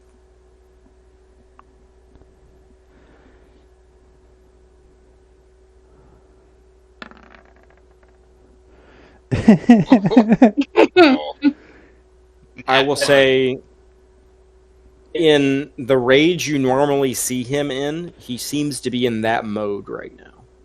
Okay, I see him in a rage. So all is So fine. See, everything seems fine.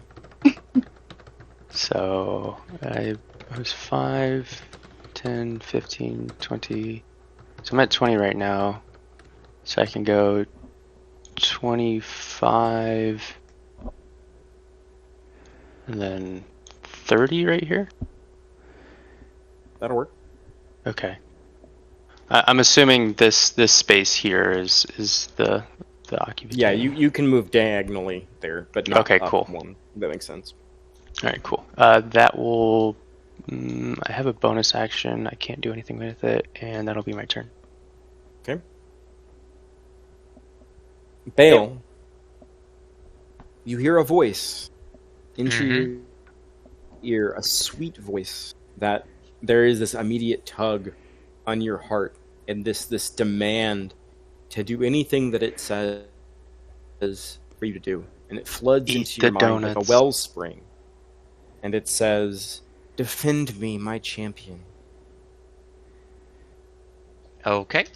I am going to. It's not your Didn't turn. Bale already Oh, take his yeah. turn? She, Yeah. she issued you a Okay. command. Okay, cool. It says eat the donuts. And this cultist is going to move here. He's not immune to that because of rage. I'm not a berserker. He's not a berserker. I'm a totem warrior. You do not take an attack of opportunity, as you now regard the cultists as your allies. Yep. I see that guy now, though, right? You do. You can take your attack. Whoosh, whoosh, whoosh, whoosh, whoosh. I'll tell you what. I'll let Pixie move up to here to fill in the spot for Wilder, and I'll also let you use your acid splash. So go ahead and use Hey, your acid splash as well. Oh. Oh, that was so close to That 19 one. and it rolled to a 1. It's a dexterity saving throw. So the orb splashes onto the wall as the stone strikes the orb of acid and splatters it on the wall, and he avoids both attacks. Dodged. Imagine like we both like Did got in half each other's damage way a from little that? bit. Yes, that's exactly what happened. Is you both got in each other's way. Does it take half damage from the acid splash? Nope. No, it's cantrip. Rip.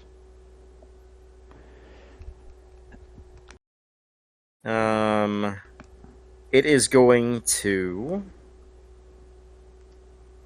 throw a dagger at Story. I'm gonna put my hands up like, come at me, come at me.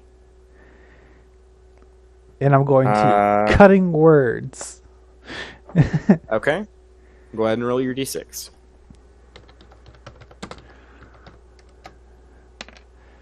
I'm gonna be like, nice knife fart face.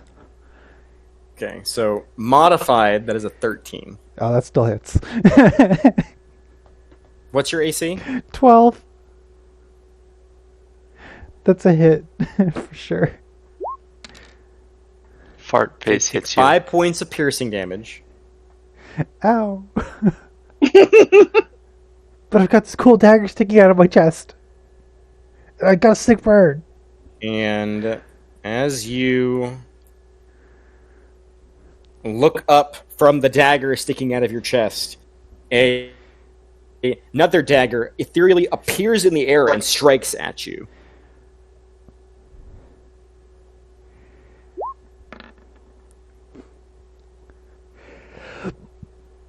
Does a 15 hit. Yeah, that's also a hit. Is that an imp? No, it was an ethereal dagger. The cultist casted a spell. You could tell it's a ethereal dagger because of the way it is.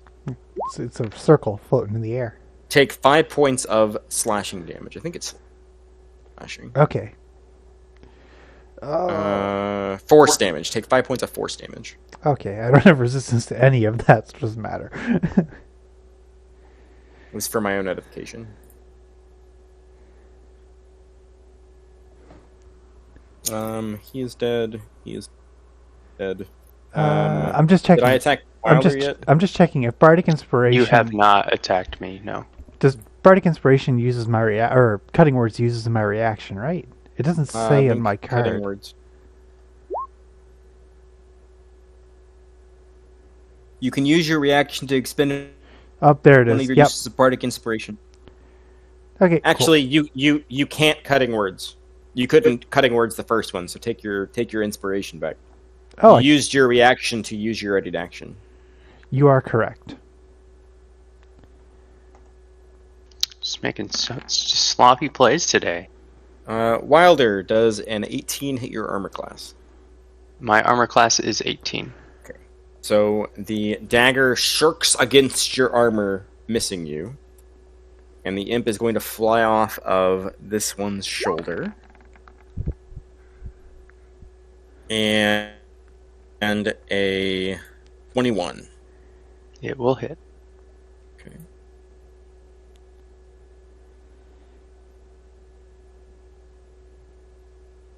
Give me a Constitution saving throw.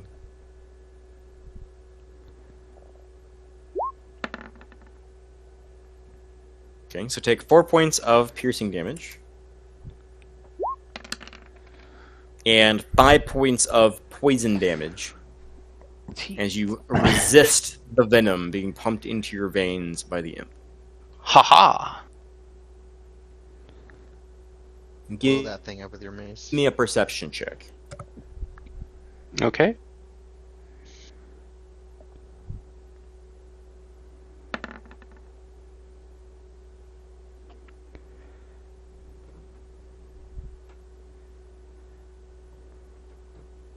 That's a more. Oh, hey. Hey. Killer imp. Grappler. Drag her out of here. You can. And if you'd like to take a reaction as the imp kind of flutters back away from you, trying to get away from your mace, you may do so. I would much like to take a reactive. Go Like, for it. Honey. Yeah. I was. Oh, why you roll so much? Like your damage dice are freaking crazy. early on it was shit. Early on it was shit. No, and no, I was you just splatter that imp. I think you roll a d10 and you're rolling 10s, like, consistently. No, he's rolling. It's no, a I'm rolling a D8. It's a D8 plus his proficiency Yeah, plus I his know. strength. Jesus Yeah. Christ. So And then I Wilder, get the +2. there is a thing where you can make a subduing attack, and when you make a melee attack, you can choose before when you declare the attack to try and render the person unconscious instead of dealing lethal damage. Okay, so you like could punching knock him in her the out. face. Yeah, Okay. you could hammer her in the face with just enough force to knock her out instead of kill her. Okay, and then this door. Essentially, you drop her to 0, but she's not making death saving throws. This door clicks open. The one way in the back? Yep. Oh, son of a... Holy shit. We're so not gonna make it out of this alive. Yeah, I hope you got the big AoE spells. I used one of my slots on invisibility. Hey, ladies boy, try and charm this chick. Dexterity saving throw. Sorry, who was that? Elron.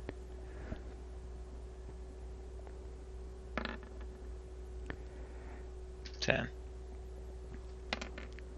Go ahead and take 3 points of radiant damage as the door busts open and one of the cultists raises up their hand and a small burst of almost like this purplish black light just pops near you and sears your skin.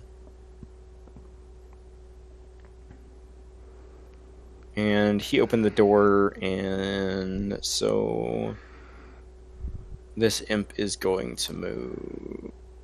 We can't move any further. It's just going to go invisible. Poop. And then this imp is going to move here. Okay, so that'll be Elrond's turn. Wait, that was Elrond's turn? So No, did it's I? your turn. No, now it's Elrond's Oh, turn. now it's Elrond's turn. So Okay. Bale's turn gets skipped in this scenario, right? We don't know. We'll find out. No, you haven't gone yet. The bad guys just went. That was all Okay. bad guys' turn. Oh, okay, got you. That's right. You were charmed on your turn. No, yeah, Wilder's thing was the Yeah. opportunity attack. Yeah. I got you. So it's Elrond's turn. I mean, there's not much else I can do, I guess. I'm gonna come up and attack these dudes. See how it works out. 5. Are you going to be 10. within the area of damage if Pixie were to fire shit at those guys? Possibly, but we'll see. I'll try to get. Can I step here? Yeah. So I come up here and I'm gonna attack this one. I'm gonna Go for it. main hand. Moonlight Rapier. Offhand short sword. You drop them with the first strike. Okay. Actually. Could I step up and then do the short sword? Yeah. Every And roll. that'll be 4 points of damage. Yeah. Which one are you hitting? Probably this guy to weaken him a little bit, so hopefully the AoE kills him. And then I'm going to take He looks how pretty much hurt from was that that? strike. He doesn't look as hardy as the other 5, 10, spellcasters. 15. That was 20 feet of movement. Mhm. So I'm gonna bonus act. Oh wait, no, I can't bonus action disengage because I use the short sword, huh? So Yep. yeah, I'm done. Story If you is hit your me, you turn. hit me. Okay, I'm gonna look at the guy down the hallway towards where Bale and Wilder are, and I'm gonna look at the two people who are engaged with Elrond. I'm just gonna look back and forth as I pull out my short bow, and I'm gonna shoot the guy Elrond just stabbed at. Okay. Go ahead and take your shot. Holy shit. That damage, though. You hit him. You Oh, no. graze the side of One his on- face, and Elrond watches as blood gushes out of the wound. It's a small cut on his face. And then I'm going to bonus action healing word on Pixie and be like, "We're in this for the long haul, so buckle up." Hey, thanks. Pixie, you get back 7 hit points. Yay! And that will end your turn, Story. Yep. Okay, Pixie, it is your turn. I'm guessing one of these guys is in my way of doing like burning hands or shatter or anything like You can that. attack both of these guys with like everything right now. They're Kill the completely in your kill the line. two dudes. If you wanted to attack the ones that Elrond was attacking, Mhm. you could. I'm not telling you what to do. I'm giving you a suggestion. You could fire it here. Wait. Where? Stand by. I gotta. So you could shatter like this, centering it in the hallway behind them, and you would not hit Elrond. It's that yellow square on your screen. If you'd like to do that. Yeah. We're also in a tunnel, and you could theoretically shatter the walls. Yeah, That's Do don't it. mess also with that too consider. much, because that could cause like chain reactions. So avoiding that if possible. Pixie, what would you like to do? Mm. Not their turn. Don't listen to them. Because I would not know anything about that. Shatter does say it does damage any objects. It does. It's up to you. Am I able to do magic missile from there too? Yeah, Like that? you can use magic missile on any enemy you can see. The only enemy you can't hit would be the imp. That is invisible there somewhere. Guess I'll do magic. Okay, so how many missiles are you sending at what? Let me send 2 to this one because I'm gonna do it at level 2. Okay, so 2 at the injured guy. Yeah, Okay, and then with the other 2 missiles. and 2 on. Okay, no problem. So go ahead and cast magic missile.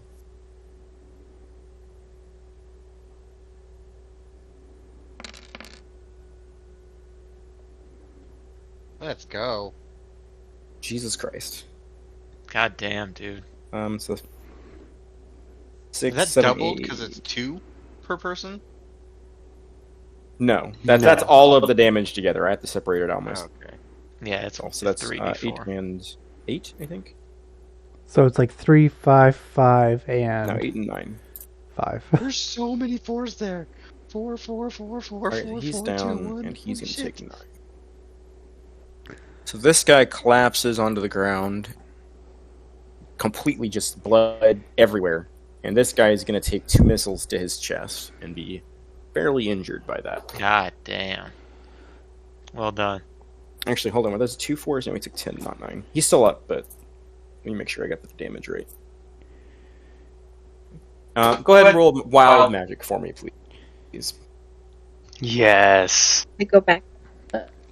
It's on your first page.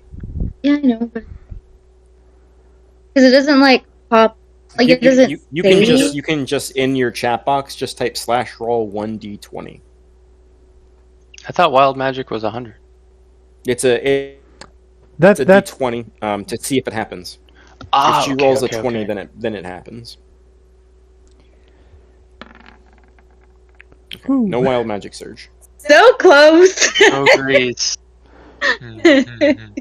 You still have your bonus action if there's anything else you'd like to do. Me have right. Okay, so go ahead and go to Bale. Bale, you are issued a command. Come Defend to it. me, my champion, and defend me. Oh, shit. Okay. So I'm going to go 1, 2, 3, 4, 5, 6. Does he get to make any saves to break out? Not unless I take damage. See you guys when I re-roll a new fucking character here pretty soon. It's okay. We'll convince the succubus to join the party. You can play her. Mm-hmm. And you will use your action to intercept any attacks that are sent towards her. Oh, okay. Cool. Okay. Alright. Wilder, it is your turn. Bale rushes towards the woman in the back of the dark parts of the cavern that you can hardly see. So I know he's acting up now. So I'm like, okay, that's no, not. No. You saw him run towards an enemy. Oh, I didn't see the. Okay. You Fair rolled enough. a natural 1 on your insight check. Everything is fine. God damn it.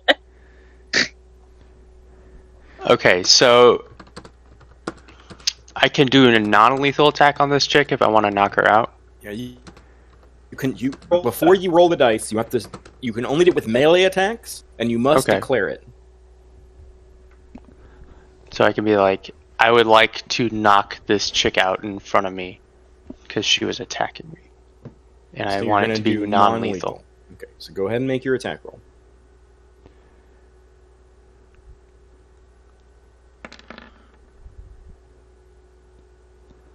You swing, and the little bit of you that has to hold back gives her just enough time to dodge underneath your mace. All right. I will use my bonus action to second wind.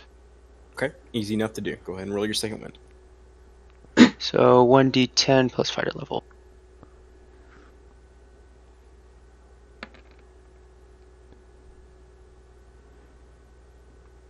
So All right, that's so gonna go be ahead and get back your 6 hit points. Okay, cool. Are you gonna need more hit points after that?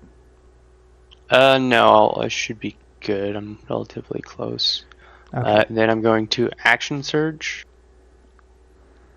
to get another action and do another non-lethal attack on her. Go for it.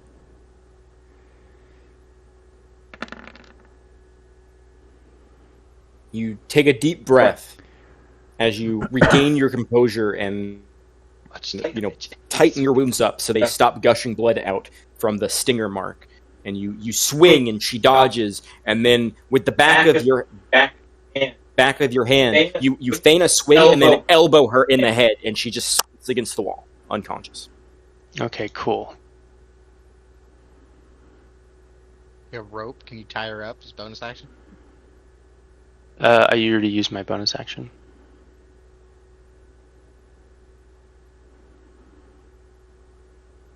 I'm assuming I'm not gonna take an attack of opportunity if I move away from her. No, she's unconscious. All right, cool. I'm going to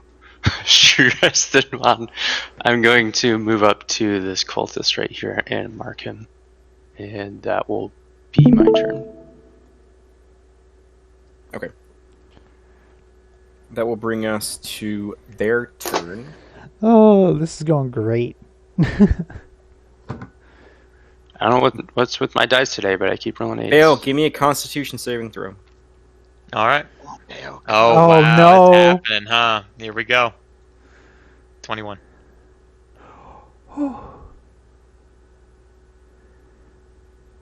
Half as much on a successful. This is so bad. Yep, this could be it. Ah! 17. 17 points of psychic damage. Mm. That's gotta like. Now hold up. No. Am I need to know, am I still raging? No, Technically. No, you didn't. it's attack. psychic damage, Oh, it's psychic. Okay, yeah. and 17. you are also not raging anymore.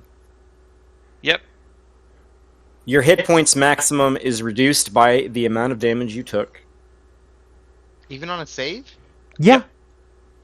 and you are allowed to make another Wisdom saving throw to break the charm. Holy shit, man. Come on, Dale. 16. Okay. You snap back to yourself as you feel your soul being sucked out of your mouth. You manage to just barely push her off of you. It was a hell of a kiss, though. Jesus fucking Christ. You want to take that fucking heart off me now, Avery? You're like, please take it off. Whenever you're ready, there we go. Double M's coming in for my ass. Oh, God, Yeah. I'm still going down. They want to get that booty. What's your AC, all run?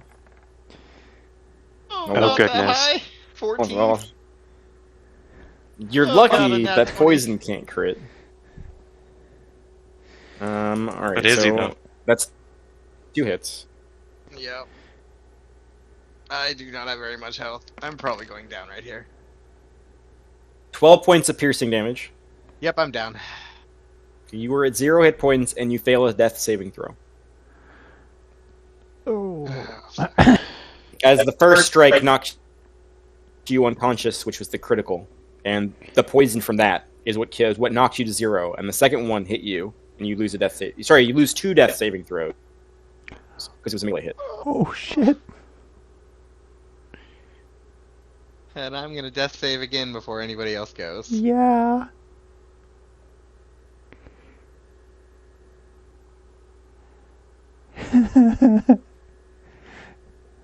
Elrond, on your character sheet, because it's not hard. It's not your turn yet. What the fuck am I doing? I got more cultists to go. Thanks. More cultists. This is great. Pixie, give me a wisdom saving throw. Mm. As the cultist across the room looks down at Elrond. Wait, do I grabs get it his with the pendant. advantage? The pendant? Yes, it is magic. Yes. Oh. Come on! As he lifts up his hand and points it at you, and closes his fist, you feel all of your muscles tighten and lock up, and you can't move. You are paralyzed. Oh, this is just awful.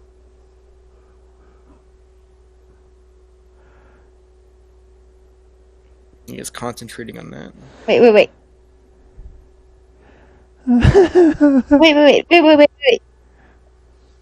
Yes. Tide of Chaos. Right? No? I will let you use Tides of Chaos to roll again. Okay. And I actually remember. Does she get advantage on her reroll, or does she only reroll the one dice? I'll give you advantage on the reroll. Grease. But but your shields are down. All right, you succeed. And you are not paralyzed. So what happens is you feel your muscles lock up, and you feel the fear of not being able to do anything, and then you literally can see reality warp around you for a moment as you manipulate the forces of chaos to bend in your favor, and you feel this kind of like protective barrier that you surround yourself with to keep your magic contained shatter, and you realize you're a few seconds in the past, and as you are there, you reach at the ground and you grab a pebble and you throw it up and you smack the guy in the head, and the spell goes wide and strikes the wall.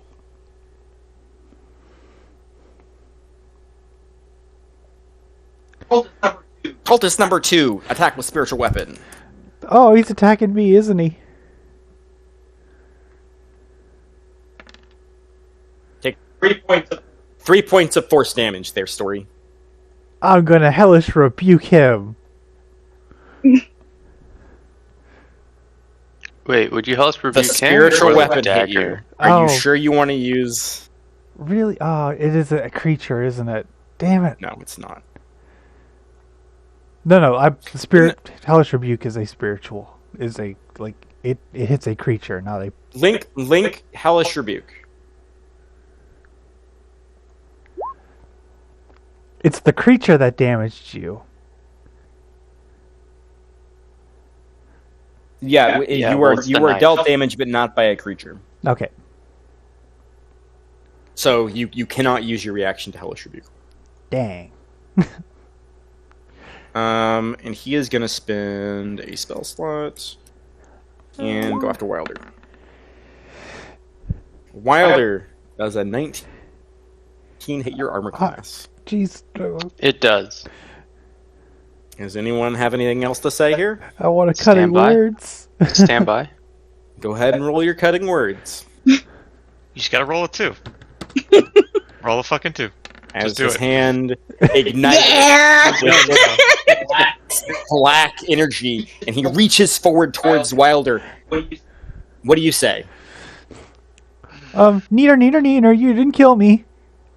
And he looks and turns his back to Wilder for half a second, just enough time to give Wilder the chance to interpose his shield in between his hand as the magic disperses. He does not use inflict wounds on Wilder.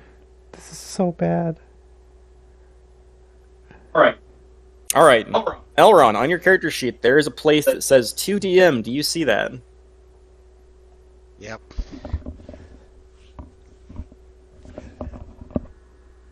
Okay, I have made a note.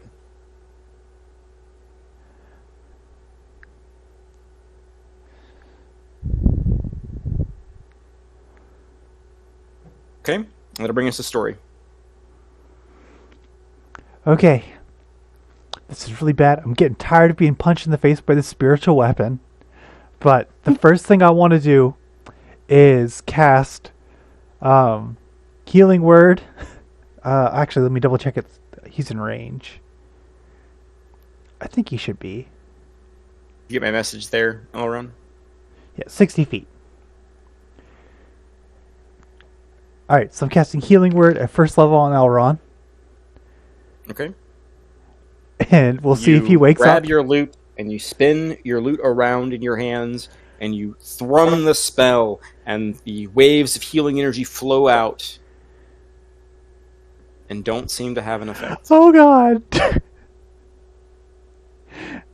Alright, and I don't have time to process this right now, so I'm going to spin around to the guy who's holding the spiritual weapon over my head, and I'm going to try and fire my short bow at him. That will hit. Okay. And he succeeds his saving throw. He kept concentration on it. Oh, this is so fucking bad.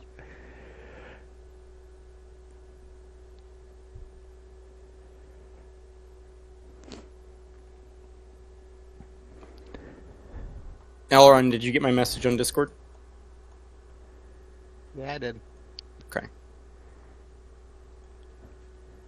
And that's my turn. Okay. Bring us to Pixie. It is your action. Acid Flash from here? I can take care of the guy in front of me if you want to take care of the 3 enemies to your left. There are 2 imps and a spellcaster over there still. Oh, lovely. And our friend who didn't get back up when I healed him.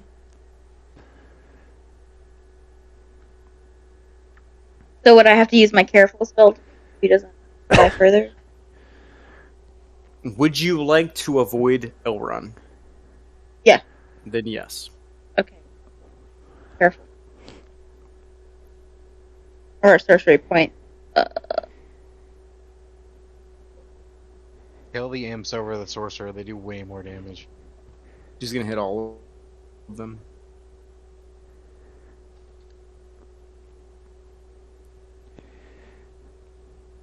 I guess we'll do Shatter Okay. at level 2.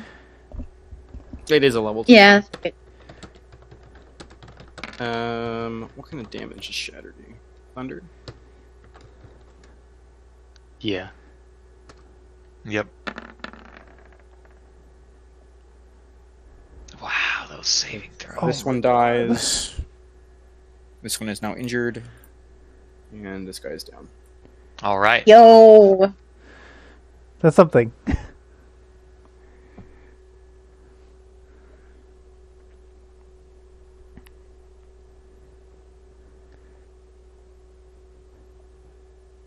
That's a big something. Mollymocked? What is The only sad thing is that means I don't have my I don't have any more level 2 spells. Roll 1d100, please. Yes! Why are you cheering? This I could love be that. it. No, I love It Wild is Magic. good. Reincarnate I one literally have creature within Wilder range. in my name. So she gets to res one creature within range, right? Stand by. I don't Hey, have my don't PhD. look at the chart. You're not supposed to look at the chart. Yeah, don't look at the chart. No, I'm not looking at the chart. I'm making shit up. Oh, okay. I say as I was literally flipping through my book instinctually. I look this shit up after the game because I think it's funny later. But I don't. Yeah, of like what it possibly could be. Dude, last time we got Grease, I thought we were all gonna burn to death. God, that was hilarious. I was like, that's why I asked. I was like, Avery, I hate to ask, but is Grease flammable?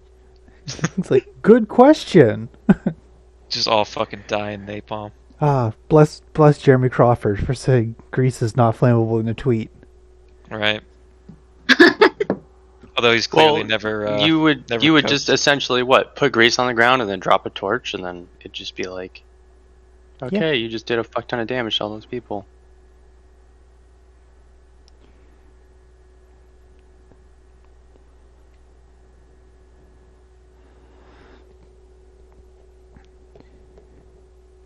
I don't know what's happening, but I kind of like it.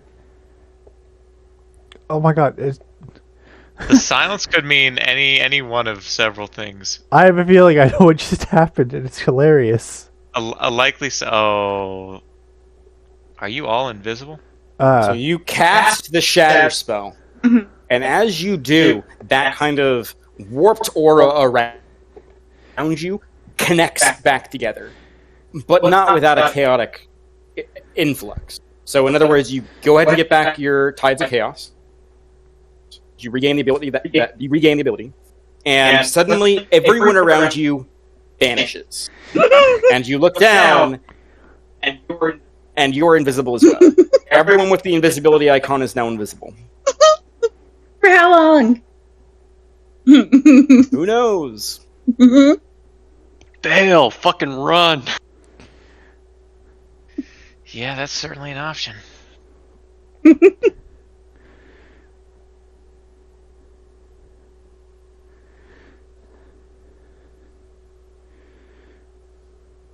Okay. Funky, you got anything else to do? Any bonus actions? No, I don't have any bonus actions. That's one of the things that's with sorcerers.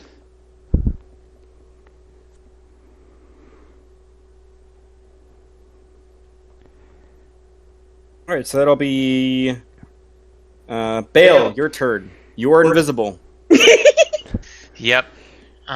So here's So the is deal. she. Yeah. I can't be charmed by her again, I don't No, think. you cannot be. You are immune to the charm. And I think I can fucking kill her. Maybe. Ooh, there we go. I am going to cast my breath weapon exactly where I saw her last. Oh, first I'm going to use my bonus action to rage, and then I'm going to cast my breath weapon. Okay, go ahead and link your breath weapon. Yep. Character sheet, breath weapon. 2d6. Constitution saving throw.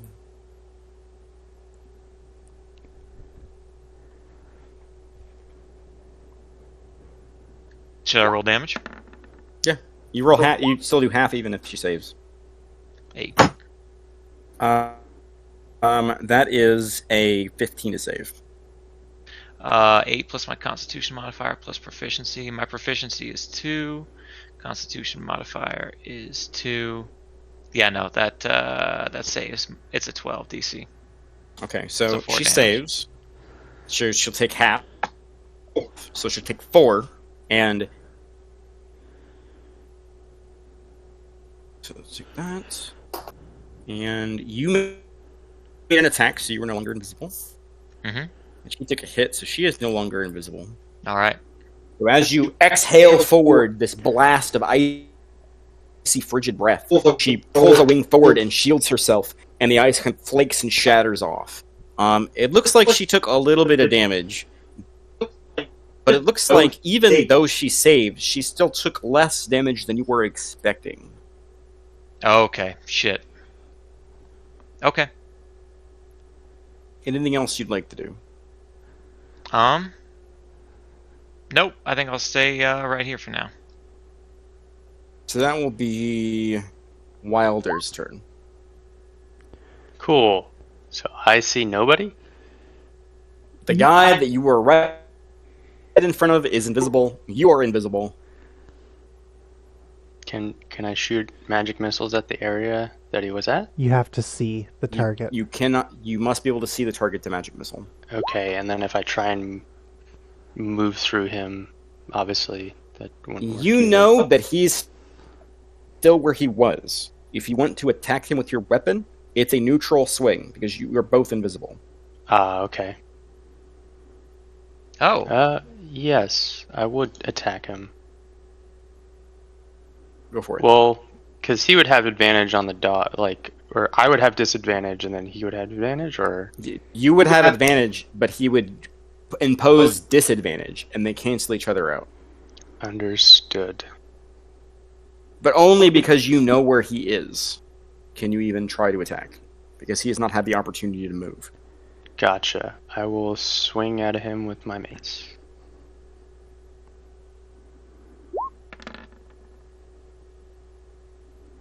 What is up with your fucking damage dice? I don't know. I keep rolling like 7s and 8s. With that, he will collapse onto the ground. Anything else you'd like to do? I would like to. Remember, if she can see you. I'm gonna go for the wee ones. So 5. There's a 10. wall in the way. Yeah, right now. so she can't see me. So 5, 10, 15, 20, 25.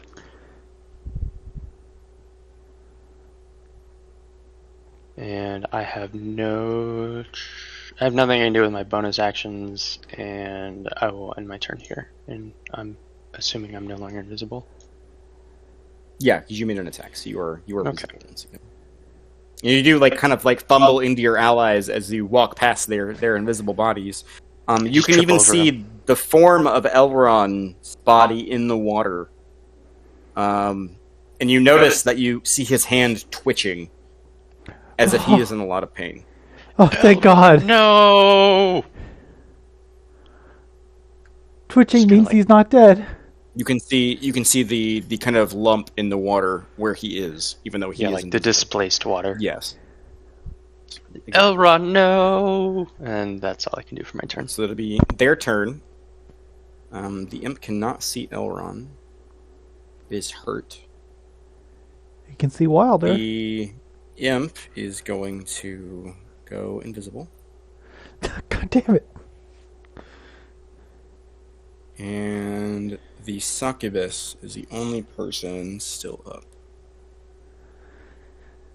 So she looks at you and kind of flakes off some frost on her face, Bale. Mm-hmm. She says, "As much as I would love to stay, darling, we'll meet again."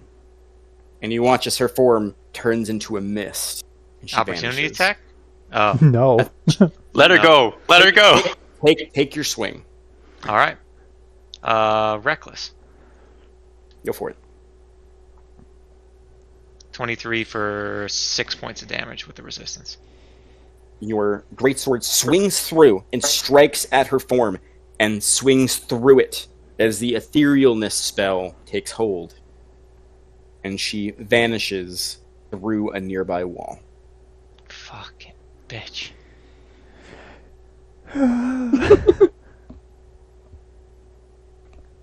All right. Yep. Cool. As one of your allies' lives are in mortal danger, Elrond, give me a death saving throw. Privately. The healing word did nothing? Okay. Story, it's your action. You are invisible. Okay, I'm gonna rush over to Elrond, and I want to make a medicine check to see if he's I want to stabilize him if I can. Give me a medicine check with disadvantage because both of you are invisible. Damn it. Quick, look for the gun wound. He's invisible.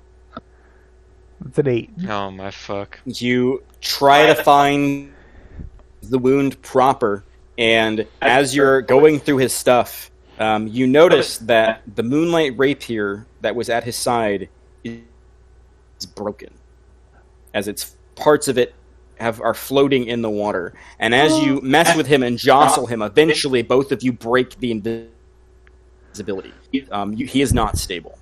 He is bleeding out. I'll get a shout out. Need hands! Help! Help! Help! Fucking imp. And Still there. Pixie, it's your turn. I still have my Wait, bonus. what? I still have my bonus action. I'm gonna burn another healing word. Okay.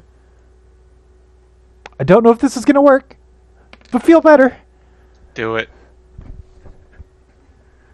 Elrond. Our friendship. Light filters back through your eyes as you heave for breath. Oh God! Your head in Story's lap, tears pouring down her face. Alive. I'm gonna pull him close into a hug and be like, "I thought we lost you." What? I was gonna be like, "He's alive! He's alive!"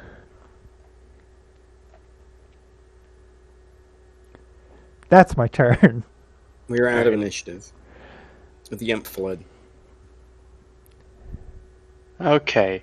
I'm gonna go tie up the chick who's unconscious. Yep. I'm going to stumble back towards my compatriots. I assume the mage hand is gone. Am I still invisible? You are. I walk square into Pixie and trip over her and fall flat on my face into this puddle. Right here. I'm just gonna have fun with the illusion. Spook some people. All right. As soon as No, you- wait. If as she moved soon right as there, it you would be like cast right here. The spell, minor illusion, you become visible. Damn. So it's after I fall on my face. Yes, right after you trip Bale. All right. As a note, Bale has these black lines all his face and like going up his arms, like his veins all burst in his body. Mm-hmm. Ugh. He does not look good. He looks real fucked up. I'm gonna continue stumbling down and find Elron and Story. I'm basically just sitting there holding him in the water. I'm not letting him stand up yet. I kneel over by Elrond and clasp his hand. How you doing, brother? I let Bale pull me kind of to my feet. Pat Story, say thanks. I've still got like tears. I'm gonna take Mikey out of my pocket and like have him be touched by you guys that like I love him. Comfort. The comfort mouse. I'm gonna go grab Elrond's bow and bring it back to him. Elron, you will take note that your items have changed. Yeah. Please make the adjustments on your character sheet. I take some hardtack out of my pack and absentmindedly feed it to Mikey. He happily eats it, unsure what's going on. Can I take the shards Brett? of the Moonlight Rapier with Brett? me? Did you what? Can I take the shards of the sword with me? Yeah, it is. Give me an investigation check to see if you can scavenge how much you can scavenge of the shattered weapon. It is completely destroyed. Easy enough for you to do to tie up Jessica there, Wilder. Okay, thanks. You grab as many shards of the broken weapon as you can, and at one point, like digging around in the muddy water, like you grab a shard and it slices your hand open, and you still are searching, and eventually you find all of as much as you can. I mean, it's in hundreds of pieces, but you manage to gather as many pieces as you can. Cool. Elron, after you had taken the first sting, you fell unconscious. As the second sting pumped into your system, it should have killed you outright. But instead, you heard a voice say, "Not now." And you felt the rapier in your hand as you collapsed to the ground shatter and break into millions of pieces. And you drifted peacefully off for a few moments elsewhere. You found yourself lying in an endless ocean with the bright moon hanging overhead. And you found yourself there staring up at the moon, peace, silence, just the lapping of the water at your skin. And the next thing you knew, you were looking into Story's tear-filled face. You're in a lot of pain and you're very hurt. Yeah, can I But you're alive. immediately stand up and take the healing potion that I still have? Because I had 2 of them. Yeah. What does that roll for? 2d4 plus 2. 2d4 plus 2, okay.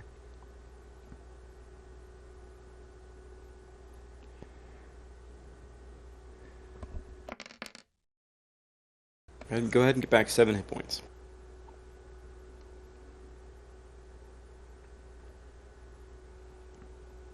That's a little bit better. Good shit. I was gonna suggest we take a short rest before we loot. We should probably just loot and get Well, out there's of here. a- I don't know how long she's going to be The unconscious. thing is, there's this She's chest. tied up. There's this chest over here that's got like a bunch of magic shit around it, and if it explodes, I don't want it to send like 3 of us into unconsciousness. That's why I got my handy dandy mage hand. Yep, I guess we just take cover and we mage hand it. Can I Maybe do an Arcana check first, yeah, before. from all the way over here? So are you going to just try to use the mage hand to open the box? I am gonna go over to the box and Arcana check it. Sure, go ahead and give me an Arcana check as you very carefully walk around the runes etched into the ground that are slowly glowing and pulsing with a blue light.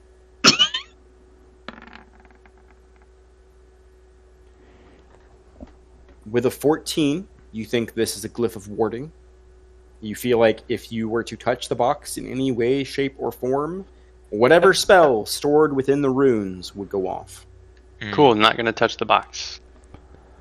He cover and touch her with the mage hand. How far away can he be from the mage hand? 30 feet. 30 feet. 30 feet. Well, here's the deal, bud. You could do Now, it from behind in this being- crevice right here. Being an Eldritch Knight, you could attempt to disarm the runes with another Arcana check. Is there But anyone if who you fail has... beyond a certain threshold, you might No. activate it instead. Wow, there's a 5. If you want to do I'm gonna- that, it's I'm up gonna to you. try. Oh god. Okay, I'm gonna stand by, like right here. Yeah. I've closed these doors that are next to me just in case. Okay. And then am I 60 feet away? Actually, I'm gonna stand right there. God damn, that globe goes far. Okay. Yeah. I'm going to attempt to. Do you have any inspirations left, Story? I have one, but I'm way away from you. Well, you know. Yeah, you know I'm if coming You over know here. they went in the other room, and it takes Okay. you some time to discern what this is. Yeah, So I'm gonna- I will inspire you and be like, Do okay, I believe in you. You can stop the magic from killing everyone. I feel inspired a little bit. Okay. It's important that you feel inspired. I do. Not killing people is definitely inspirational, I'm gonna stand like. and it's a D4. A D4. Okay, It's a- so I'm going to roll Oh no, it's my a D6. Arcana check. Sorry, it's a It's D6. okay. a D6. But you roll it after you roll, before I tell you what happens. Okay, so I'm going to roll my Arcana check, Big money, big money, big money. Hey, and then I'm going Okay, to add the do it. fucking use it. D6. D6. Yep. Yeah. Want to get a 6? 4, not bad. 19. So 19.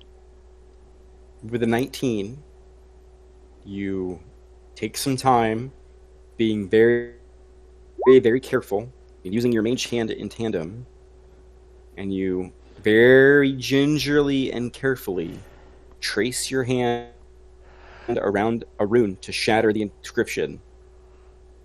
And then all the runes glow dull. And then give me a wisdom saving throw. Okay. Oh god.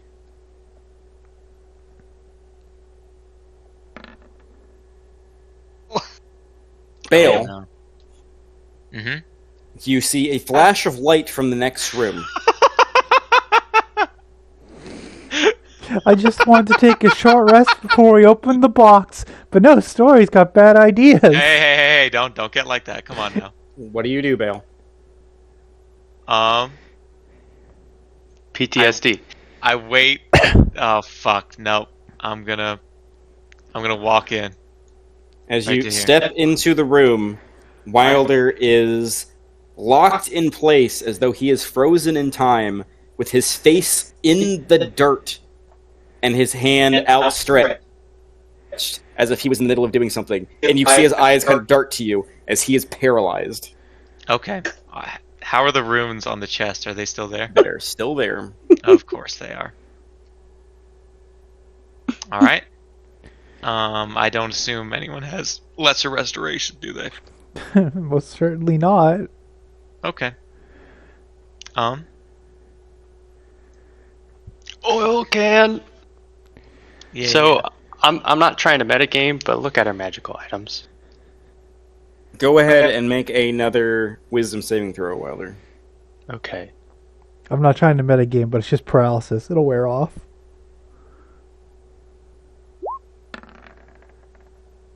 You are still paralyzed. Check Dale, our what are you magic doing? items. I am. Do you want me to use the wand of smiles on it? I want you to use the fucking elixir of health. I'm going to grab Wilder by the foot, staying far away from the runes, and try to drag him back. So you get him back about 5 feet to get him away from the runes. Wilder, give me Mhm. another wisdom saving throw.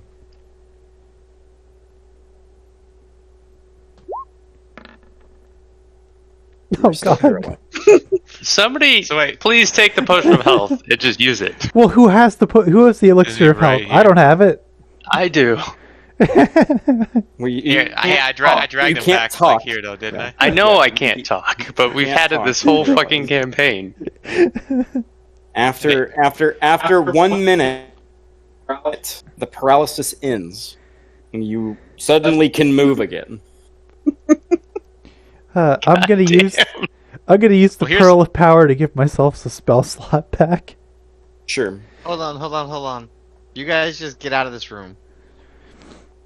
I Don't can shoot from the further than chest. 30 feet away. I'm gonna shoot the rune. It's Don't shoot the chest. Wilder, I'm Wilder, full get on out, shooting. get out of there, Let's Wilder. get out. I'm gonna shoot it. Go ahead. This is a bad I idea. walked over to Wilder. I got my bow back, and now I'm gonna. This shoot is the a rune. bad idea. Make an attack roll. Oh my goodness. Do I get sneak attack? Cause it's just an No, it's a chest. You can't sneak attack an object. but it's not aware of them, right? Give me a wisdom saving throw. Yep. It was worth a shot. This is the grease all I'm over 35 again. feet away from this thing. It can still paralyze me. Yeah. Give me a Use wisdom this saving spell. throw. You are now paralyzed. Yep. That's bullshit. I'm so far away. Oh my god. As there is a flash of light that emanates outward from the chest like a radiant beacon that strikes you and everything in line of sight of the chest, and you are now paralyzed. I just think this is gonna go on for a minute, and I start exploring this tunnel after I open the door again. I see the flash of light, so I know it's happening, right? Yes. Okay, I'm gonna go over to Elrond. You were there.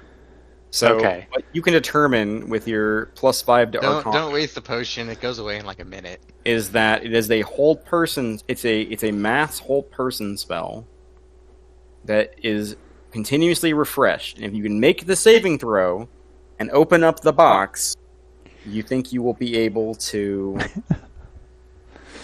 Just let me make saving throws. dispel I the got runes. this. Or you can attempt to dispel the runes. It's up to you. Yeah, I think Elrond has the highest wisdom. Or no. No, I don't. Who has at the all. highest wisdom? Is it Story? who you Mine's think? a 2.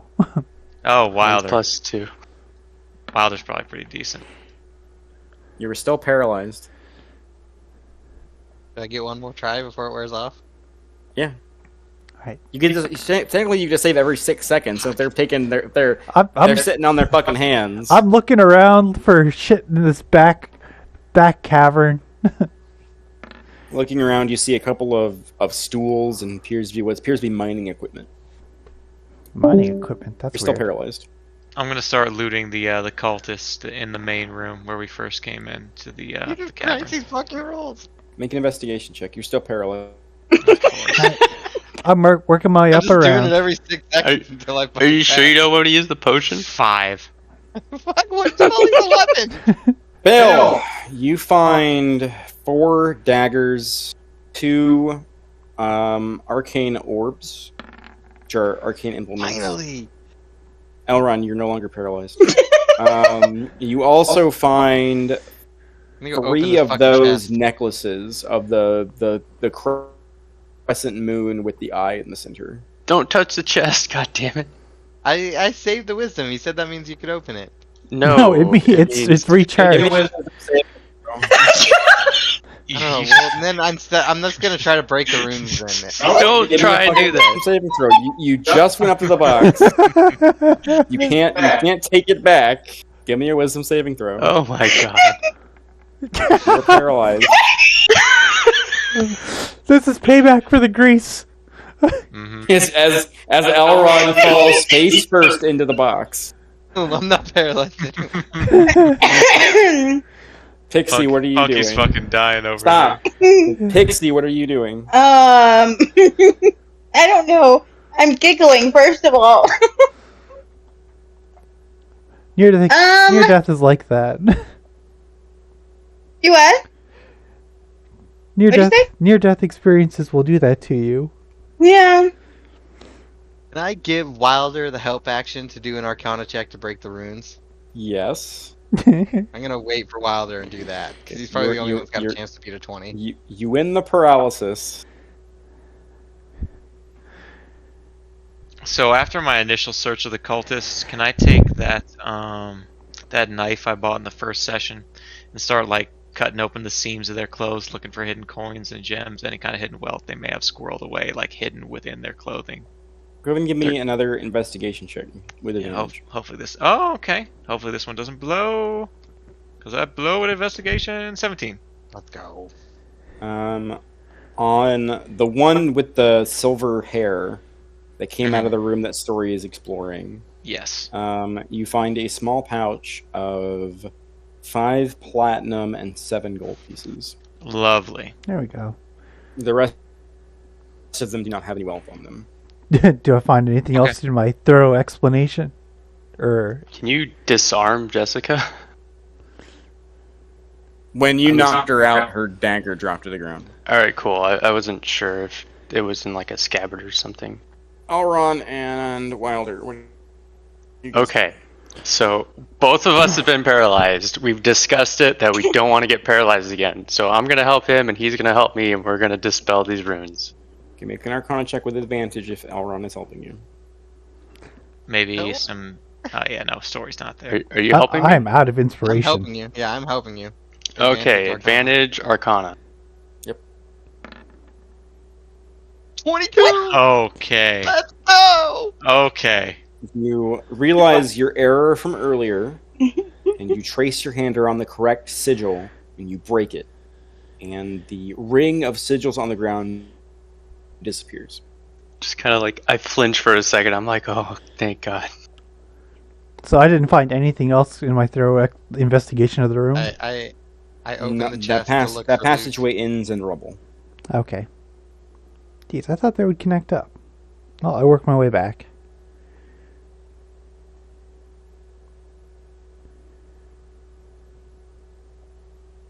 Inside the chest, you I hope find... his 20 saves. I'm assuming you're opening the chest. Yes, Yeah, you're I'm assuming correctly. Okay. You Mass open the paralyzation. chest, and it is full of coins. Like, full to the top of coins. Oh. You also see what appears to be a mandolin, a very finely, intricately crafted mandolin Shit. Ooh. in one side, and what appears to be a very fine pair of fingerless gloves lying in the other side of the chest. And other than that, it is just full of mostly copper, Okay. but still a lot of coin. I'm gonna I'm gonna grab take the mandolin gloves. so I can go give it to Story. And is it enough coin where we can just split it amongst the three of us for now, or should we just check? We're gonna have to count it. As you kind of dig around in the coins to see how deep it is, like there's a lot of coins here. There's more than probably 3,000 coins. Again, most of it is copper, but digging around in the coins, you also find a copper chalice with silver filigree, 3 gold lockets that can be opened but do not have any picture inside. And you find a small mirror set in a painted wooden frame. And the painting is of lilies blooming around the mirror.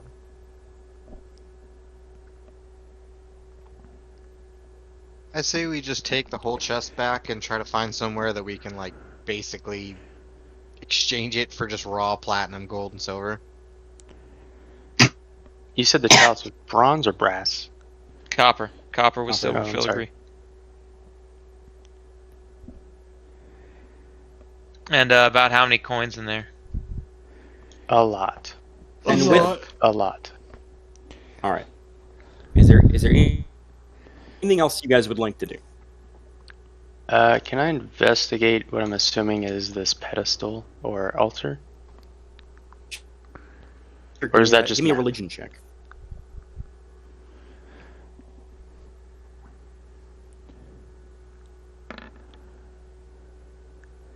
You notice the same symbol of the moon with the eye in it. And there's some sort of an offering here of something burnt in a bowl. There's also numerous fruit that are kind of scattered about here, but whatever significance this has is lost on you. Can I take a? Is the symbol burnt into the wood as before, or is it like on a piece of paper or as cover? before? It's burnt into the table. I'm gonna take I'm gonna kind of have like a while I'm here and we're not in any distraughtness, I'm gonna kind of sketch this image down. As a note, Bale has 4 silver necklaces with that symbol on it. Okay, never 4, mind. okay. Yeah, you found 4.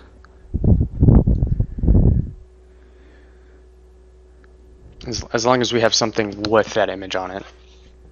Cool. That's all I'm fine with. And then if we can't pocket the coins, I say we just kind of bring the chest with us. Yeah, grab the whole let's. chest. You guys take the chest. I can. I'll tag and bag the redhead, and let's head back to town.